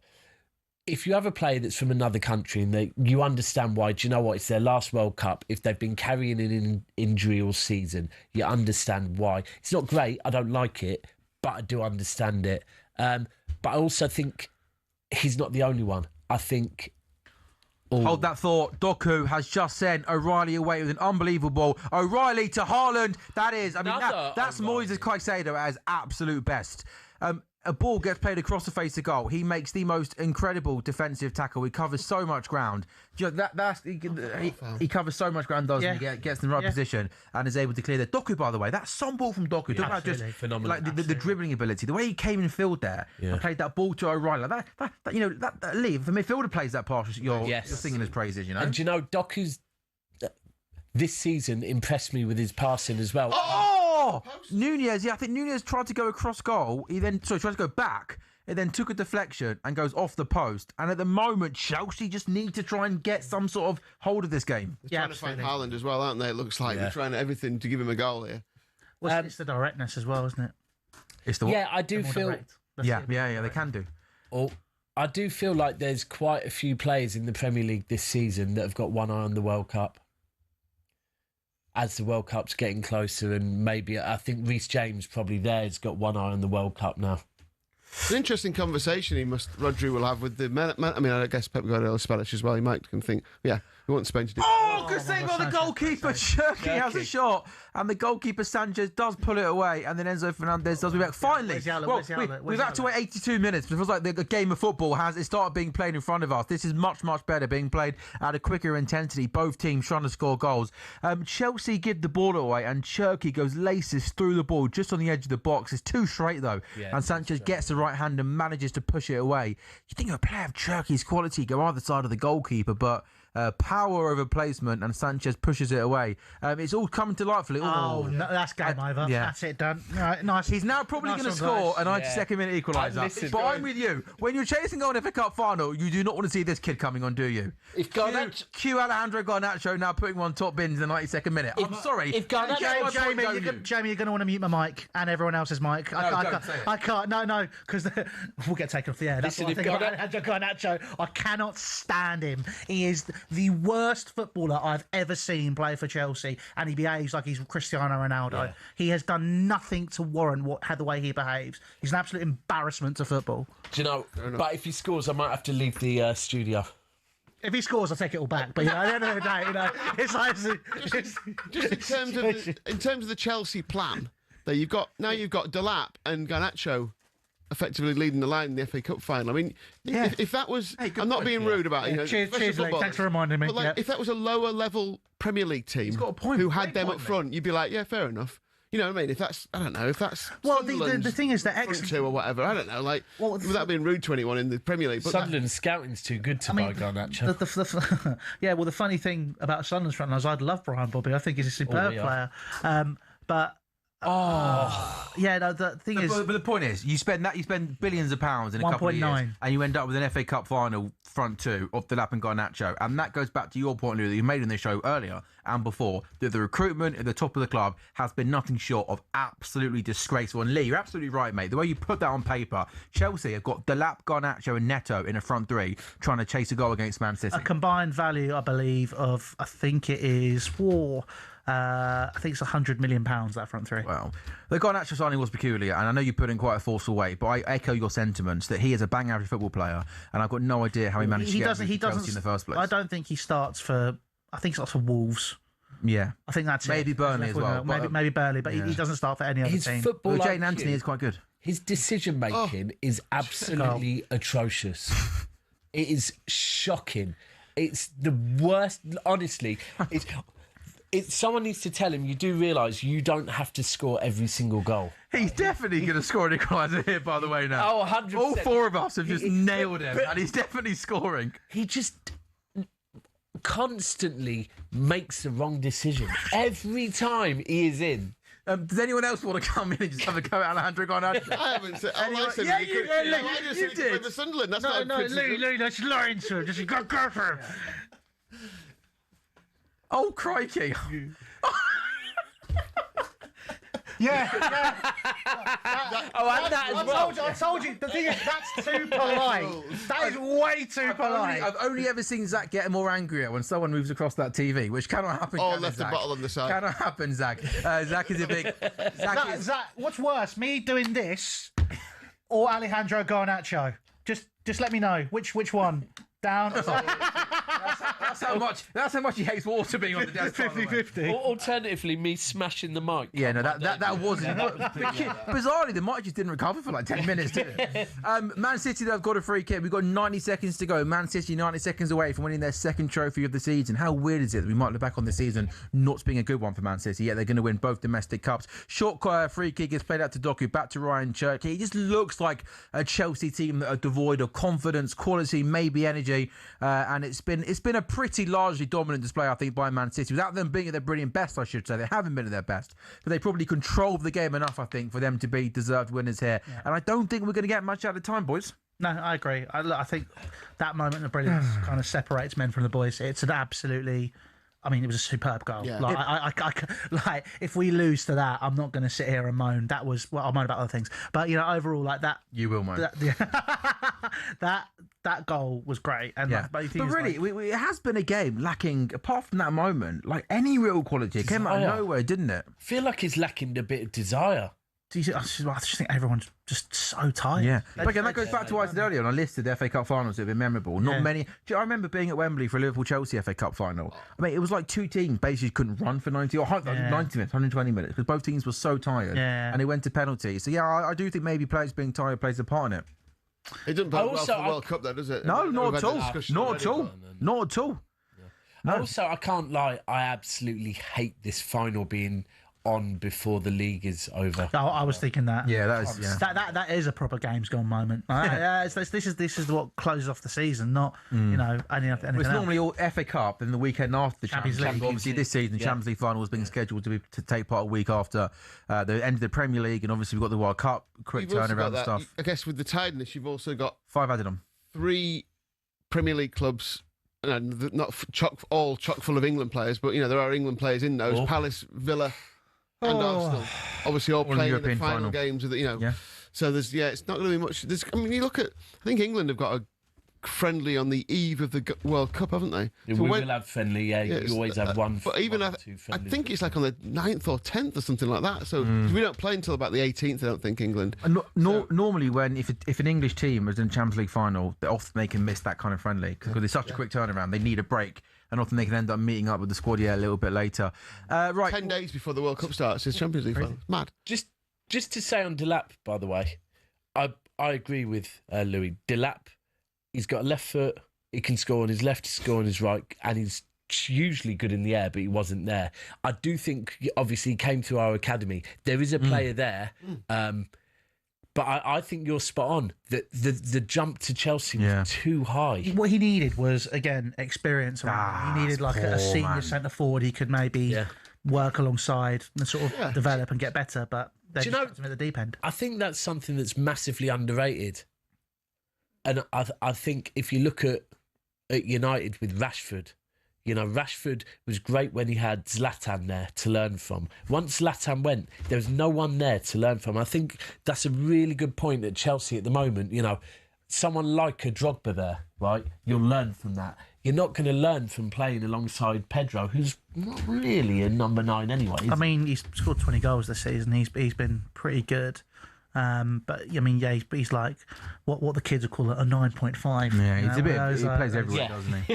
He's not an out number 9 striker. But he's done better this season than I thought he was going to do in terms of goal scoring output. Absolutely. Yeah. I mean, look, 20 goals is great. I want to see him do it again next year as well. I think that's the big thing. I'm worried about one season wonders and such. But you talk about Caicedo just took out a City player. It took Man City a minute to take the free kick, and then Hato just charged into someone else and gives away another free kick. Like, talk about that's where you need that experience, game management, that lack of game. 100. So literally, the game hasn't been played for 90 seconds with the 2 Chelsea fouls. And it just, you don't get that stuff out. That you're right. It's a lack of experience there. City have got the ball deep in the Chelsea half, right in the corner flag. And Garnacho, what great defensive work there from Alejandro Garnacho to win the ball back. And Levi Colwill was going to launch that ball up. It is a Chelsea. I mean, Louis, look, City have not been at their best. I don't want to make it look like, City have been great and you haven't. But Chelsea overall have been poor, haven't they? Haven't really managed to let their glove, have you? It's the story of Chelsea at the minute. I think just there's such a distinct lack of quality in that squad.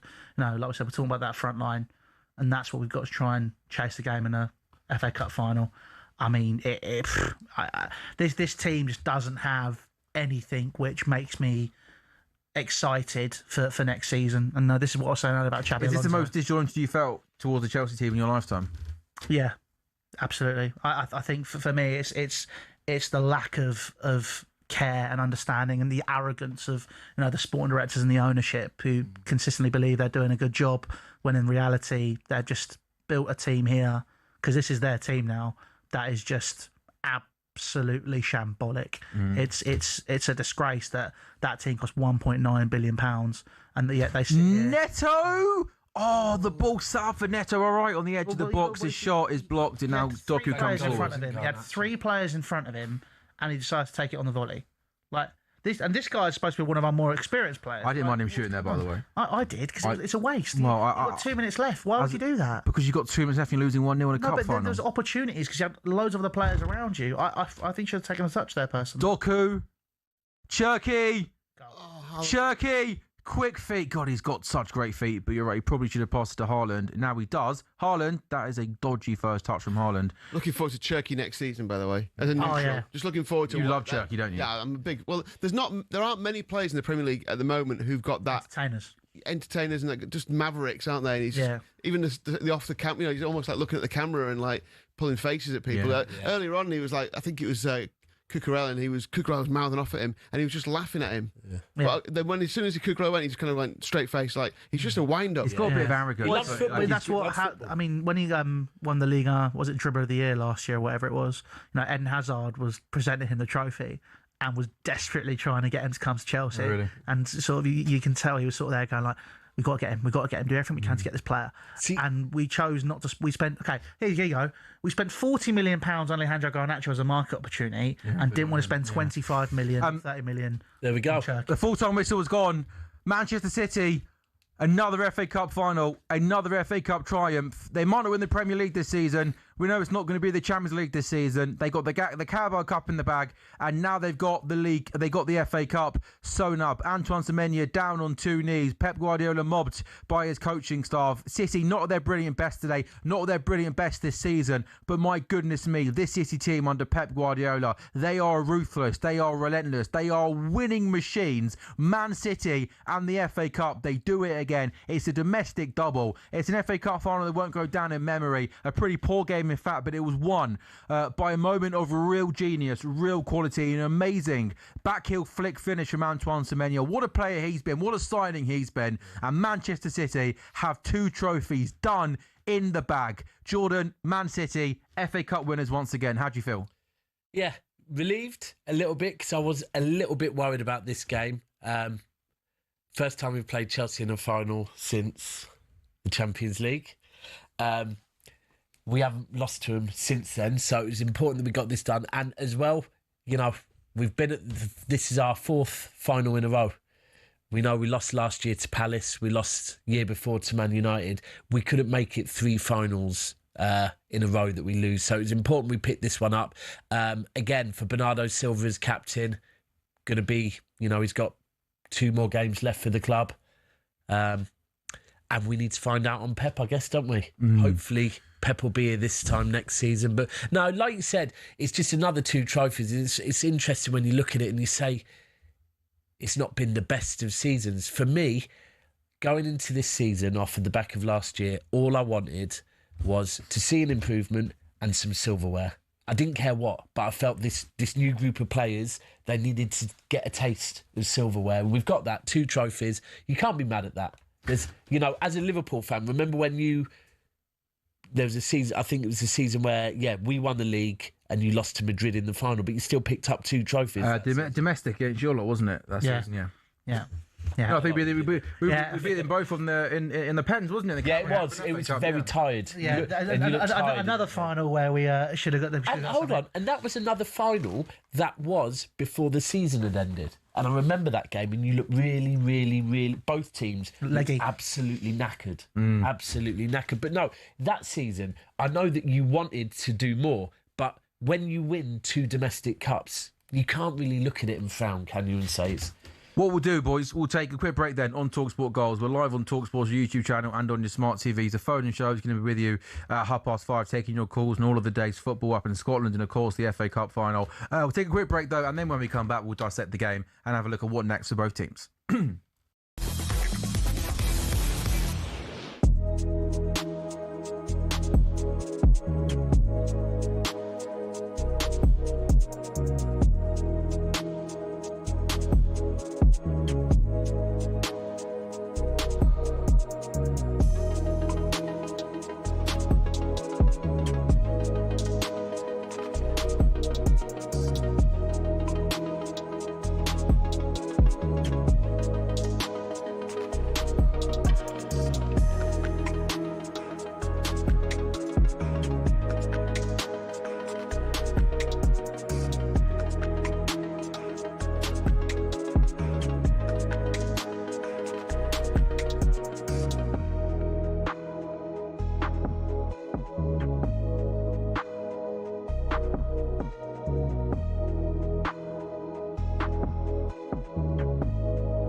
Another developing story this morning coming out of Manchester United. Manchester United have reportedly reached out to other potential candidates, but wish to speak to Michael Carrick first. What do you read into that? Is the significant fact of that Carrick gets first dibs in speaking to those who will make the ultimate decision? Well, in other words, he's leading the way. I find it strange how these things come out. Like, who is it leaking the fact that United have spoken or speaking to other candidates before they speak to Michael? I mean, it's bizarre, especially when you're talking about one of the biggest clubs in the world. Can they not do business? Can they not keep their own counsel? I find that a bit bizarre, but he's done really well. And, you know, with the position they were in to where he's got them, you could argue he deserves another go at it and bring some players in the summer. And I wouldn't say that's a huge risk. The progression they've made under him, I'd give him another go. Yeah. Significant, Simon, that they want to speak to Carrick first? Yeah, again, I don't know who's briefing in and whether it's coming from Carrick's side or whether it's coming from Man United's side as to the briefing in as to why Man United need. You can employ an England manager without anyone knowing about it, but they can't seemingly have a conversation amongst themselves without broadcasting it to the media. I don't understand why that is the case. I still think it's fraught with lots of questions that need to be asked and answered about the position of someone that becomes in moments of adversity. We've seen no moments of adversity for Carrick, really. He's done the job, so it makes it a conundrum.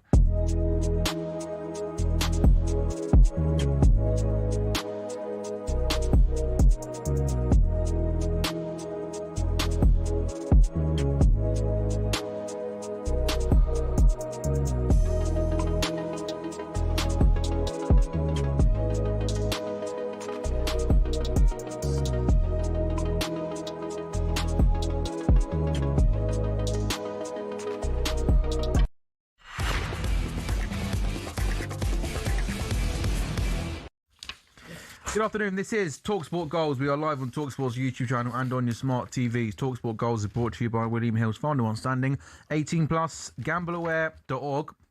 Terms and conditions apply. We're live on talkSPORT's YouTube channel and on your smart TVs with you until 6 o'clock this evening, and then the boys will take over with the phone-in show. Manchester City have beaten Chelsea by a goal to nil to win the FA Cup. Semenyo scoring a winner with a brilliant improvised finish. Earlier on in the day, we had a remarkable final at the top of the William Hill Scottish Premiership. Celtic leaving it late, but they beat Hearts to break Hearts' hearts and win another William Hill Scottish Premiership. But we've got the TV on in front of us. We're seeing lots of Man City players do TV interviews. Antoine Semenyo, Bernardo Silva are doing the interviews. It is another Manchester City trophy. And we were talking in the break, Jordan, John Latch, Sam Ellard, Louis Beneventi and Lee Phelps with you.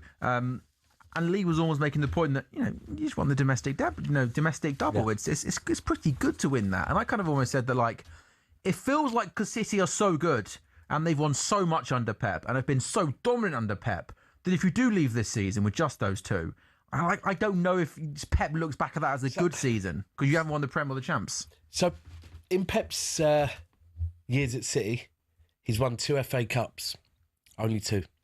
Both times it's been while doing a treble. So the first time was against Watford and we did the domestic treble. The second time was when we did the treble with the Champions League. So when you look at it, you're spot on. That you're kind of going, right, well, there's no league alongside this and it's not a treble. But that's just the amazing levels that Pep Guardiola's brought to us. I always say, there's some City fans, younger City fans, that this season are a bit like, 2 seasons without winning the league. And I have to kind of remind them, look, winning a trophy of any sort every season is not a normal thing, right? Like I said, my childhood, I never even dreamed of winning the Carabao Cup. But it's like Pep has almost normalised doing doubles and trebles, 100 points, 4-peats. It's like he's normalised things that don't get done often and very rarely get done. For me, it's a good season. It's with this group of players because I think, whether it be coming through the academy or brought in the last 18 months, City have got 14 new players in this squad, right? It's a new batch of players.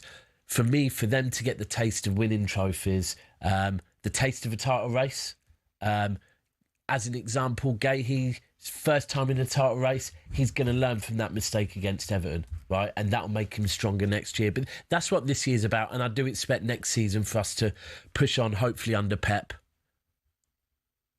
What's that? I thought that was Maresca from... Sorry, I thought that was Maresca. I think it's another bald man. The handover. God, I was thinking... baldies of City, baldies everywhere. When you went to Istanbul, I thought somebody would at least come back with some hair transplants. You know what I mean? But, Yeah, I love the fact how amazing that would have been if that was the moment that Pep Guardiola announced that he was leaving to send Maresca. Well, give him the FA Cup. Well, that would. I think that would. It'd be quite fun, wouldn't it? But that's But yeah, for you it might be. Yeah. Not me watching that. I'm not so sure. When we beat Watford, it was after the game that Vincent in the final. It was that day that Vincent Kompany announced he was leaving. So I was kind of thinking, could we hear something? No, just to clarify, it wasn't Enzo Maresca. It wasn't Maresca. It wasn't Maresca. But do you get the impression though that the Pep is going to stay next season? I think so. We haven't had an announcement. There's no way that Pep would be leaving, without telling everyone through a side door. So for me, I do think he stays one more season. Sometimes I do think, why hasn't someone come out and shut all the rumours down? But maybe they just think we don't have to. Yeah, or possibly the reason might have been that Pep just hasn't known over the last couple of weeks and months if he wants to stay or not. Again, I said at the top of the show, but I always thought that Pep was going to see if City won the league or not. I think if you won the league this season and if you were to win the league a week Sunday, then I think Pep would be more likely to leave. But I don't think he wants to leave with Man City not at the top of English football. Yeah, I think if we did especially with the Carabao Cup and the FA Cup, if we did a treble, then for me, because I kind of do look in hindsight at when we did the treble previously, would that have been the right time for Pep to go? Maybe. You've achieved everything, so yeah. But I think he'll stay. Lee, how did you see the game? Yeah, it was. It wasn't the best advert for the top level of English football, was it? If we're being fair about it, whether they were tired or whether I don't know what it was, but Chelsea didn't have enough ideas to get behind Man City. I think they were unlucky. I think they could have had at least one penalty in there. I think Cole Palmer was vociferously arguing with the ref at the end, saying, "Why didn't you even look at that push? We didn't even get a chance to look at it because the play went on for 2 or 3 minutes." Yeah, but the VAR official would have obviously looked at multiple replays. And you didn't think it was when they went over to the ref said no. Yeah. As in, I think they had looked at it. Yeah. For me, I just said to Louis in the break that if I was him, I'd be very angry because I think at least one of those was a penalty. The second one for me was a stonewall penalty. I mean, yeah, the second one definitely was penalty. The first one was as well, but we can't. Realistically, we were so poor. You can't rely on penalties to win you the game. City just had that moment of class, and that's what separates the teams. And I think, to be honest, like I look at that, I'm like, I've got no qualms with losing this one to that goal. I was saying this to Jordan earlier as well, but I think overall, just Chelsea just were not at it today, and to rely on a penalty shout, I think it just wasn't really going to be something which was a benefit to Chelsea overall. Yeah, and I think the cup double is obviously brilliant. I was just looking then to remind myself of 4 teams have done the cup double. Arsenal, Liverpool have done it twice. Chelsea and Man City have now done it twice as well. The actual cup double, which is interesting. But I think it also says a little bit about the how much prominence is given to the League Cup and the FA Cup these days. Obviously, they are if you're prioritising what you're going for, you're either a Premier League or Champions League, 1 or 2, and then you've got FA Cup, League Cup 3 and 4. I think, unfortunately, the FA Cup as well has been a competition that I unfortunately don't think holds as much. I don't know. I don't think a day like today, you wake up and you think, oh my goodness, it's the FA Cup used to final. be, not like it used to be. Yeah, do you know what I mean? The coverage started from 9 o'clock today, so you never know. The FA Cup could be back. But not 6 o'clock though. I don't think the FA Cup will be back as long as they continue to move it about. I think when it's the kind of the final curtain to the domestic football, that's one thing. End of May, usually a hot day, and there's no other football going on. Yeah, fine. But this, it needs to be moved back and kept where it should be. Talk to us about Antoine Semenyo, because he came in and he literally from minute 1 has made a big impact, and that goal today was an absolute genius finish, wasn't it? Do you know what? I actually want to go one step further and go back to his last game for Bournemouth. Can you remember his last? Yeah, I think it was a Spurs game, wasn't it, at home? And the goal. Yeah. Literally, probably his last kick for Bournemouth was to win the game, right? And now you look at where Bournemouth are. He exited there, came to City, and just carried on where he left off at Bournemouth. The guy's mentality is special. He's one of those players there. I'm not going to say that, he's certainly not as gifted as Cherky, but the guy, his mentality seems to be there, and he's scoring goals. I think you look at his goal in midweek, the Foden pass through to him, great finish. And you look at that one today, I didn't know he had that in him. By the way, I think as well next season, Semenyo is going to get a lot of minutes for us. I think the beauty with Semenyo as well is that he can play on the left, he can play on the right, and I do think that if Marmoush does go in the summer, Semenyo will then be Haaland's backup through the middle. And I wouldn't be surprised if at the start of the season you maybe do see Haaland rested a little bit, because Haaland has played a lot of minutes the last 3-4 years. And maybe Semenyo play through the middle a little bit, because the one thing with him is he's clinical. He is clinical. So, he's been incredible. One thing I love about Pep in the last few weeks, he's looked like he's having a bit, like in his press conferences, they're normally quite boring, aren't they? Quite dour. But it looks like he's just having a little bit of fun now. He's a bit of a cheeky. He's been like that, Yeah. It's like, I don't know. It's last summer. There was a bit of a shake-up. Obviously, saw Pep Linders come in, Kolo Touré come in, and it's like Viana, the football director at City, had said, look, we think you need to shake things up and bring some people that actually challenge. New ideas, fresh energy, yeah. And he just seems to be having fun with it a lot more. I don't know if you saw, but he said to, in his press conference, well, the other day he did the Come On You Irons, yeah. And in a press conference the other day, he said something about, I can't believe that Wembley haven't named one of the stands after me with the amount of times I've been there. And then he said, if Burnley can get anything against Arsenal, I'll buy every single player in the Burnley team a Rolex. Really? That is a good line. And Walker tweeted, He's "We going to don't be all need right." your Rolex." Oh, really? Yeah. I think he's pretty safe.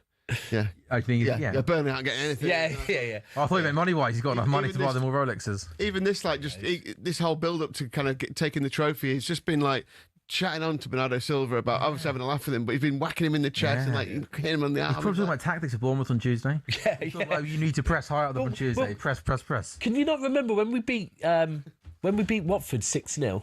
I think Sterling got a hat-trick.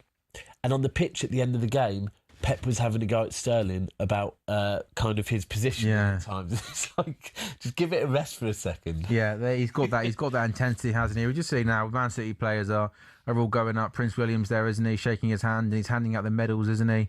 Antoine Semenyo there. It can't ever get boring, can it? I mean, I know we've been talking about the cup. It can't ever, like we've been talking about. Maybe it's not the biggest thing, but as a player and a manager, it can. This winning this can't ever get boring. This is what you do it for, isn't it? And being able to lift that trophy at the end and be presented with these. Yeah, Thomas Tuchel and Pep having a little chat there. Do you know the one thing as well? Obviously, Wembley from when I was young and Wembley now, two completely different places. But the one thing that I love that Wembley have kept is that it does have this. You know, usually trophies are presented on the pitch. The one thing I remember my whole life is at Wembley. No, you go up into the stand and you get it. Yeah, I like that. Yeah, it's part of the tradition, isn't it? Yeah, all going up. They've not got the dodgy step anymore, though, have they? No. What was that dodgy step? They used to have there was always like the last players who go down, they'd almost like fall off a step because the one was a little bit too big. Far from ideal. Phil Foden there, he didn't get on, did he? Johnny Stones, I mean, he's got to be one of the most unluckiest footballers going. Like, he's never fit, is he? Well, do you know last summer he considered retiring? Really? I'm not surprised. He must be mentally difficult to keep coming back. Yeah. But what a player, man. You look at Bernardo and... So Pep's won 19 trophies, well now 20 trophies at City. Bernardo and John Stones have been there for all of them. Wow. I wonder if, because John Stones is right at the back with Bernardo, I wonder if they can lift the trophy together here, because obviously they're both leaving, aren't they? And that might be a really nice That's what touch. Pep was trying to organise when he was saying, is that what he's saying? He was like going, you're going to dip the lat, and he was like, it's okay. He was like, no, you do it. Even tactically, he's intense. So go do the trophy like this, move on here, do that. He's mental. There's the man that makes it all happen as well, Khaldoon. What a chairman. What an absolute chairman. Must be nice to have a good one of those. I'm telling you now. I'll come on to you in a second, Pat. This is about Man City. but on that, I agree with you, because the one thing is, everyone's talking about when Pep goes. The one thing I will say is, who's the person that got Pep here in the first place and picked him? Khaldoon. You can enjoy a moment in the sun. Cole Palmer just nonchalantly lying back thinking, what on earth's going on here? Why did I leave this club? And yeah, a nice touch there. It is going to be both John Stones and Bernardo Silva, two players that have been at City for many, many years, leaving at the end of the season. Ooh. Johnny Stones. And there we go. Man City win at Wembley once again, Lee. Yeah. Great scenes, aren't there? Whoever wins it, it's great scenes. Just like you say, all the hard work that goes into winning anything, whether it's the Premier League, the Champions League, FA Cup, League Cup. It's just, brilliant to see, isn't it? Yeah, great. As a neutral. Do you know what John Stone's dog's called as well? Bernardo. Right. Brilliant. That's a good dog's name, isn't it? You know, have you got a dog? Bernardo. Bernardo's. Or it might be the other way round. No, Bernardo's dog's called John. It's called John Stones. John. Yeah, that's what it is. So, I didn't know that. Yeah. What a name for a dog, John. But no, John. It's not as good, is it? John, come back here, isn't it? Manchester City, FA Cup winners. A good day for them, a bad day for Chelsea. Louis is itching to go and say his thing. Louis, you got 3 minutes break to compose yourself. No swearing. And then we're talking Chelsea.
ask this. Let me ask this.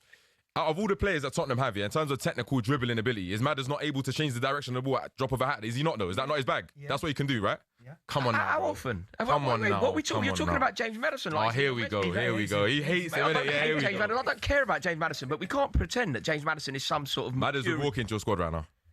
James Maddison? Maddison would walk into your squad right now. There isn't a Chelsea... And furthermore, in terms of your 10s and creative players, if Madders was on his day, he'd be the best one in your team.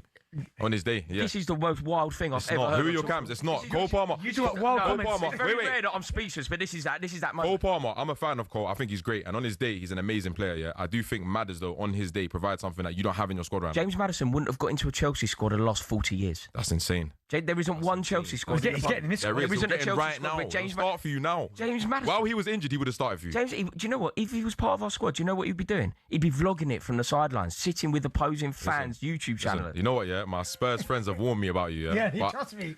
But look, I respect it. I actually respect what you're saying. Like, it's fair enough. You're entitled to an opinion. You're wrong, but you're entitled to an opinion. I'm completely correct. No, you are wrong. Trust me. You're wrong. You're actually wrong. He's wrong. Tell him. Do you know part of the reason why Tottenham are in this predicament? Go on. It's because of the standards that are set by vice-captain James Maddison, sitting in the stands, vlogging with angry Ginge as you concede goals against Man United. I have no problem with that at all. I think he's a great player. If he wants to vlog while he's injured, he's got an ACL. What do you want him to do? Sit around moping? That's a Tottenham mentality. You get in your squad. All right. Maddison. Yeah. Maddison doesn't He would. near You've got so many players in your squad. He would. Like, By the way, the same winger. By the way, I just want to say, Tottenham mentality is Chelsea's mentality to wear that gold badge that you won that Disney Cup. That's your mentality.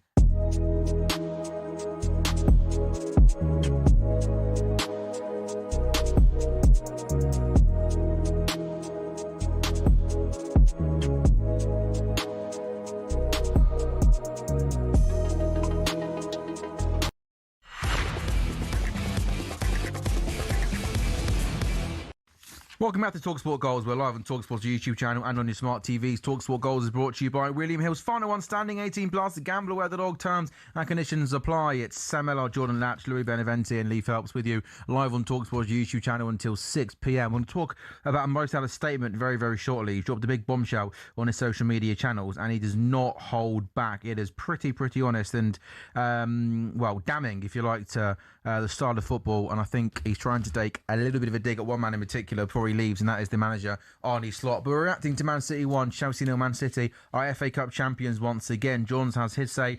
Louis, you've had your say. A bad day to round off what's been a pretty pathetic season for Chelsea Football Club. Yeah, I think, this was an opportunity for the ownership to kind of maybe look and make the case and say, well, actually, we won a trophy this season. We've not done too badly. Maybe this league season's not been good in terms of the league position, but we've done this, we reached this final, we've done that. And also from a European football perspective, I think this pretty much cements the fact that Chelsea will not be in Europe at all next season, which for them is a massive issue given their financial constraints. They don't have any more hotels to sell anymore, I don't think. So, Chelsea are in a pretty poor position. It was a pretty poor performance. It's not... The mad thing is, it's not the worst one I've seen over the past 3 months, 4 months. Watching that game against Nottingham Forest, watching that game at Brighton, I look at those and I think, they were just, the team was non-existent. The team was non-existent here, but you can make the case that it was against Manchester City, not against, sides which Chelsea are trying to say they want to be better than. But yeah, overall, just a really, really poor end to a poor season, going out with a whimper. I think it's fair to say. You look, today, I thought the performance today was pretty poor. I think it's the Chelsea team that not just lacks quality. I think it's the Chelsea team that lacks ruthlessness. I think it's a weak Chelsea team. I don't think it's a very likeable Chelsea team. Nope. There's no players in there that I enjoy watching. And even a game like today, City weren't at their best today. City were not good at all. But I just thought Chelsea lacked energy, lacked any sort of quality in that game. And almost they just allowed the game to go past them. So look, today not a good day, but there's a bigger picture as well at Chelsea because there's so much talk about what's next for the football club in terms of the manager who comes in. Xavi Alonso is being heavily linked with the football club. Is that something you'd like to see happen? Like I said earlier, I'm not going to sit and say I don't want Xabi Alonso. I think Xabi Alonso is a fantastic coach.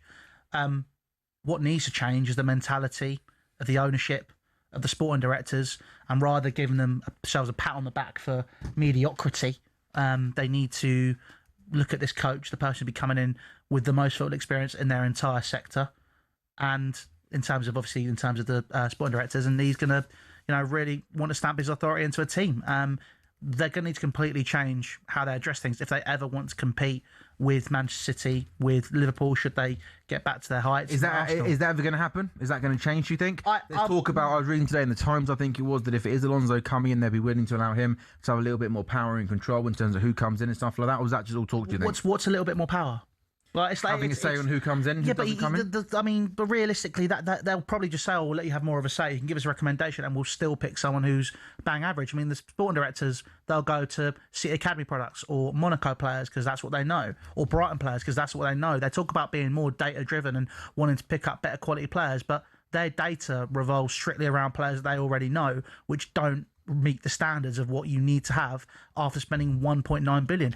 That squad there costs 1.9 billion pounds, and it can't lay a finger on a pretty average Manchester City team apart from a moment of brilliance from Antoine Semenyo. But there are players in that City team, such as Semenyo, such as Cherki, such as Mark Gurhey, players that were available where Chelsea have instead decided to spend money on pretty average and poor players and then say, oh, well, we couldn't afford to pay the wages of these players. So, well, you spent £40 million on Garnacho, and you're probably paying him £120,000 to £130,000 a week. Why could you not do that with other players of better quality? Oh, well, we don't like their attitude. We don't like this. We don't like that. The ownership and the sporting directors don't like people that talk back. They're not comfortable with being uncomfortable, and that is going to be a problem for Chelsea should Alonso come in, because he's going to come in, look at this, and go, oh my God, there's a lot of work to do, because it's exactly what Pochettino did, and that's exactly what Maresca did, and also what Lampard said, funnily enough, in 2023, when he left, he said the quality and the standards of this club has completely diminished, and they've done that in a year. So how they can look at this and say that they're doing well, it baffles me, because this is, I mean, look, reaching FA Cup finals, great. Chelsea haven't won one for years, right? It's not me. I'm not going to look at them and point fingers over an FA Cup final, because Chelsea haven't been able to win one since 2018, and they weren't here then. But in terms of how the club's being run, look, everyone's going to get excited about Xabi Alonso. Everyone gets excited about new signings, but we actually need to have some quality in this team if we want to compete. And again, £1.9 billion spent, and if there is no quality in this team, and that team is set to finish 9th, they cannot expect to deliver anything and do well. It's shambolic, and I've not really got any hope for next season, and I want to see a complete difference and turnaround if Xabi Alonso comes in across 3 or 4 windows. They need to show about it. I don't think Xabi Alonso would be more sensible to come in. He only would come in and take the job if he did have assurances that things would change in terms of the recruitment structure and policy. It's what Maresca said. It's what Maresca and Pochettino promised. I guess Alonso's coming in with a bit more of a high pedigree. Yeah, but Maresca finished top 4, won the Conference League and won the Club World Cup, and they still didn't listen to him because they thought they knew better. So I think it's also relevant as well that as when you look at Maresca, that I always look at with him, I look at that PSG game, right? And that showed me Maresca is a good manager, right? And I think the fact that Maresca has come out and kind of said exactly the same as other managers have said. I think didn't Tuchel fall out with your board? Tuchel, yeah. He was the first one to get sacked. No, this is the thing, right? The good managers, they fall out with. But it's not just the managers. It's the sporting directors as well. Yeah. When he said, Benedict Barley, again, shock horror, at a Bloomberg or a financial press conference when they're sitting there and going, oh, we're really great, look how well we're doing with this. Talks about how in the US we're very data driven and European football's 20 years behind us. And I spoke to one of the top 3 sporting directors and he said, oh, my eyes are the when I had the way I scout players, and I thought that was ridiculous. Sorry, you're speaking to a top 3 sporting director in the field you're trying to go into, which you have no clue about, and you're trying to tell him how to do it. And then obviously your methodology isn't working. But the problem is he now can't back down, because he backs down, he's going to have problems with all the people that put money in. That 64% ownership, the Clear Lake groups, everyone that's going to be there is going to be going, what's going on here, guys? And then he can't back down, because if he does, in his eyes, that will show weakness. So it's going to be very interesting to see what happens with Xabi Alonso. But my favourite thing about all of this, if you look at Chelsea's briefings, whenever they've been looking at something serious, it's always been 3 tiers. So Xabi Alonso, Iraola, and then obviously you've got Marco Silva in this case. We were looking at Kvaratskhelia Kvaratskhelia, and then we've ended up with Alejandro Garnacho. Now, it's kind of one of these things where they're exploring options, is what we always like to hear. I will believe They've turned around and are doing something different. If Xabi Alonso comes in and this transfer window, we're signing players of actual quality. I mean, for me, I'm looking at, if I'd go in and sign experience, if it was me as sport director, and I'm sure some people might disagree, the likes of Lewandowski are available on a free this summer. He's leaving Barcelona. So why do you not just go, year contract? We'll have that. You come in and work with these players. Same with a Rudiger, an Alaba, Neuer before he signed the contract. This level of quality, you're saying you want to compete and you want to be doing things and you want to get your players into better positions, your assets on your spreadsheet, then bring in those players that are going to help them get better. Bring in the experience. You're spot on. I think for a while now, you're looking at, the Chelsea model, and the Chelsea model is ultimately with bringing in young players, and it's too much. You need balance, right? And you're so spot on with the Lewandowski thing, because I gave an example. Now, I think Bernardo's going to end up in Barcelona. When people like Bernardo Silva are available, every summer there are experienced players available on a free. Every single summer. Just go and grab one or two of those, the experience they bring in. But the other thing we were talking about before, from a business point of view, right? Because if you're saying they want to make money, the other thing, if we go back, the Champions League final was 5 years ago, right? Now, at that point, the best academy in England, potentially the world, and everyone spoke about it, was Cobham, right? Where they make 100% profit off of every single player. All of a sudden, Cobham is no longer spoke about. This gold mine that Chelsea had of the amount of players that, you're even talking about Musiala came through Cobham. Mark Guehi. Right? Guehi. There's so many players that come through Cobham and Chelsea made some really good money on. They're not anymore. Well, they will be making money, but not the same because that gold mine's disappeared. And I just feel like where Chelsea were 5 years ago with the Champions League final. But then if you go back even further, you look under Roman, whether it be managers, we're bringing in Jose, we're bringing in Ancelotti. Winners. Right? Winners. Experience. Yeah. And then you look at players, and I'm sorry, but the levels of players under Roman, right, it was different calibre. Right, and now you look at these players that are in, and then you look at the managers that they're talking about, and it's just like they want yes men. This is the point. I've said this. I've been on 3 times said the same thing. It's baffling where it's like Chelsea can't see it, but we can sit and have a conversation, and we can. You look at the situation and you go. I mean, we spoke about Neil Bath after the PSG game at Cobham. This was a guy who, just in that City team, I believe Semenyo spent a portion of time at Chelsea. Nathan Ake, Mark Guehi. These are players of significant quality that have gone on to do other great things in the game. Declan Rice was at Chelsea's academy for a period. Bukayo Saka. The amount of players that have been through that, whether they've gone all the way through or for shorter periods of time, Chelsea has had them. Chelsea has developed these players in some way, shape or form. And now they're just going, we want to be like Man City. Oh, okay, that's great. Man City are a fantastic side. They've proven that today. They got over the line when they needed to. But you can't just be a diet Pep. You can't just be a team which, we want to be like this, but then we're not going to spend the money and we're not going to do this. It's taken a very specific situation for Man City to get in the position that they are in. But Chelsea are turning around going, Brighton are the best run club in the Premier League. What have they won? Money. If you want to talk about Moneyball, the team which they talk about in Moneyball, the Oakland A's, they never won anything. Yeah. So why are you trying to do it? They're trying, we're trying to balance the books. We're trying to do this. We're trying to do that. You spent £105 million on Enzo Fernandez, £115 million on Moises Caicedo, and there's so many players in that side that are around them. No wonder Enzo kicked off after the PSG game. We're going to ban him though because we don't like what he's saying. You don't like what he's saying because he's right. Anyone with a football brain, anyone who can see this in football, I don't understand the ones that turn around and go, this Chelsea was really interesting, it's really good. They're either saying that... Also, who on earth says that, by the way? Well, I know, but that's what I mean. I've never no one say this is a good model, an interesting model. People have said that. The thing is, though, right, is that, okay, I understand the Brighton, the Brentford model. It's a good model. It works for Brighton or Brentford. Brighton and Brentford. You can't go from, you took over... debt-free, by the way. A debt-free, exactly. I was about to say this. You've taken over a debt-free, I believe at that point, still European champions and champions of the world at that point probably as well. Yeah. Right? And you're going, I know, we're going to take this colossal club and we're going to use the model from Brentford or Brighton. It doesn't make sense. It doesn't.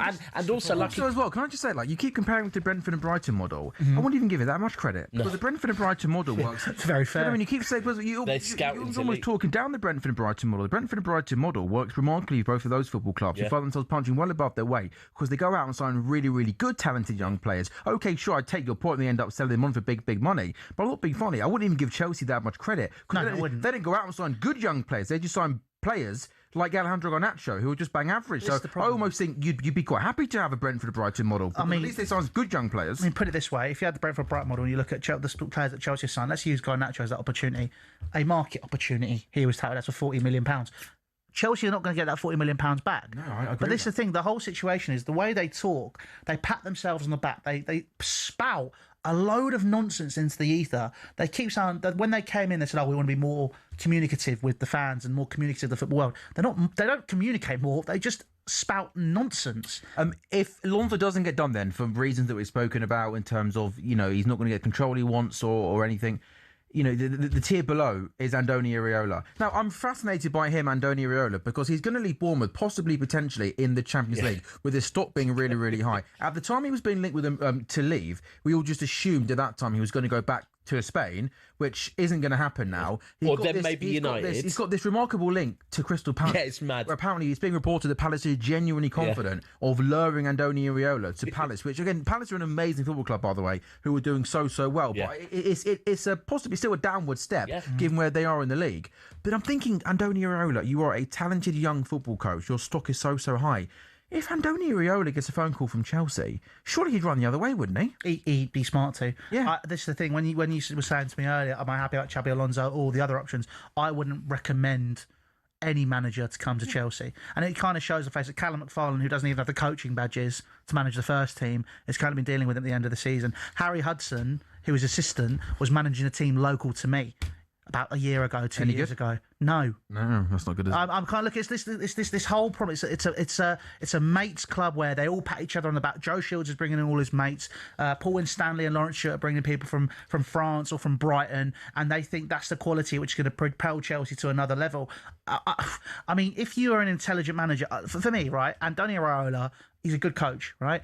He does feel very flavour of the month. He feels very Thomas Frank, Graham Potter at the time, where it's like, look, for them, I'm like, I'd like to see how you do, but I don't know if coming to a top 6 Premier League club would be the move for you right now. If he goes to Palace and does it again, maybe he can deal with it. But then obviously we then look at the tier down below that. It's like, Chelsea looking at Marco Silva. Again, Marco Silva, he's dealt in a pressurised situation at Everton. Everton, which is a big club, but is it Chelsea Football Club? No. And we've seen Liam Rosenior this season absolutely fall apart in the press conferences. Graham Potter do the same. It takes. We were talking about Real Madrid earlier. I'm not saying that Chelsea are Real Madrid, but it takes a very specific sort of person to manage a top team. Whether it be Chelsea, whether it be Arsenal, whether it be United, whoever it is in the Premier League. Even with Spurs, we've seen it with Thomas Frank.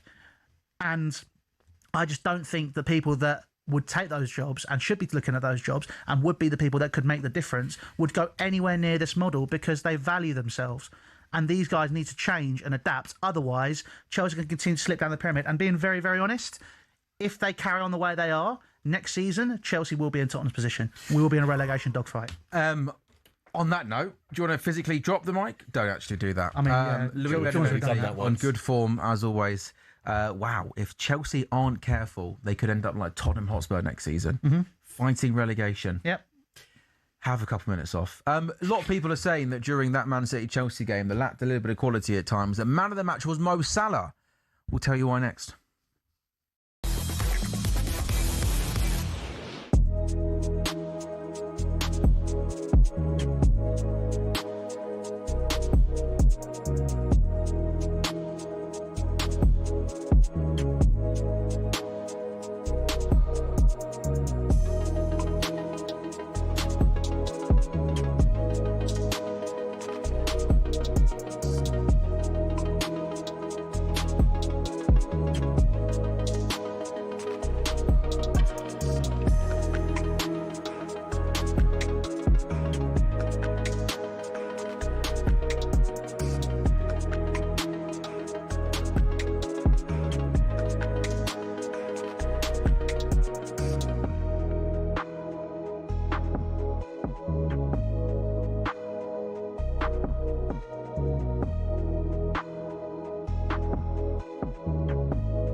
Ben White is to miss the rest of Arsenal's season and is set to be ruled out of the World Cup. A suspected knee ligament injury for Ben. He picked it up on Sunday. I think it was a 50-50, wasn't it? With Somerville of West Ham. Now, up until now, Tuchel has ignored Trent Alexander-Arnold since his move to Real Madrid this summer.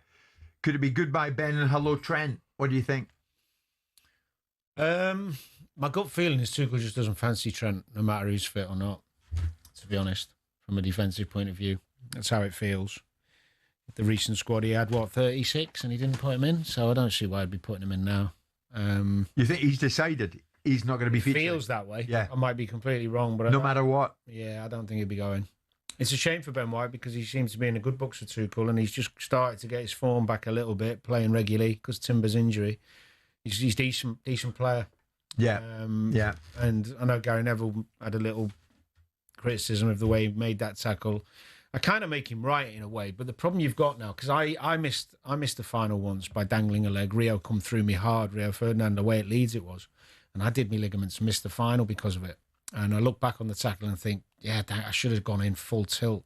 Problem you've got now with the way the rules are, especially with the follow-through rule, even if you go in full tilt and you do get the ball, but you catch someone on the way through, and you get a red card. Yeah, it actually encourages you to be a bit more tentative. So what is it when you're going in fairly committed, but don't end up truly committed? Yeah. I mean, Gary Neville said Ben White just hangs his leg there. It's poor. He's got to be stronger than that.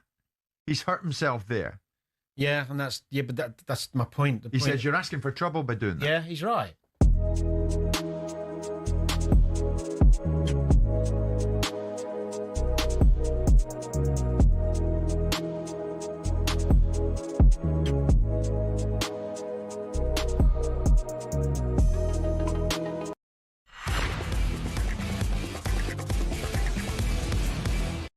Welcome back to talkSPORT Goals, brought to you by William Hill's Final One, standing 18 plus. Gamble aware the dog terms, conditions apply. Sam Ellard, Jordan Locke, Louis Beneventi, and Lee Phelps. Did I get that wrong? It's not bad. It's not bad. What was it? Sorry. Louch. Laurie Louch. It's sorry, not bad. Sorry. It's not bad. I can't remember. How did we get that wrong all show? No. No.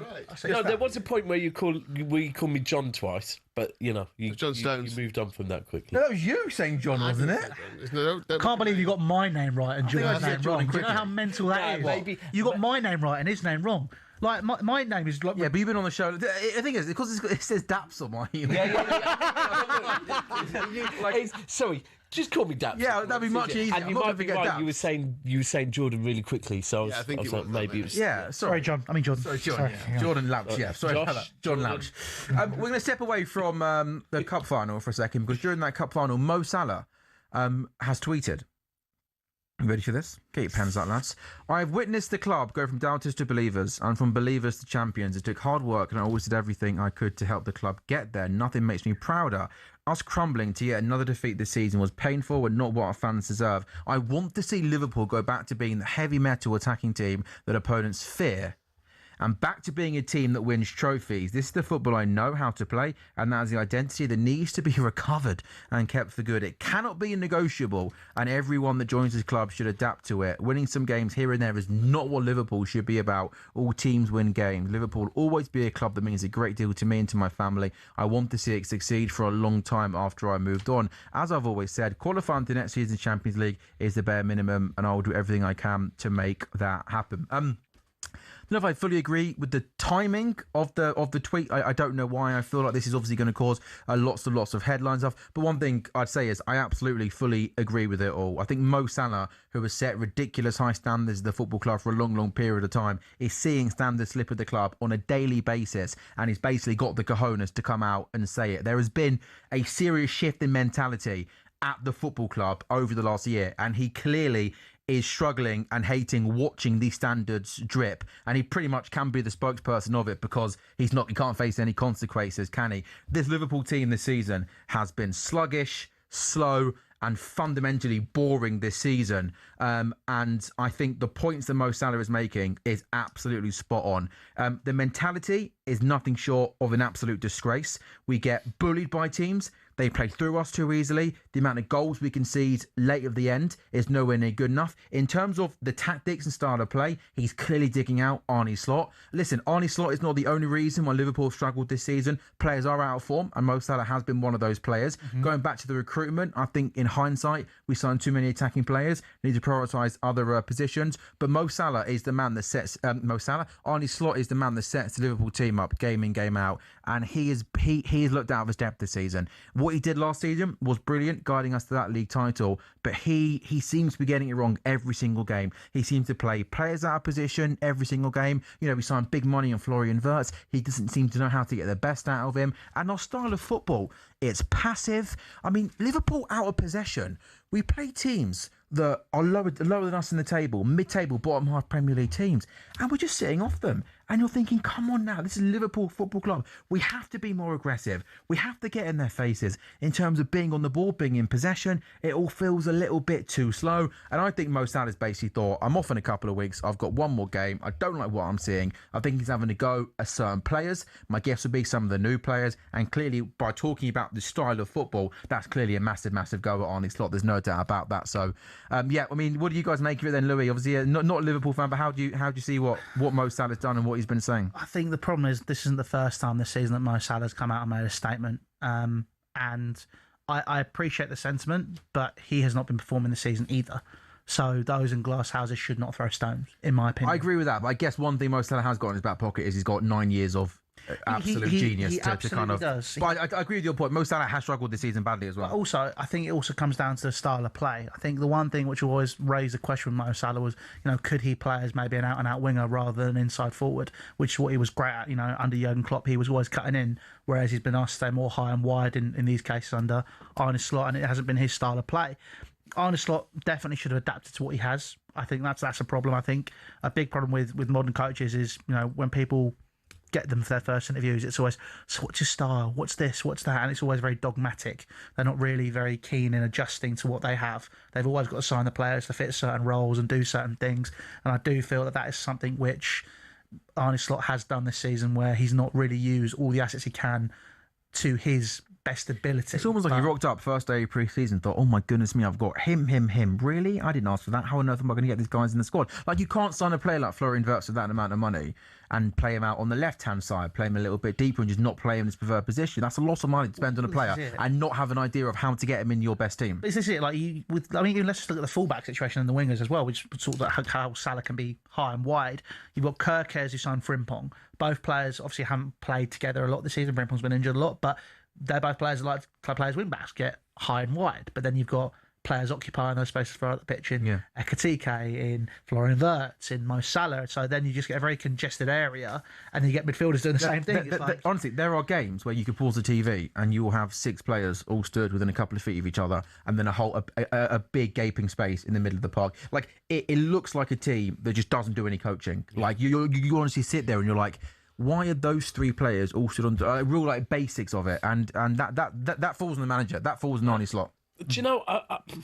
It does 100%. I do think it's an interesting point you made about kind of I didn't ask for all of these players. Now, I think that Edwards and Klopp. I'm saying I don't know that for a fact. I'm not saying that like I know that for a fact. I'm saying the way Arne Slot has tried to get some of these players in the team is almost like he's been kind of like throwing these players and not sure what to do with them. I'm sure that wasn't the case, but I'm saying the way he goes about coaching looks like that. I feel like, right, firstly, Klopp and Edwards, phenomenal. It's a bit like, if you look at Pep and Tiki, you look at who was it, Fergie and David Gill. You look at Wenger and Dean. All competency with sporting directors and managers. Oh my God! You had your moment. Come on. But when you get perfect, I do feel like maybe at the moment Edwards has moved into a different role, whereas before he was the guy doing everything. He was signing players. Now he's up and he's empowering people. It doesn't feel like necessarily maybe whoever's signing the players and Klopp, Richard Hughes, are on the same page, right? Now, in the summer, you went and got Ekitike. Great signing, by the way. I'm a big fan of Ekitike. Then you got Isaac. You got Wirtz, Frimpong, Kerkez. And you just think, at that point, I kept saying, you've got Konate, who at that point was being heavily linked to going to Real Madrid. You've got Van Dijk, who is coming of age. And then you've got Gomez, who's injured all the time. Yeah. And I kept saying, where's the defence? Yeah, and then they realised right towards the end of the window they need to sign more. All I kept being told on my channel when I was saying it to Liverpool fans was, oh yeah, but don't worry because we're getting Gahey. We're getting Gahey. Yeah. And it's like, okay, we'll get him. Right? Yeah, because and that was a fundamental thing they got completely wrong. Liverpool had a unique window in terms of they were aggressive early on in the window, and we spent big money on players, and we got what we wanted, which was really, really good. But yet, bizarrely, with the centre-back situation, it was quite clear that we did need to go out and sign a centre-back, and they left it ridiculously late to go and sign Mark Gahey, who was through the door at the football club taking a medical with hours to go out the window, and obviously there was a complication with Palace signing a pro. But again, and that was that 100% agree with that, and that was a big mistake they made. But then I also think, you know, was Frimpong part of we want to get Wirtz here, so let's get Frimpong to help? Do you know what? I think with the Trent replacement, I think because Trent was completely unique in terms of what he brought to the football club, I think they had absolutely no idea. And I think they maybe thought Frimpong was one of those, he could play right back, could play right wing, you know, and he's been awful this season. He's really struggled badly. See, the problem is, if I look at a Liverpool team, right, for me, the best Liverpool team was when Liverpool had a midfield of Milner, Henderson, Wijnaldum, right? Yeah.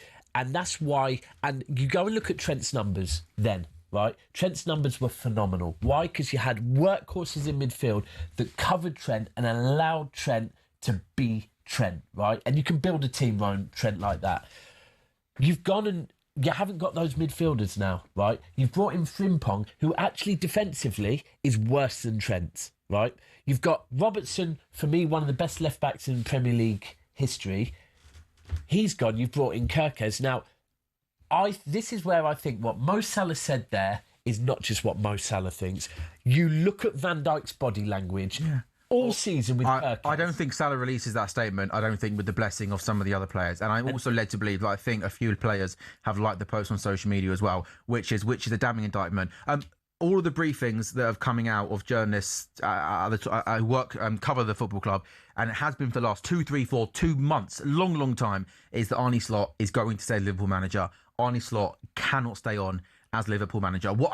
I hate to be an ungrateful fan because Arne Slot won my lifetime the second, and he had to take all the credit. This season, for Liverpool Football Club, the standards have dropped massively. It's been completely unacceptable in terms of tactics, in terms of mentality, in terms of players' body language. We are Liverpool Football Club. And also one other thing as well that's really, really important, the fans as well. And this is not just fans on social media. I know lots of people up in Liverpool have got season tickets who go to the game, that pay their money.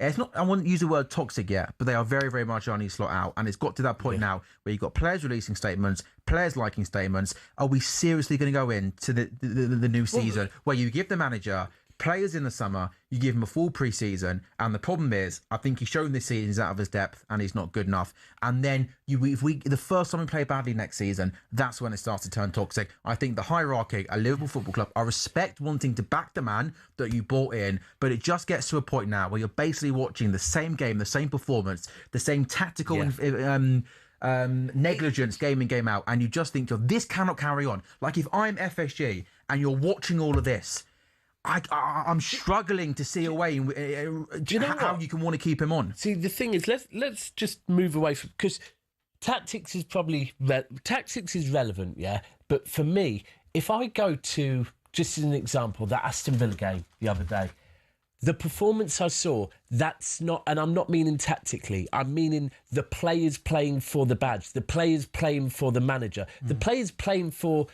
pride that I have associated with Liverpool for the last 10 years. Yeah. I didn't see any of that. The mistakes. They've been embarrassing. And for me, the biggest issue that you've got is, it's like, I hear what you're saying about back the manager. Great. The last club that did something similar to this was Man United with Amorim, right? They started the next season, they said, let's give Amorim another chance, right? Well. I lived with a United fan, and he said to me, do you know what? I'm going to get behind him. by 3 games in, he was going, no. We did. We even had a similar thing where we backed Rodgers for a few months too long than what we should have done. There was Jurgen Klopp, though, available, who ended up coming in. That's not going to happen this season. We have got 5 minutes left of the show, and then it's the Foden Show, which will be streaming live on talkSPORT's YouTube channel and on your smart TVs. Lee, we've had a good day here, haven't we, mate? Where we've done lots of William Hill Scottish Premier stuff. We've got the finale. Yeah. Maybe not the result neutrals wanted. We have the drama. We have the FA Cup final. But tomorrow, the bread and butter of the Premier League, is it, Lee? Back again. It's back. Back again. We've got and two there's more still weekends. and there's still a title to decide, and there's still relegation and European places, because you know what happens? What? No, I don't. Tell if me. Aston Villa finish 5th. Did you know this? See, okay, I No, let him say it. Let him say it. Say it. You say it. I want someone Yeah. else to say it. You say it. Yeah. If Aston Villa finish 5th and win the Europa League, Yeah, what happens? 6th place. 6th place. Is it? I haven't mentioned But that. Oh, and you know why you're happy? Because We might come Nick. Yeah, we might do. Sure, but what if they finish 4th and win the Europa? Is it different? No, mate. I'll say it one more time on the show. 5th, win the Europa League. 6th place, get Champions League football. Come on, the Cherries. They're playing in the Champions League. But in terms of the title, there's probably I can't see any way that Arsenal don't beat Burnley. So you're Burnley saying are there's a chance? 25-1 to beat Arsenal. Arsenal win against Burnley. That price is never normally that big, is it? For a it's actually team? big. It used Is that to be even when- like 16s, 18s? In the kind of like 15 to 1? in the kind of Ferguson era of Man United, they used to be that. The other teams would be that sort of price, but not very often. 25-1 is huge. Well, we could have a bit of a thriller potentially on our hands. Kyle Walker So they- dagger. So they win that. So Arsenal win that comfortably, I think. I think so. And then it comes down it's to not that whether black and white, surely. Bournemouth against City. That's the tricky game, isn't it? tricky. Bournemouth have had a great run, but they do draw a lot of games. 16 games have drawn this season, 9 at home. That's the danger for City, I think, that they come off the back of this cup final, they're not quite at it, and they end up drawing to Bournemouth, and then it's over anyway, isn't it? Yeah. If it goes to the final day, I think Arsenal against Palace probably should win. Well, but you never know with Palace, do you? They've got goal scorers. I mean, they've got a cup final three or 4 days later, probably and will win. apparently, that if Eze picks up a Premier League, Arsenal are going to have to pay Palace an extra 10 million. So, you know, I can't see Palace turning. I think Glasner's also come out and said 2 things. It's not part of my plan. That game's not part of my plans. And VAR is going to have more of an input on this season's title race than Crystal Palace are. Interesting. How hard do you think the party is tonight for City players? No. Not at all. Honestly, Lee, the way they celebrated, like another day at the office for them, like, I don't think they'll party that hard. The way Pep was organising the queue to get everyone ready, I think he was just kind of like, right, that's it. We're back in the zone, sticking that way. I think either way, the celebrations will be last game of the season, back at the Etihad, John Stones, and so I've already kind of seen a clip went out on social media. They're on the last game of the season, at the end of the game, all 20 trophies are going to be in the centre circle for everyone to see. Nice. Because ultimately, like I said, it's not just Pep, it's Bernardo and John Stones. They've also contributed to the 20. So I think that'll be the party. Right now, we still have to stay in it. I mean, like you said, Burnley and Crystal Palace, no hope, but... Yeah, then the relegation, I guess. It's. I think Newcastle probably beat West Ham. I think Chelsea probably beat Tottenham, to be fair. That one could go down to the last day. But yeah, as for the rest of the games tomorrow, I don't really like the price on Brentford to beat Palace, but I like Igor Thiago maybe to get a couple. 7 times this season he's scored 2 or more goals. He's 9-2 to do that. He's got 25 in all competitions, which is decent going. Leeds Brighton, not sure. Leeds last game in front of their own fans this season, obviously stayed up. They'll be giving it everything. Brighton are pretty decent, probably a score draw. I think Fulham should. You love Leeds, don't you? Well, I'm going Brighton. I'm going Brighton. Brighton, away from home, they're not amazing. They're the Champions League. They could come sick, They could also. I think Man United beat Forest. Everton beat Sunderland at home. There's a few for an Aka, if you're looking at an Aka boost. But the big one is anyone who's got a Eurovision party tonight. Oh, this is what we're waiting for. 90 seconds, Lee. Finish us off. Finland are odds-on favourites to win it, which is fair enough. Scandinavian countries obviously have a fantastic record at Eurovision. Tough place to go. Tough place to go. But there is one country that I think is overpriced. Romania, right? 16-1. Yeah. They're on second last, which is a brilliant draw. Anyone who's at the back end of the Eurovision Song Contest. So each week you can back them each way. So that means top 3. If you look at the comments on their song, which has got an unusual. I heard it the other day. I'd rather you just watch it rather than me tell you what the title's called. Why have we spent 5 hours not talking about Eurovision. I know. I was going to say, we're doing meal deals, Subway orders. I know, literally. Right. Literally. You're So, Foley. 16-1 each way. But you can also back them to be the top Balkan nation. Greece are the favourites. 11-4 Romania, top Balkan nation. Great bet. And you'll enjoy it as well. It's got a bit of Lady Gaga about it. It's proper rocky. You know what? I'm going to watch it tonight for you. Lee, thank you so much. Been an absolute pleasure, my friend. Looking forward to being back with you next Sunday, right? That's the next time we're together. Yes, for the final day of the Premier League season. Louis, as always, great stuff. John, as always, thank you very much for a great TalkSport Goals debut. TalkSport Goals is back on. One or two injury issues ahead of midweek as well, because João Pedro obviously couldn't finish the game, and Gusto seemed to be in a bit of pain at the end as well. Yes, probably 3717 22 33 44. The boys are here next for the phone-in show on TalkSport.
We've got Jason Bourne sitting in front of the back three. The ball goes over the top. Yeah, but Jason Bourne's just going to eat everyone up. You got Shaggy running in behind No, Jaws. Shaggy's didn't make the team. You binned him. Who's there? Talkie, Jaws and Scooby-Doo.